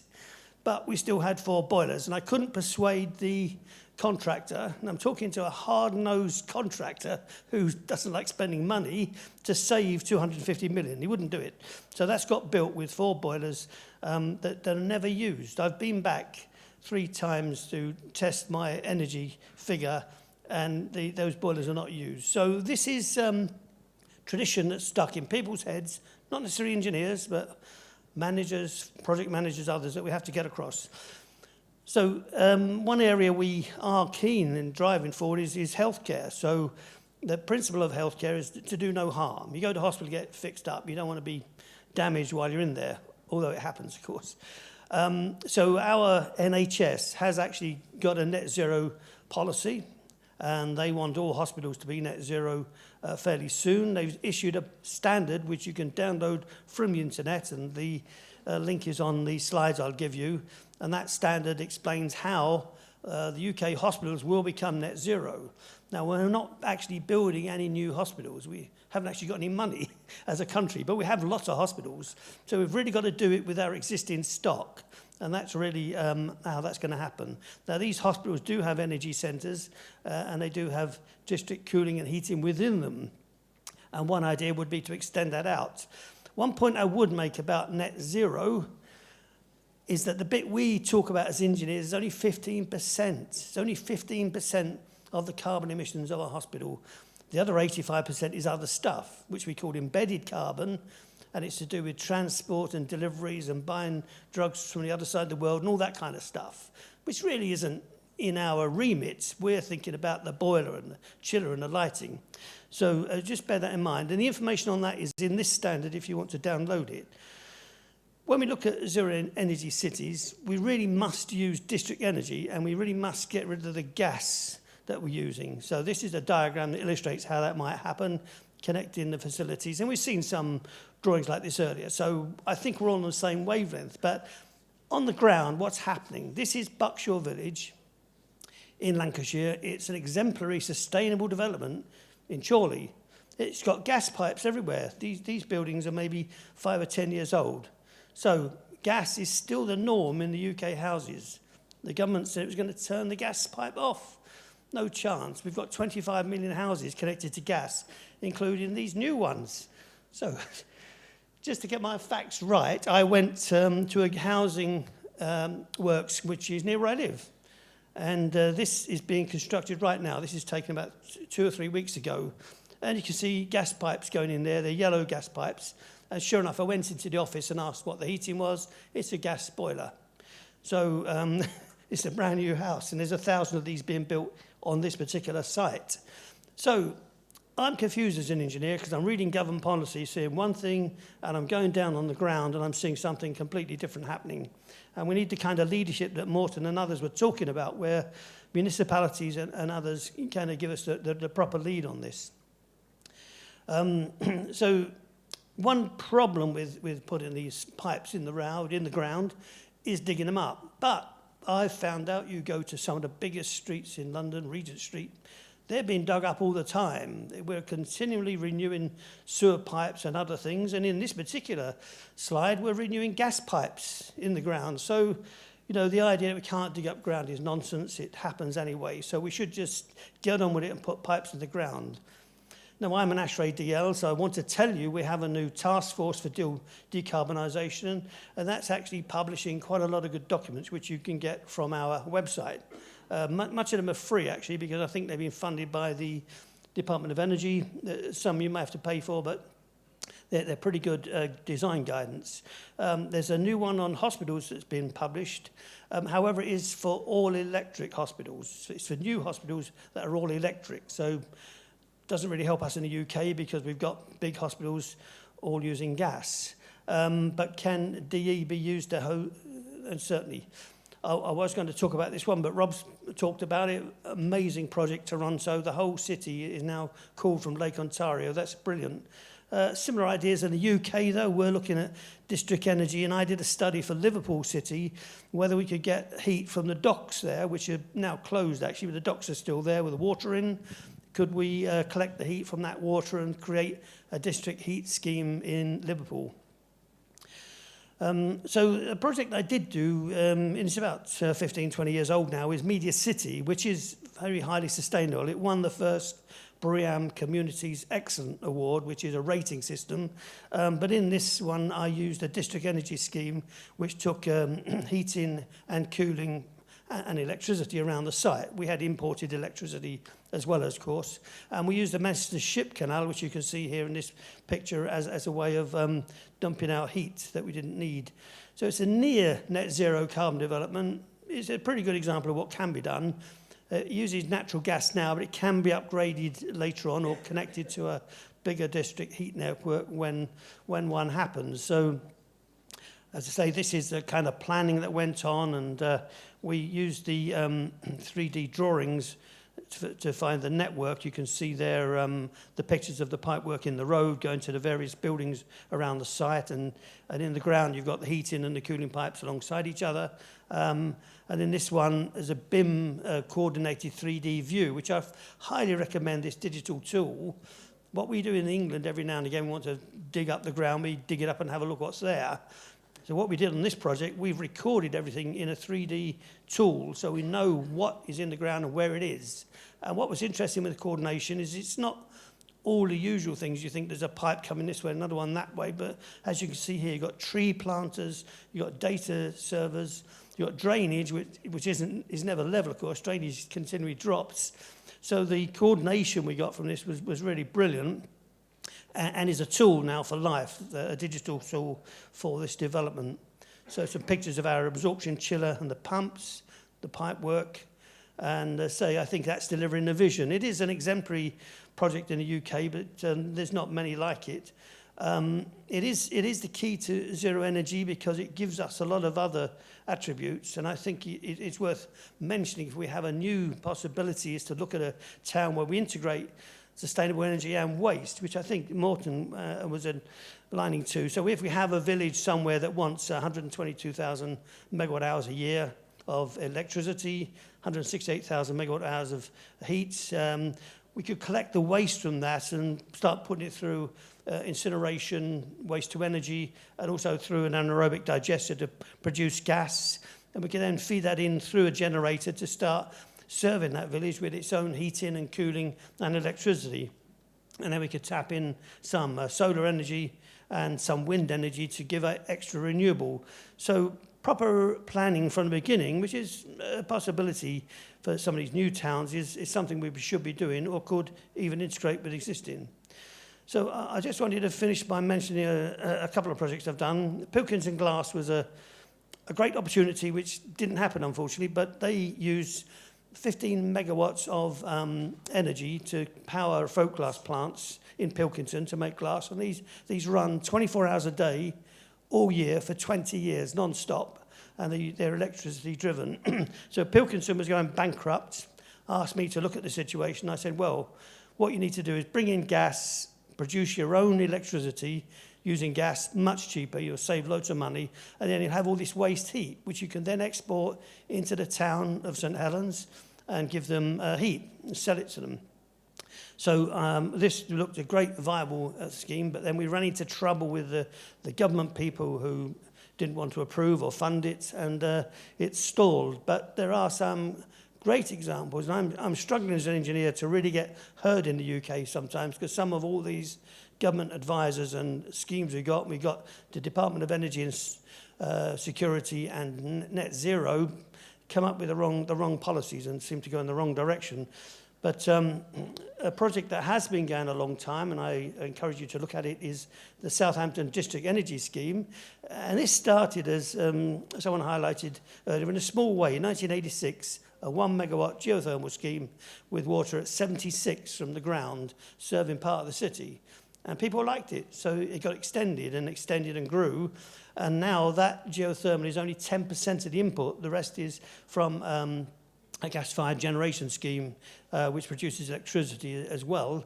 But it's now much bigger and quite successful. So a good scheme grows arms and legs, as we say in the UK. I visited Hong Kong 2 years ago and was amazed. That city is enormous, high-powered, and they were talking about going net zero, and I thought, I don't know how you're going to do that. But what they're going to do, and it's completely viable, is to use seawater. So for anyone who's been there and had a look, they've got enormous plant rooms they're building with pumps in, and they're using the seawater through a heat exchanger to reject the heat, and then from there on they've got a chilled water scheme which runs through the city.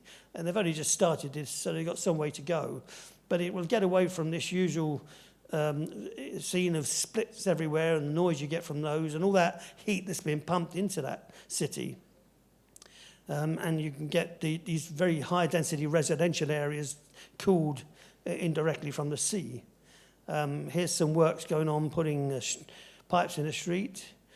I also did a study in Yorkshire in England, Bridlington, for geothermal energy underground. So we have rivers underground that are running at 50 to 60 degrees centigrade. They're about 1 kilometre down, but if you know where they are, you can drop a geothermal bore well in and take the heat up and use that. And what I couldn't make work, I think Morton identified it, was if you've put a lot of money up front into digging for a borehole and then start putting pipes in the ground, you run out of money by week 2. So you really want to find out some other way of starting. So I thought what I would do is go to the local hospital and latch into their energy centre and use that, and then drop the borehole later. And that looked viable.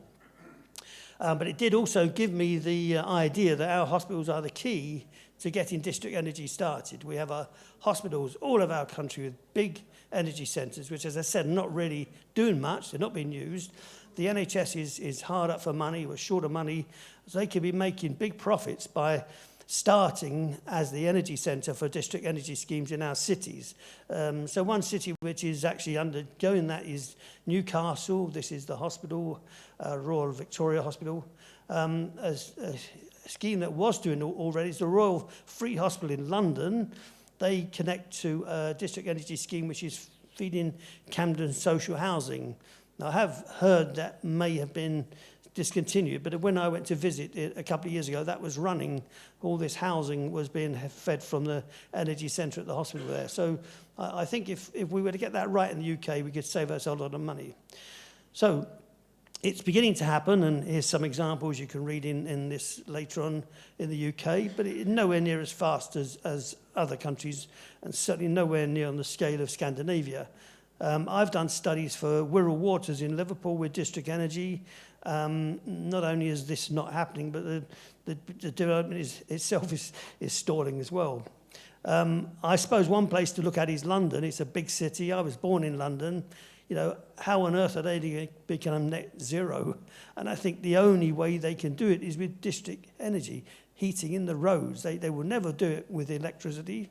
We will never have enough electrical cables of the right size to serve them. But we've got to really start putting pipes in the roads. A lot of work to do. So in conclusion, net zero is certainly achievable and cost effective. We can recover heat from internal loads. We don't need these gas supplies. No one's actually mentioned that if you read the newspapers in the UK, at least one house a year gets blown up with a gas leak and people die. You know, our gas pipes are old and leak and they're dangerous. So with district heating, you take away that danger. Amongst all the other benefits that you've talked about, it's a lot safer. So integrated, ASHRAE has a lot of technology, and I should mention CIBSE as well has a lot of good guidance on its website. So this is a shorter version, so I'll finish now. There's a bibliography for you, a list relevant ASHRAE standards. I've got a reference to the Southampton scheme there. We're not doing Q&A just yet, but what I am going to give you is this code, okay? Thank you.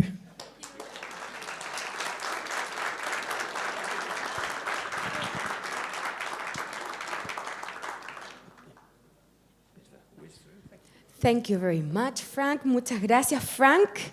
Entonces, ahora vamos a dar paso a un espacio de interacción. Pedimos a los panelistas, Frank, Rob, please, Morten, and Dr. Chen, please, to come upstage, a subir al escenario para hacer la ronda de preguntas.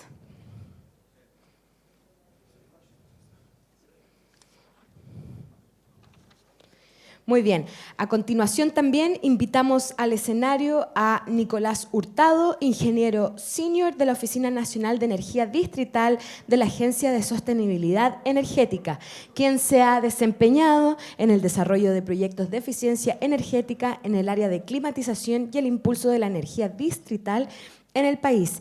¿Quién será el encargado de moderar la sesión de preguntas y respuestas? Muchas gracias. Por favor, adelante y démosle un fuerte aplauso.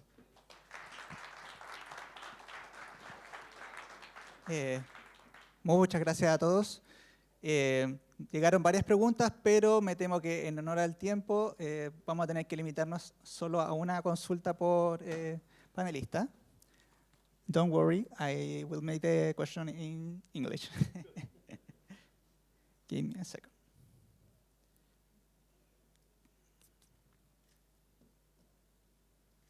Okay. First question is for Morten. Considering that some customers require renovation to connect, what is the main strategy you use to convince a customer to switch to district power? So the question is, again, how you convince a new customer to switch to district power? Yes.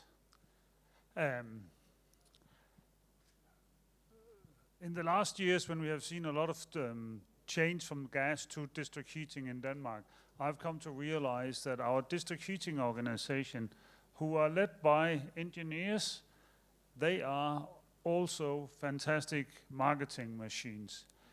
It's a matter of telling the population what you want, what they should do, how they should do it, what are all the benefits to it, what is the price.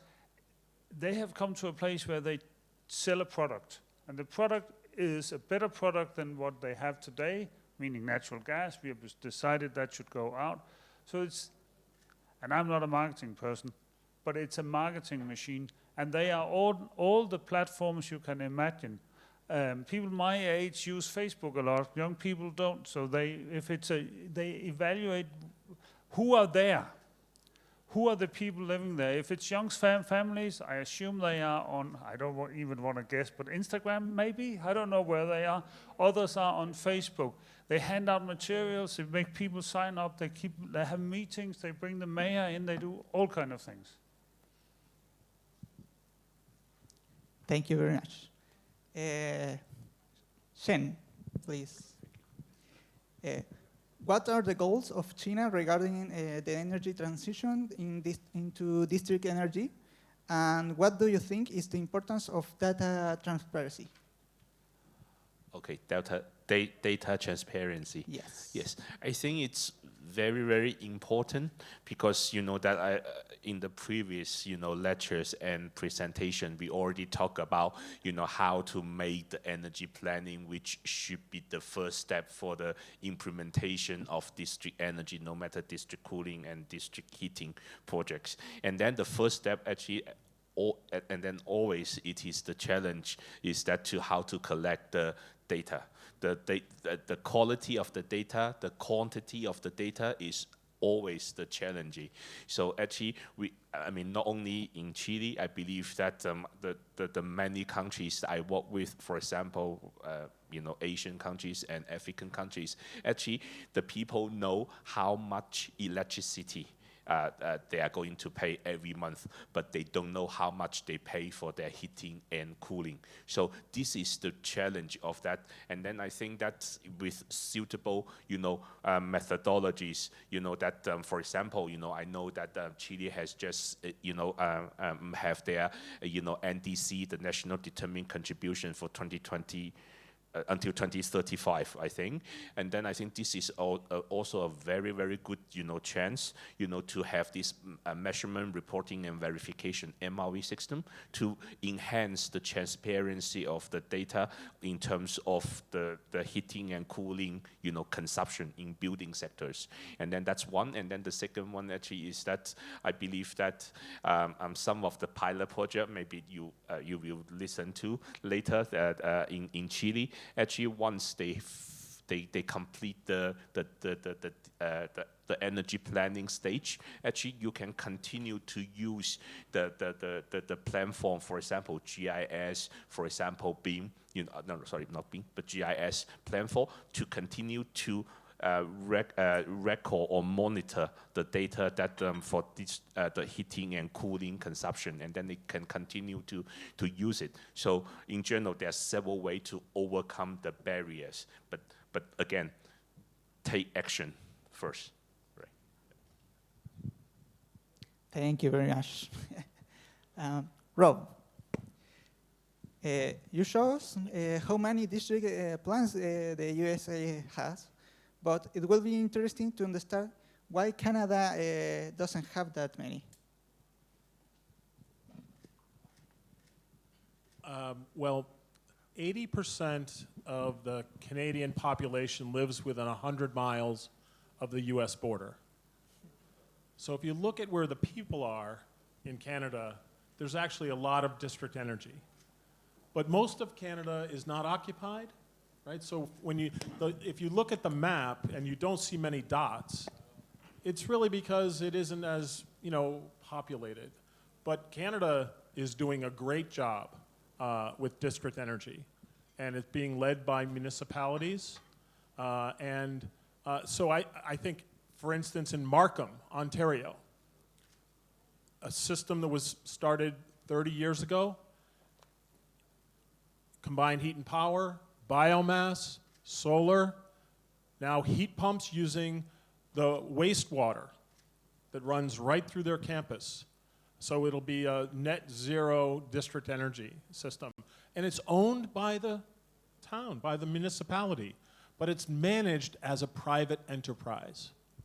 So it creates value for the city because it generates profit that gets reinvested.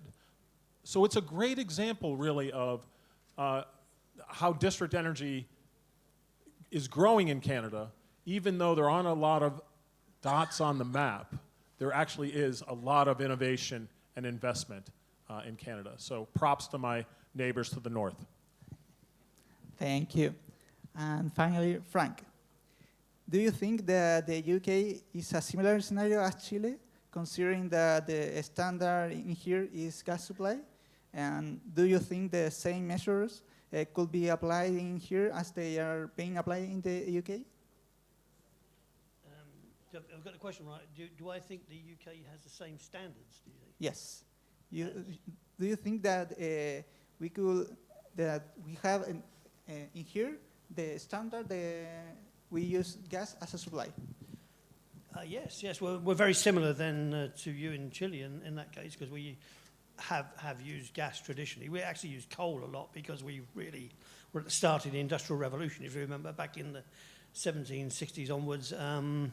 Manchester, which is a big city near me, was in 1760, Manchester had 4 houses. Now it's a massive city, but it really grew through the Industrial Revolution with coal. So, we're responsible for that mess. But we found gas in the 60s and we piped it everywhere and we got used to using gas. But, we must stop doing that. Not going to stop tomorrow. There isn't a big valve to turn off. We've got to wean ourselves away from it. So I think we're very much going to follow the way you're doing it in Chile, actually, which is the right way. I think as an engineer, I have trouble with a lot of the politicians talking about, more wind energy and that kind of thing. We can't go all electric because the cables in the streets are not big enough. And it's just a simple number that sums it up. My house, which is the same as your house, has a 5 kilowatt electrical supply. That's what I get. Every in the street has 5 kilowatt. My boiler is 30 kilowatts.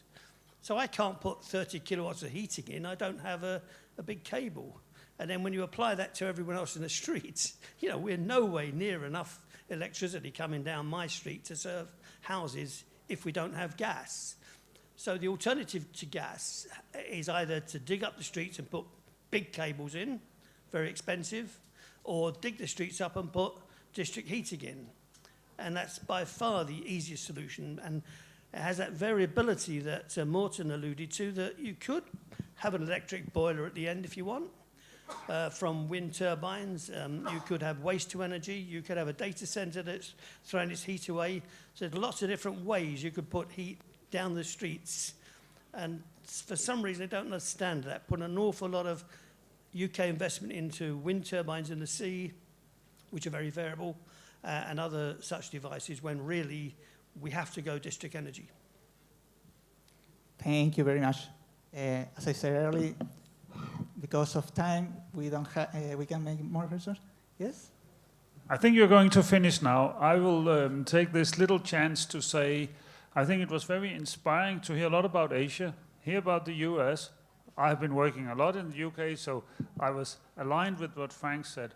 But isn't it interesting, and I think you should bring that into your head, that there have been stable framework conditions in the US. They have changed, they have altered, but they have one way of doing it. Denmark have a different way of doing it. Asia clearly have a different way of doing it. But what I think is important is to realize that if you keep on changing everything every day, nobody would ever invest. You can't give the security to the investor or the consumer if everything changes every day. This is investments that last 60 years. You have to do something that makes it a good idea for the next 60 years. It's not the same as shouldn't change at all, because we all need to push people in the right direction, become more renewable, become more efficient and all these things. But stability in the framework conditions, that I think when we look at these 3 presentations is a key thing. And they can then be different. Thanks to all of you. Por favor, un aplauso aquí.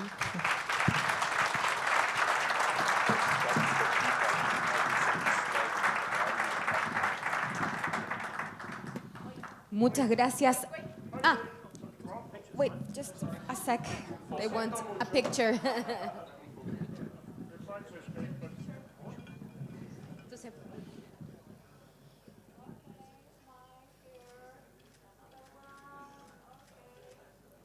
Muy bien, entonces, muchas gracias a los cuatro, muchas gracias por sus presentaciones. Y finalmente, haciendo la bajada del potencial de nuestro país, ahora recibimos a Pilar Lapuente, Project Manager de la Oficina Nacional de Energía Distrital y coordinadora de financiamiento institucional de la Agencia de Sostenibilidad Energética. Cuenta con más de 10 años liderando iniciativas de evaluación de riesgo ambiental, calidad del aire, energía sostenible y cambio climático. Pilar hoy nos va a hablar sobre el mercado potencial de la calefacción distrital en Chile. Le invitamos a subir a este escenario con un fuerte aplauso.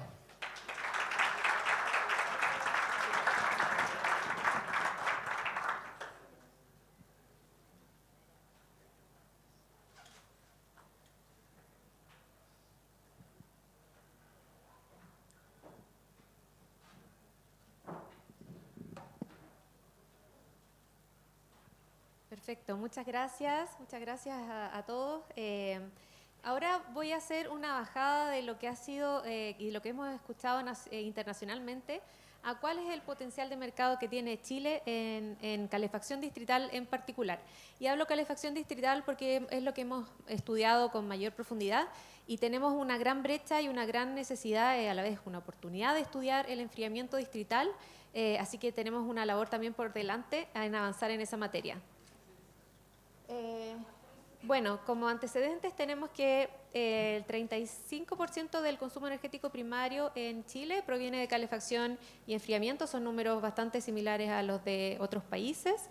El 40% de la calefacción doméstica hoy se abastece con leña y el 85%, hay un rango por supuesto, de las emisiones de partículas finas, de material particulado fino, provienen de las emisiones a leña, por lo tanto tenemos el problema de contaminación que ya hemos escuchado.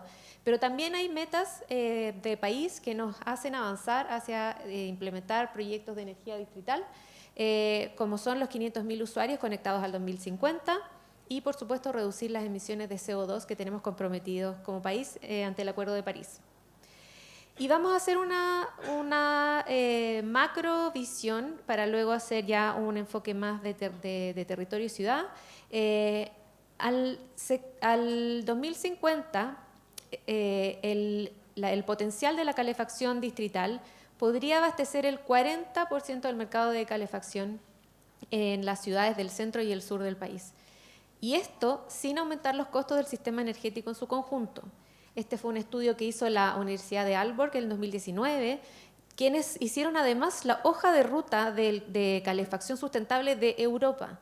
O sea, son realmente estudios de la mayor calidad y que demuestran un tremendo potencial nuevamente para nuestro país, sobre todo en las zonas de alta densidad poblacional y en las conurbaciones de las ciudades, como por ejemplo el Gran Santiago, Gran Valparaíso, la región del Biobío con su Gran Concepción. Y esta tecnología se puede abastecer con un 60% de cogeneración, que es lo que proponen, un 10% de energías renovables directas, 10% del calor residual y 20% con bombas de calor. Ahora veamos cómo el enfoque de la planificación urbana también hace ya, bajamos del potencial nacional, ¿cierto?, allá al potencial de las ciudades.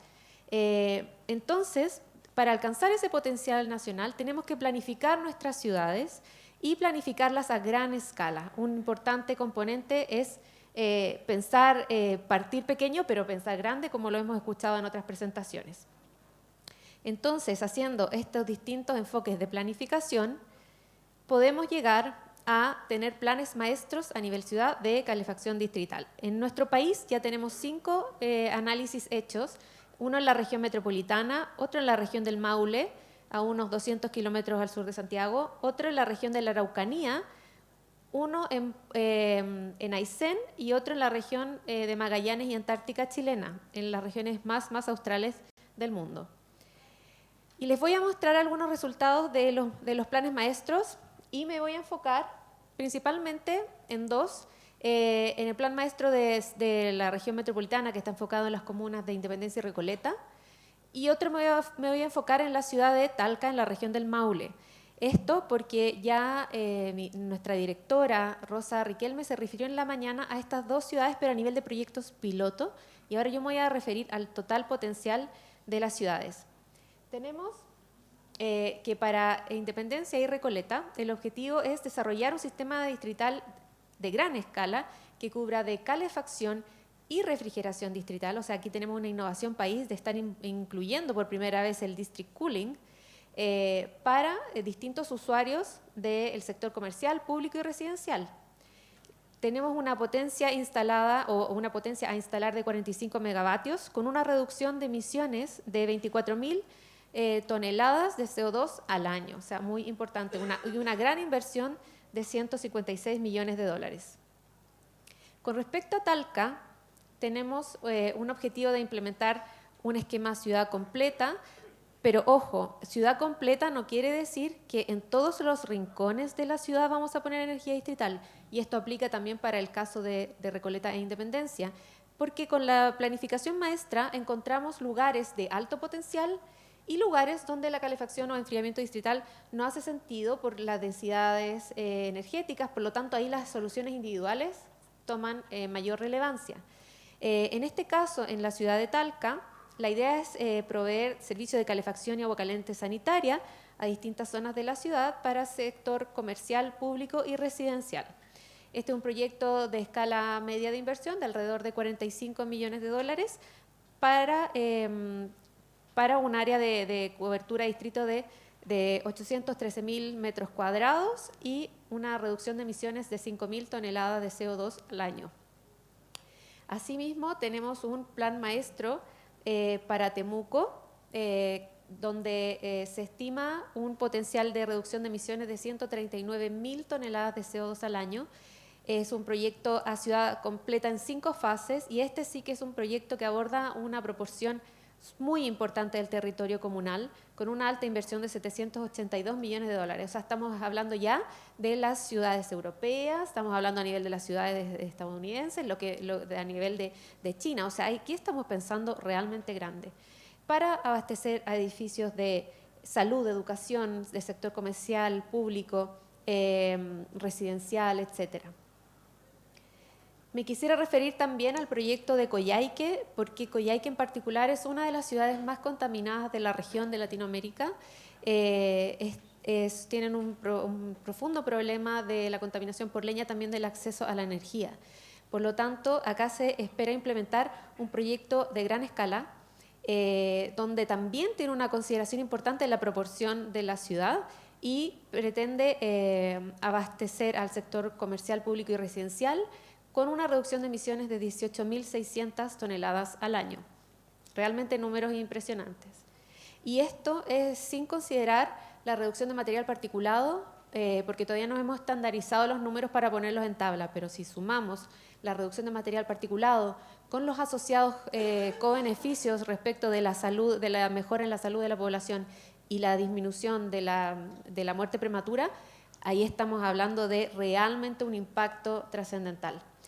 Y finalmente, este es el último plan maestro que les voy a presentar, que está desarrollado en la comunidad de Puerto Williams, la comunidad más austral del mundo, donde se quiere abastecer a toda la población que tiene uso público y residencial,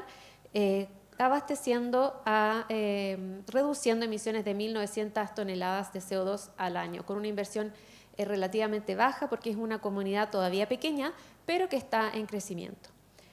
Con esto termino. El potencial de mediano plazo, ya ahora pensando en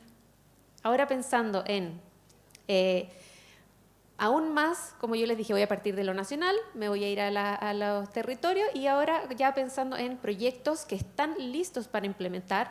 Tenemos una cartera de proyectos que involucra una potencia instalada de 853 megavatios, con un área distrital de 76 millones de metros cuadrados, una reducción de emisiones total de 193.000 toneladas de CO2, o sea, gases de efecto invernadero, y una inversión estimada de 1.176 millones de dólares.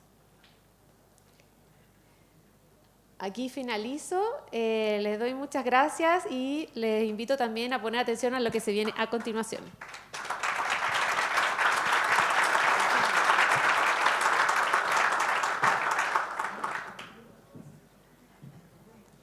Muchas gracias, Pilar, por esta ponencia. Con esto terminamos la tanda de presentaciones. Les recuerdo que es fundamental que si se han sacado fotitos, todo lo que tiene que ver con el registro fotográfico de este evento, los invitamos a subirlo a redes sociales y no se olviden de etiquetarnos en el arroba agencia-SE. Agencia-SE. Bueno, y así es como vamos llegando al final del día. Les pido que una vez terminada este anuncio que van a hacer a continuación, quédense porque tenemos un rico cóctel de camaradería para poder conversar, hacer networking, un excelente momento para poder conocerse y así seguir avanzando en estos temas tan importantes. Entonces, tenemos que indicar un importante anuncio, tal como decía Pilar, para la energía distrital en Chile. Invitamos al escenario a Felipe Mellado, coordinador de Energía Distrital de la Unidad de Geotermia y Energía Distrital del Ministerio de Energía de Chile. Me están pidiendo un poquitito, ¿quién nos hablará sobre un importante anuncio?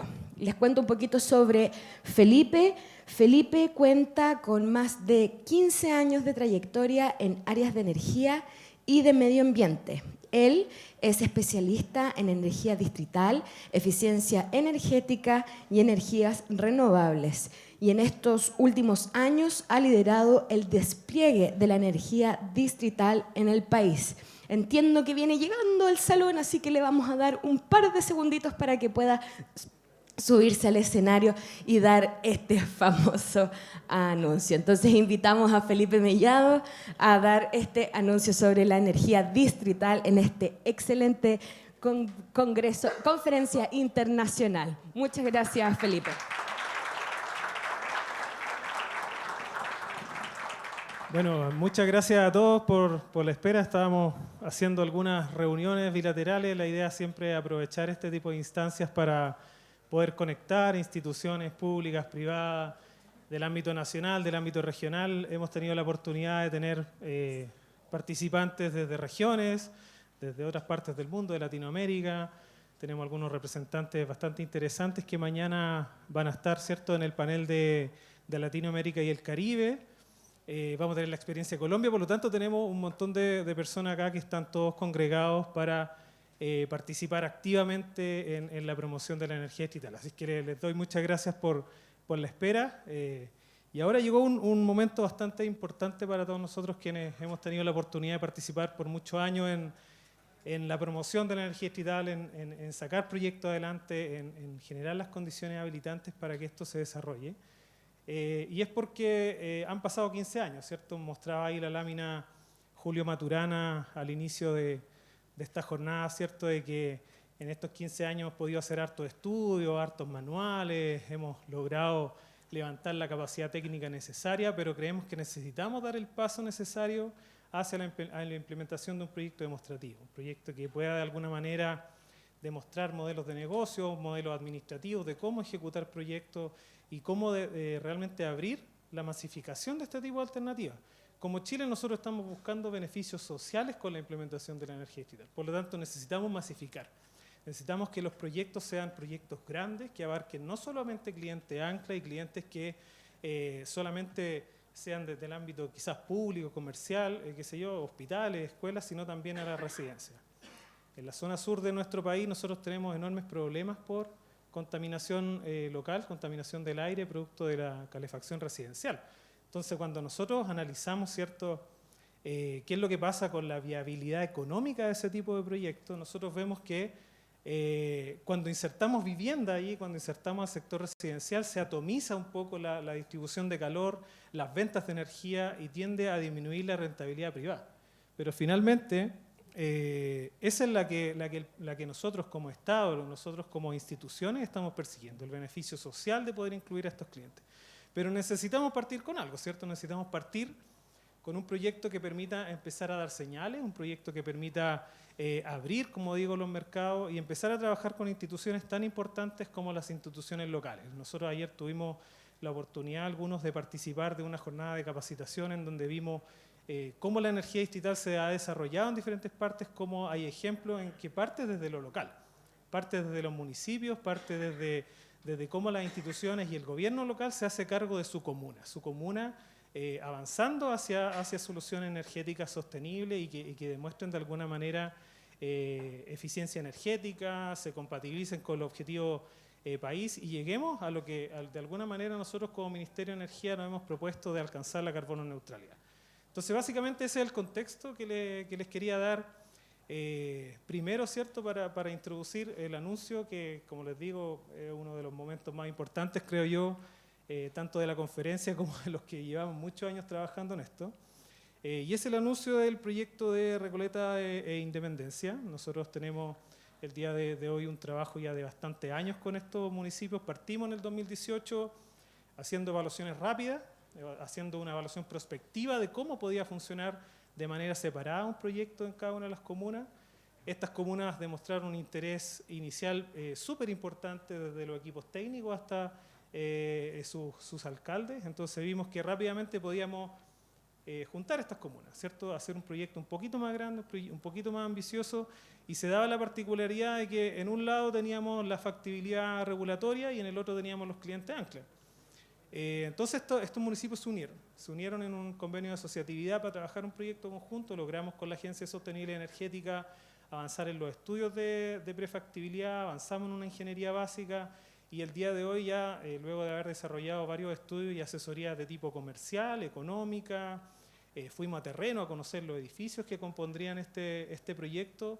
Nosotros nos dimos cuenta de que hay una enorme oportunidad, es un proyecto que es viable desde el punto de vista económico, desde el punto de vista privado, tiene una buena tasa de retorno para la visión privada, pero nos permite a nosotros testear y demostrar que esta alternativa tecnológica funciona en nuestro país. En este caso, el proyecto Recoleta de Independencia va a buscar objetivos más asociados quizá a la remoción y a la mitigación de gases de efecto invernadero, pero sí va a mostrar un modelo de cómo hacer, ¿cierto? De cómo generar un proyecto en las condiciones de mercado actuales, en las condiciones que tenemos hoy día de competencia con los sustitutos para proveer de calor o frío a las edificaciones, y eso sin duda va a abrir la puerta a otros proyectos, ¿cierto? Otros proyectos que van a estar en la zona sur, probablemente liderados más bien por esta componente más social y por esta componente más de vivienda, que es lo que nosotros buscamos, pero ya va a estar un modelo funcionando, va a haber un pipeline de proyectos que finalmente se vayan a llevar a ejecución. Entonces, básicamente para nosotros como Ministerio de Energía nos interesa seguir trabajando con las municipalidades. Creemos que las municipalidades han puesto un entusiasmo invaluable en poder impulsar esto. Hemos tenido reuniones desde los equipos técnicos hasta los alcaldes y por eso nosotros creemos que hay un convencimiento absoluto por parte del Ministerio de Energía, de la Agencia de Sostenibilidad, de la Municipalidad de Independencia, de la Municipalidad de Recoleta y la Corporación Innova Recoleta, en que este proyecto va a salir adelante en las condiciones que lo estamos planteando. Entonces, bueno, no me voy a extender más en este preámbulo, ¿cierto? Simplemente quiero darle la palabra al alcalde de Independencia, Agustín Iglesias, que nos pueda brindar alguna mención a cómo el proyecto se ha desarrollado en su comuna, así que pido un aplauso para el alcalde. Por favor, alcalde.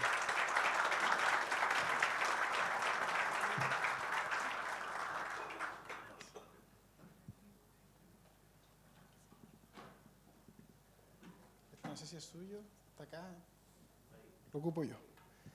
¿Qué tal? Buenas tardes a todos, a todas.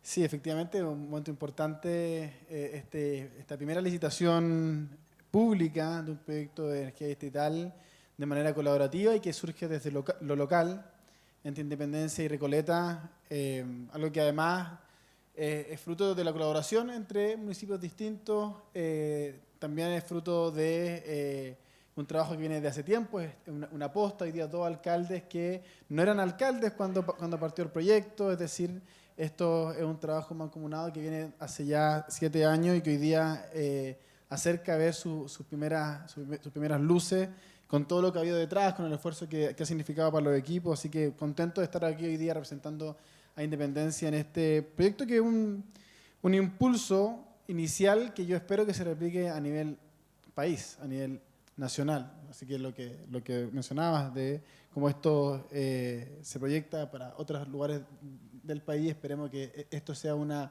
punta de lanza y el proyecto piloto funcione bien, por así decirlo. Tenemos ahí con Recoleta una tremenda tarea de cómo articular esto para que salga bien adelante, porque acá además estamos hablando de varias cosas al mismo tiempo. Ya me imagino que se ha conversado en los diferentes paneles. Hablamos de innovación, hablamos de cómo el país avanza en su distintas perspectivas, cómo construimos ciudades inteligentes, cómo el crecimiento económico es posible que vaya de la mano con lo sostenible.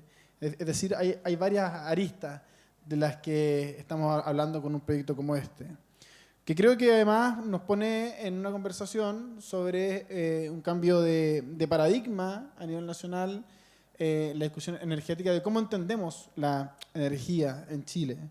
El pasar de sistemas que son individuales e ineficientes a sistemas integrados y más limpios es un avance a estar mirando desde lo local y a nivel nacional. Lo que además que nos permite acercar, ¿cierto?, a la meta de carbono neutral al año 2050, que es una de las metas nacionales de las más importantes en un contexto internacional complejo. Lo segundo también a decir, que creo que también es importante, es que detrás de este proyecto, que no solamente hay un proyecto de innovación, de colaboración y de trabajo en lo energético, también el beneficio social que trae el proyecto. La posibilidad para familias de acceder a calefacción limpia en condiciones más seguras y más asequibles, sin duda es un aporte y un cambio sustancial para quienes viven en ambas comunas que tienen aún posibilidades de mejora, de avance de tecnología importante, por lo que apostar en lugares como estos sin duda es una buena noticia para la región y para Chile. Lo segundo es reducir la contaminación intradomicilio y la contaminación ambiental, que son beneficios para la salud de las personas. Sin duda, en el ámbito de lo social, este proyecto también impactará en esa línea. La creación de empleo, sin duda, este proyecto crea empleo y da posibilidades en un contexto actual de empleo que también es complejo, que sin duda uno espera que se revierta, y en momentos como estos, proyectos como estos, le dan impulso y empuje al empleo en comunas como las nuestras, que es necesario. Tenemos también desafíos futuros, sin duda, desde Independencia y desde Recoleta, desde la alcaldía, los municipios, los próximos 4 años que estaremos como alcalde Fares y yo en mi caso en Independencia. Lo primero que tiene que ver con qué rol jugamos los municipios en articular a los actores que están involucrados en esto, en articular a la ciudadanía, en articular al sector privado, en articular al sector público, para que, como decía antes, a partir de esta experiencia, este proyecto sea un modelo para Chile, sea un modelo para otras experiencias que se quieran explorar. Hay experiencias notables, me imagino que también se ha conversado acá, en Copenhague, en Estocolmo, en París, que son modelos para que nosotros abramos camino, que sin duda, creo yo, representa para nosotros también una responsabilidad grande. Lo que se haga acá, sin duda, va a ser observado y mirado para ver cómo se replica y se repite en otras partes. Lo tercero, que me parece importante decir acá también es trabajar en la confianza junto con los ciudadanos. Creo yo que en mi experiencia como alcalde, que llevo como 10 meses, una de las cosas complejas siempre es la reticencia al cambio que existe de parte de la ciudadanía ante cosas que suenan desconocidas. Entonces, el explicar bien cuáles serán los beneficios, cómo se va a implementar, cómo participa la ciudadanía, ¿cierto?, en este proceso de implementación, va a ser un trabajo fundamental que se ha impulsado desde lo local, quienes estamos cerca de las personas, quienes estamos cerca de las comunidades, para que este proyecto sea bien entendido.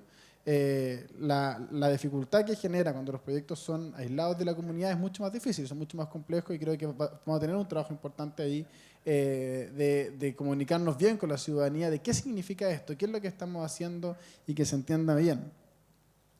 Solo para cerrar y darle la palabra a Alberto, o se la dan ustedes en realidad, no se la haga yo.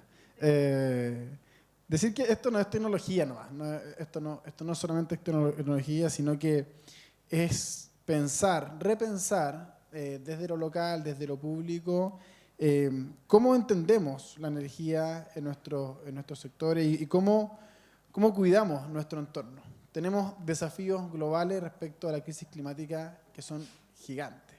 Y aquí hacemos desde los municipios esfuerzos que a veces son micro, esfuerzos en todo tipo de índole, en todas las áreas. Y este sin duda que es algo nuevo para Independencia y un impulso importante a nivel nacional. Será además un impulso importante del cual estaremos poniéndole harto esfuerzo y estar bien atentos para que salga lo mejor posible. Eso, muchas gracias. Muchas gracias, alcalde.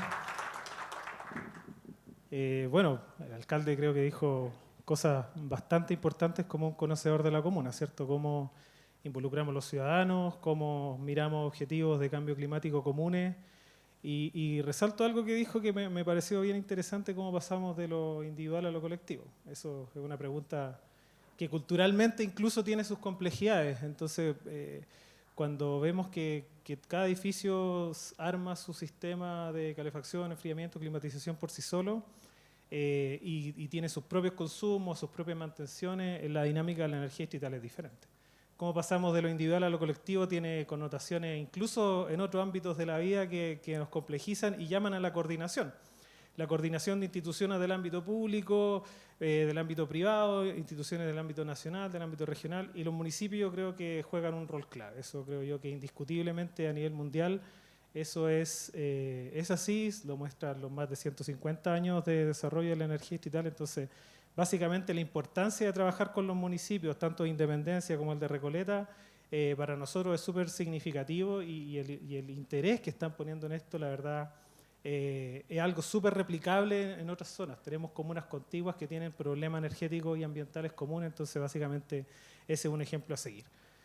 Ahora le quería dar la palabra a Alberto Pizarro, director ejecutivo de Innova Recoleta, la corporación municipal de innovación de esta comuna, un fiel promotor, defensor de la energía distrital. Desde su inicio él estuvo con nosotros haciendo los análisis técnicos, coordinando los equipos municipales y el día de hoy creo que lleva la delantera en términos de conocimiento, de impulso y de ímpetu que le apuesta a esta temática. Así que por favor le voy a pedir un aplauso para Alberto Pizarro para que represente a la Municipalidad de Recoleta y a Innova. Muy buenas tardes a todas y a todos. Muchas gracias, Felipe, por esas generosas palabras de presentación. Primero agradecer al Ministerio de Energía y a la agencia de esta instancia. Para los dos municipios, lo decía el alcalde, este es un proyecto muy relevante. Me gustó mucho lo que dijo el alcalde Iglesias de que esto no es solo tecnología, esto es mucho más que tecnología. Y este concepto de lo individual a lo colectivo que también planteaba el alcalde y lo reforzaba Felipe, está presente en muchos componentes de la iniciativa, de la discusión. Primero, los que conocen la realidad chilena sabrán que nuestra gobernanza municipal es compleja y en nuestras ciudades aún más compleja. Cuando uno dice Santiago, no encuentra la autoridad de Santiago. Entonces, dos comunas no son Santiago, son dos distritos, si lo entendemos en una jerga más internacional, son dos barrios de una metrópoli, pero que se unan en nuestra estructura político-administrativa en una tarea de esta naturaleza es una osadía. No es ni siquiera una novedad, es una osadía. Y bueno, de alguna manera el alcalde Iglesias lo está planteando en otras materias, pero Recoleta se ha caracterizado por ser osado en los últimos 13 años en plantear iniciativas innovadoras. Y esta es una más que sigue una carrera de iniciativas que partieron con la creación de las farmacias municipales, que era algo que no existía en Chile y ha permitido intermediar los medicamentos, y es una iniciativa que ya llega a más de 100 municipios que se ha implementado. Lo mismo con el arriendo de viviendas sociales a precio justo, que también se ha desplegado en otros municipios. Es decir, Recoleta se ha ido caracterizando en los últimos años, en esta década pasada, de tres gobiernos sucesivos del alcalde Daniel Jadwe, que hoy le da continuidad el alcalde Fares Jadwe, en impulsar iniciativas innovadoras que le permitan a los ciudadanos encontrar esos servicios que el mercado no provee en la comuna o que bien los provee a precios prohibitivos. Pero aquí la distinción está en llevar a nuestras calles, a nuestros barrios y a las viviendas y a los servicios la realidad de un mandato constitucional, que es cuidar el medio ambiente. Eso está en nuestro mandato de la Ley Orgánica Constitucional de Municipalidades, pero en el proyecto se hace muy, muy presente. De hecho, todas las iniciativas que el municipio, que en paralelo los dos municipios fueron quemando etapas desde el año 2018, como bien reseñaba Felipe, cuando se hicieron los primeros estudios preliminares de los informes de Rapid Assistance, y ya luego entramos a ingeniería, a prefactibilidad en el 2021, en el 23 ya con la ingeniería básica. Estos fueron iniciativas que fueron partiendo en las respectivas unidades de medio ambiente, tanto de la comuna de Recoleta como de la comuna de Independencia, del cual están aquí sus equipos municipales acompañando tanto al alcalde Iglesias como al resto del equipo nuestro. Por lo tanto, todo ese esfuerzo de llevar adelante una iniciativa innovadora busca entregar condiciones que hoy día son absolutamente indispensables, que ya no le podemos sacar el bulto a que los municipios tengan un rol más protagónico, más allá de todas nuestras falencias en términos de institucionalidad. Es decir, tenemos o no tenemos las herramientas, las atribuciones para entrar en esto, eso ya no es tan relevante. Lo relevante es entrar. Y los dos municipios, es muy interesante que tanto el alcalde Iglesias como el alcalde Fares fueran concejales cuando aprobaron el convenio de colaboración que los dos municipios suscribieron el año 22, que en este mes estamos profundizando a través de una renovación del compromiso y una profundización para efectos de darle sostén administrativo a la futura licitación. Y hoy día, siendo alcaldes, lo ratifican y lo ratifican aquí. Aprovecho ahora también de pedir las excusas públicas de la presencia del alcalde, que estaba comprometida en esta oportunidad. A mí me verán mañana explicando un poquito más los detalles del proyecto, pero el alcalde estaba comprometido, porque tenía una actividad con el embajador chino y que por una situación de la embajada se atrasó. Él estaba tremendamente comprometido, no ha alcanzado a llegar, pero me dice que les mande sus saludos y que no quede en duda ni por un segundo el compromiso del municipio de Recoleta de llevar adelante esta iniciativa.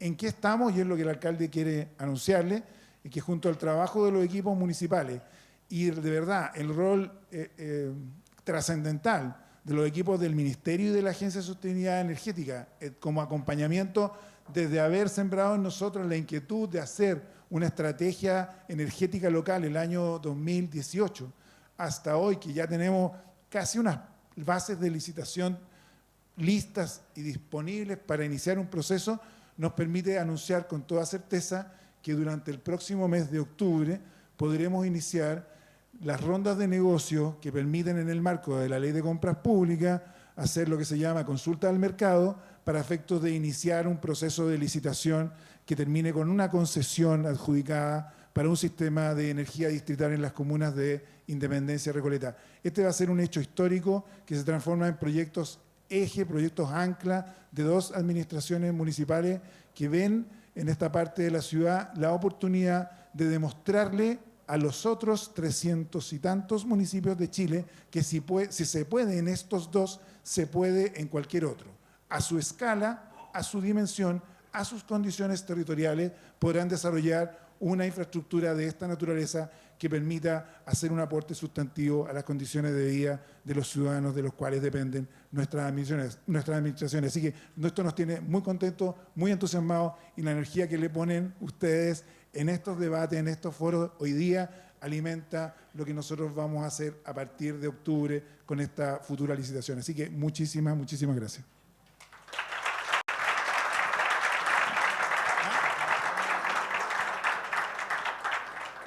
Bueno, muchas gracias. Quería que Alberto se quede acá en el escenario. Quiero llamar también al alcalde Iglesias a que nos pueda acompañar. Y también queríamos hacer una invitación especial a Carolina Riobó. Carolina es ingeniero de la Oficina Nacional de Energía Distrital y desde su inicio ha estado acompañándonos, ¿cierto?, en el desarrollo técnico de estos proyectos. Así que quizás pasamos ahí más al medio, por favor, alcalde. Por favor, sí, un aplauso a todos los...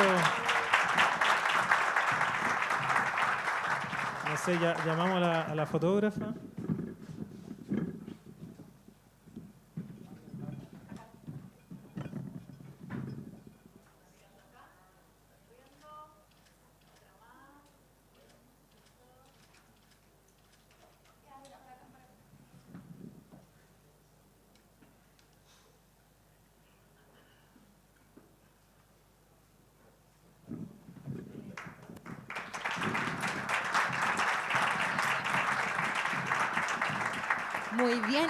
Muy bien, entonces con este importante anuncio cerramos nuestro primer día con una exitosa jornada.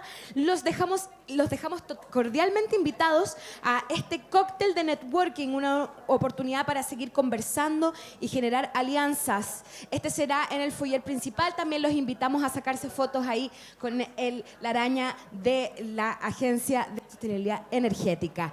Para mañana los esperamos a las 9 de la mañana para seguir conversando más en profundidad del proyecto de energía distrital de Recoleta e Independencia, además de los interesantes paneles de la experiencia colombiana y el despliegue en la región de financiamiento y oportunidades para otros gremios. Nos vemos mañana. Muchas gracias.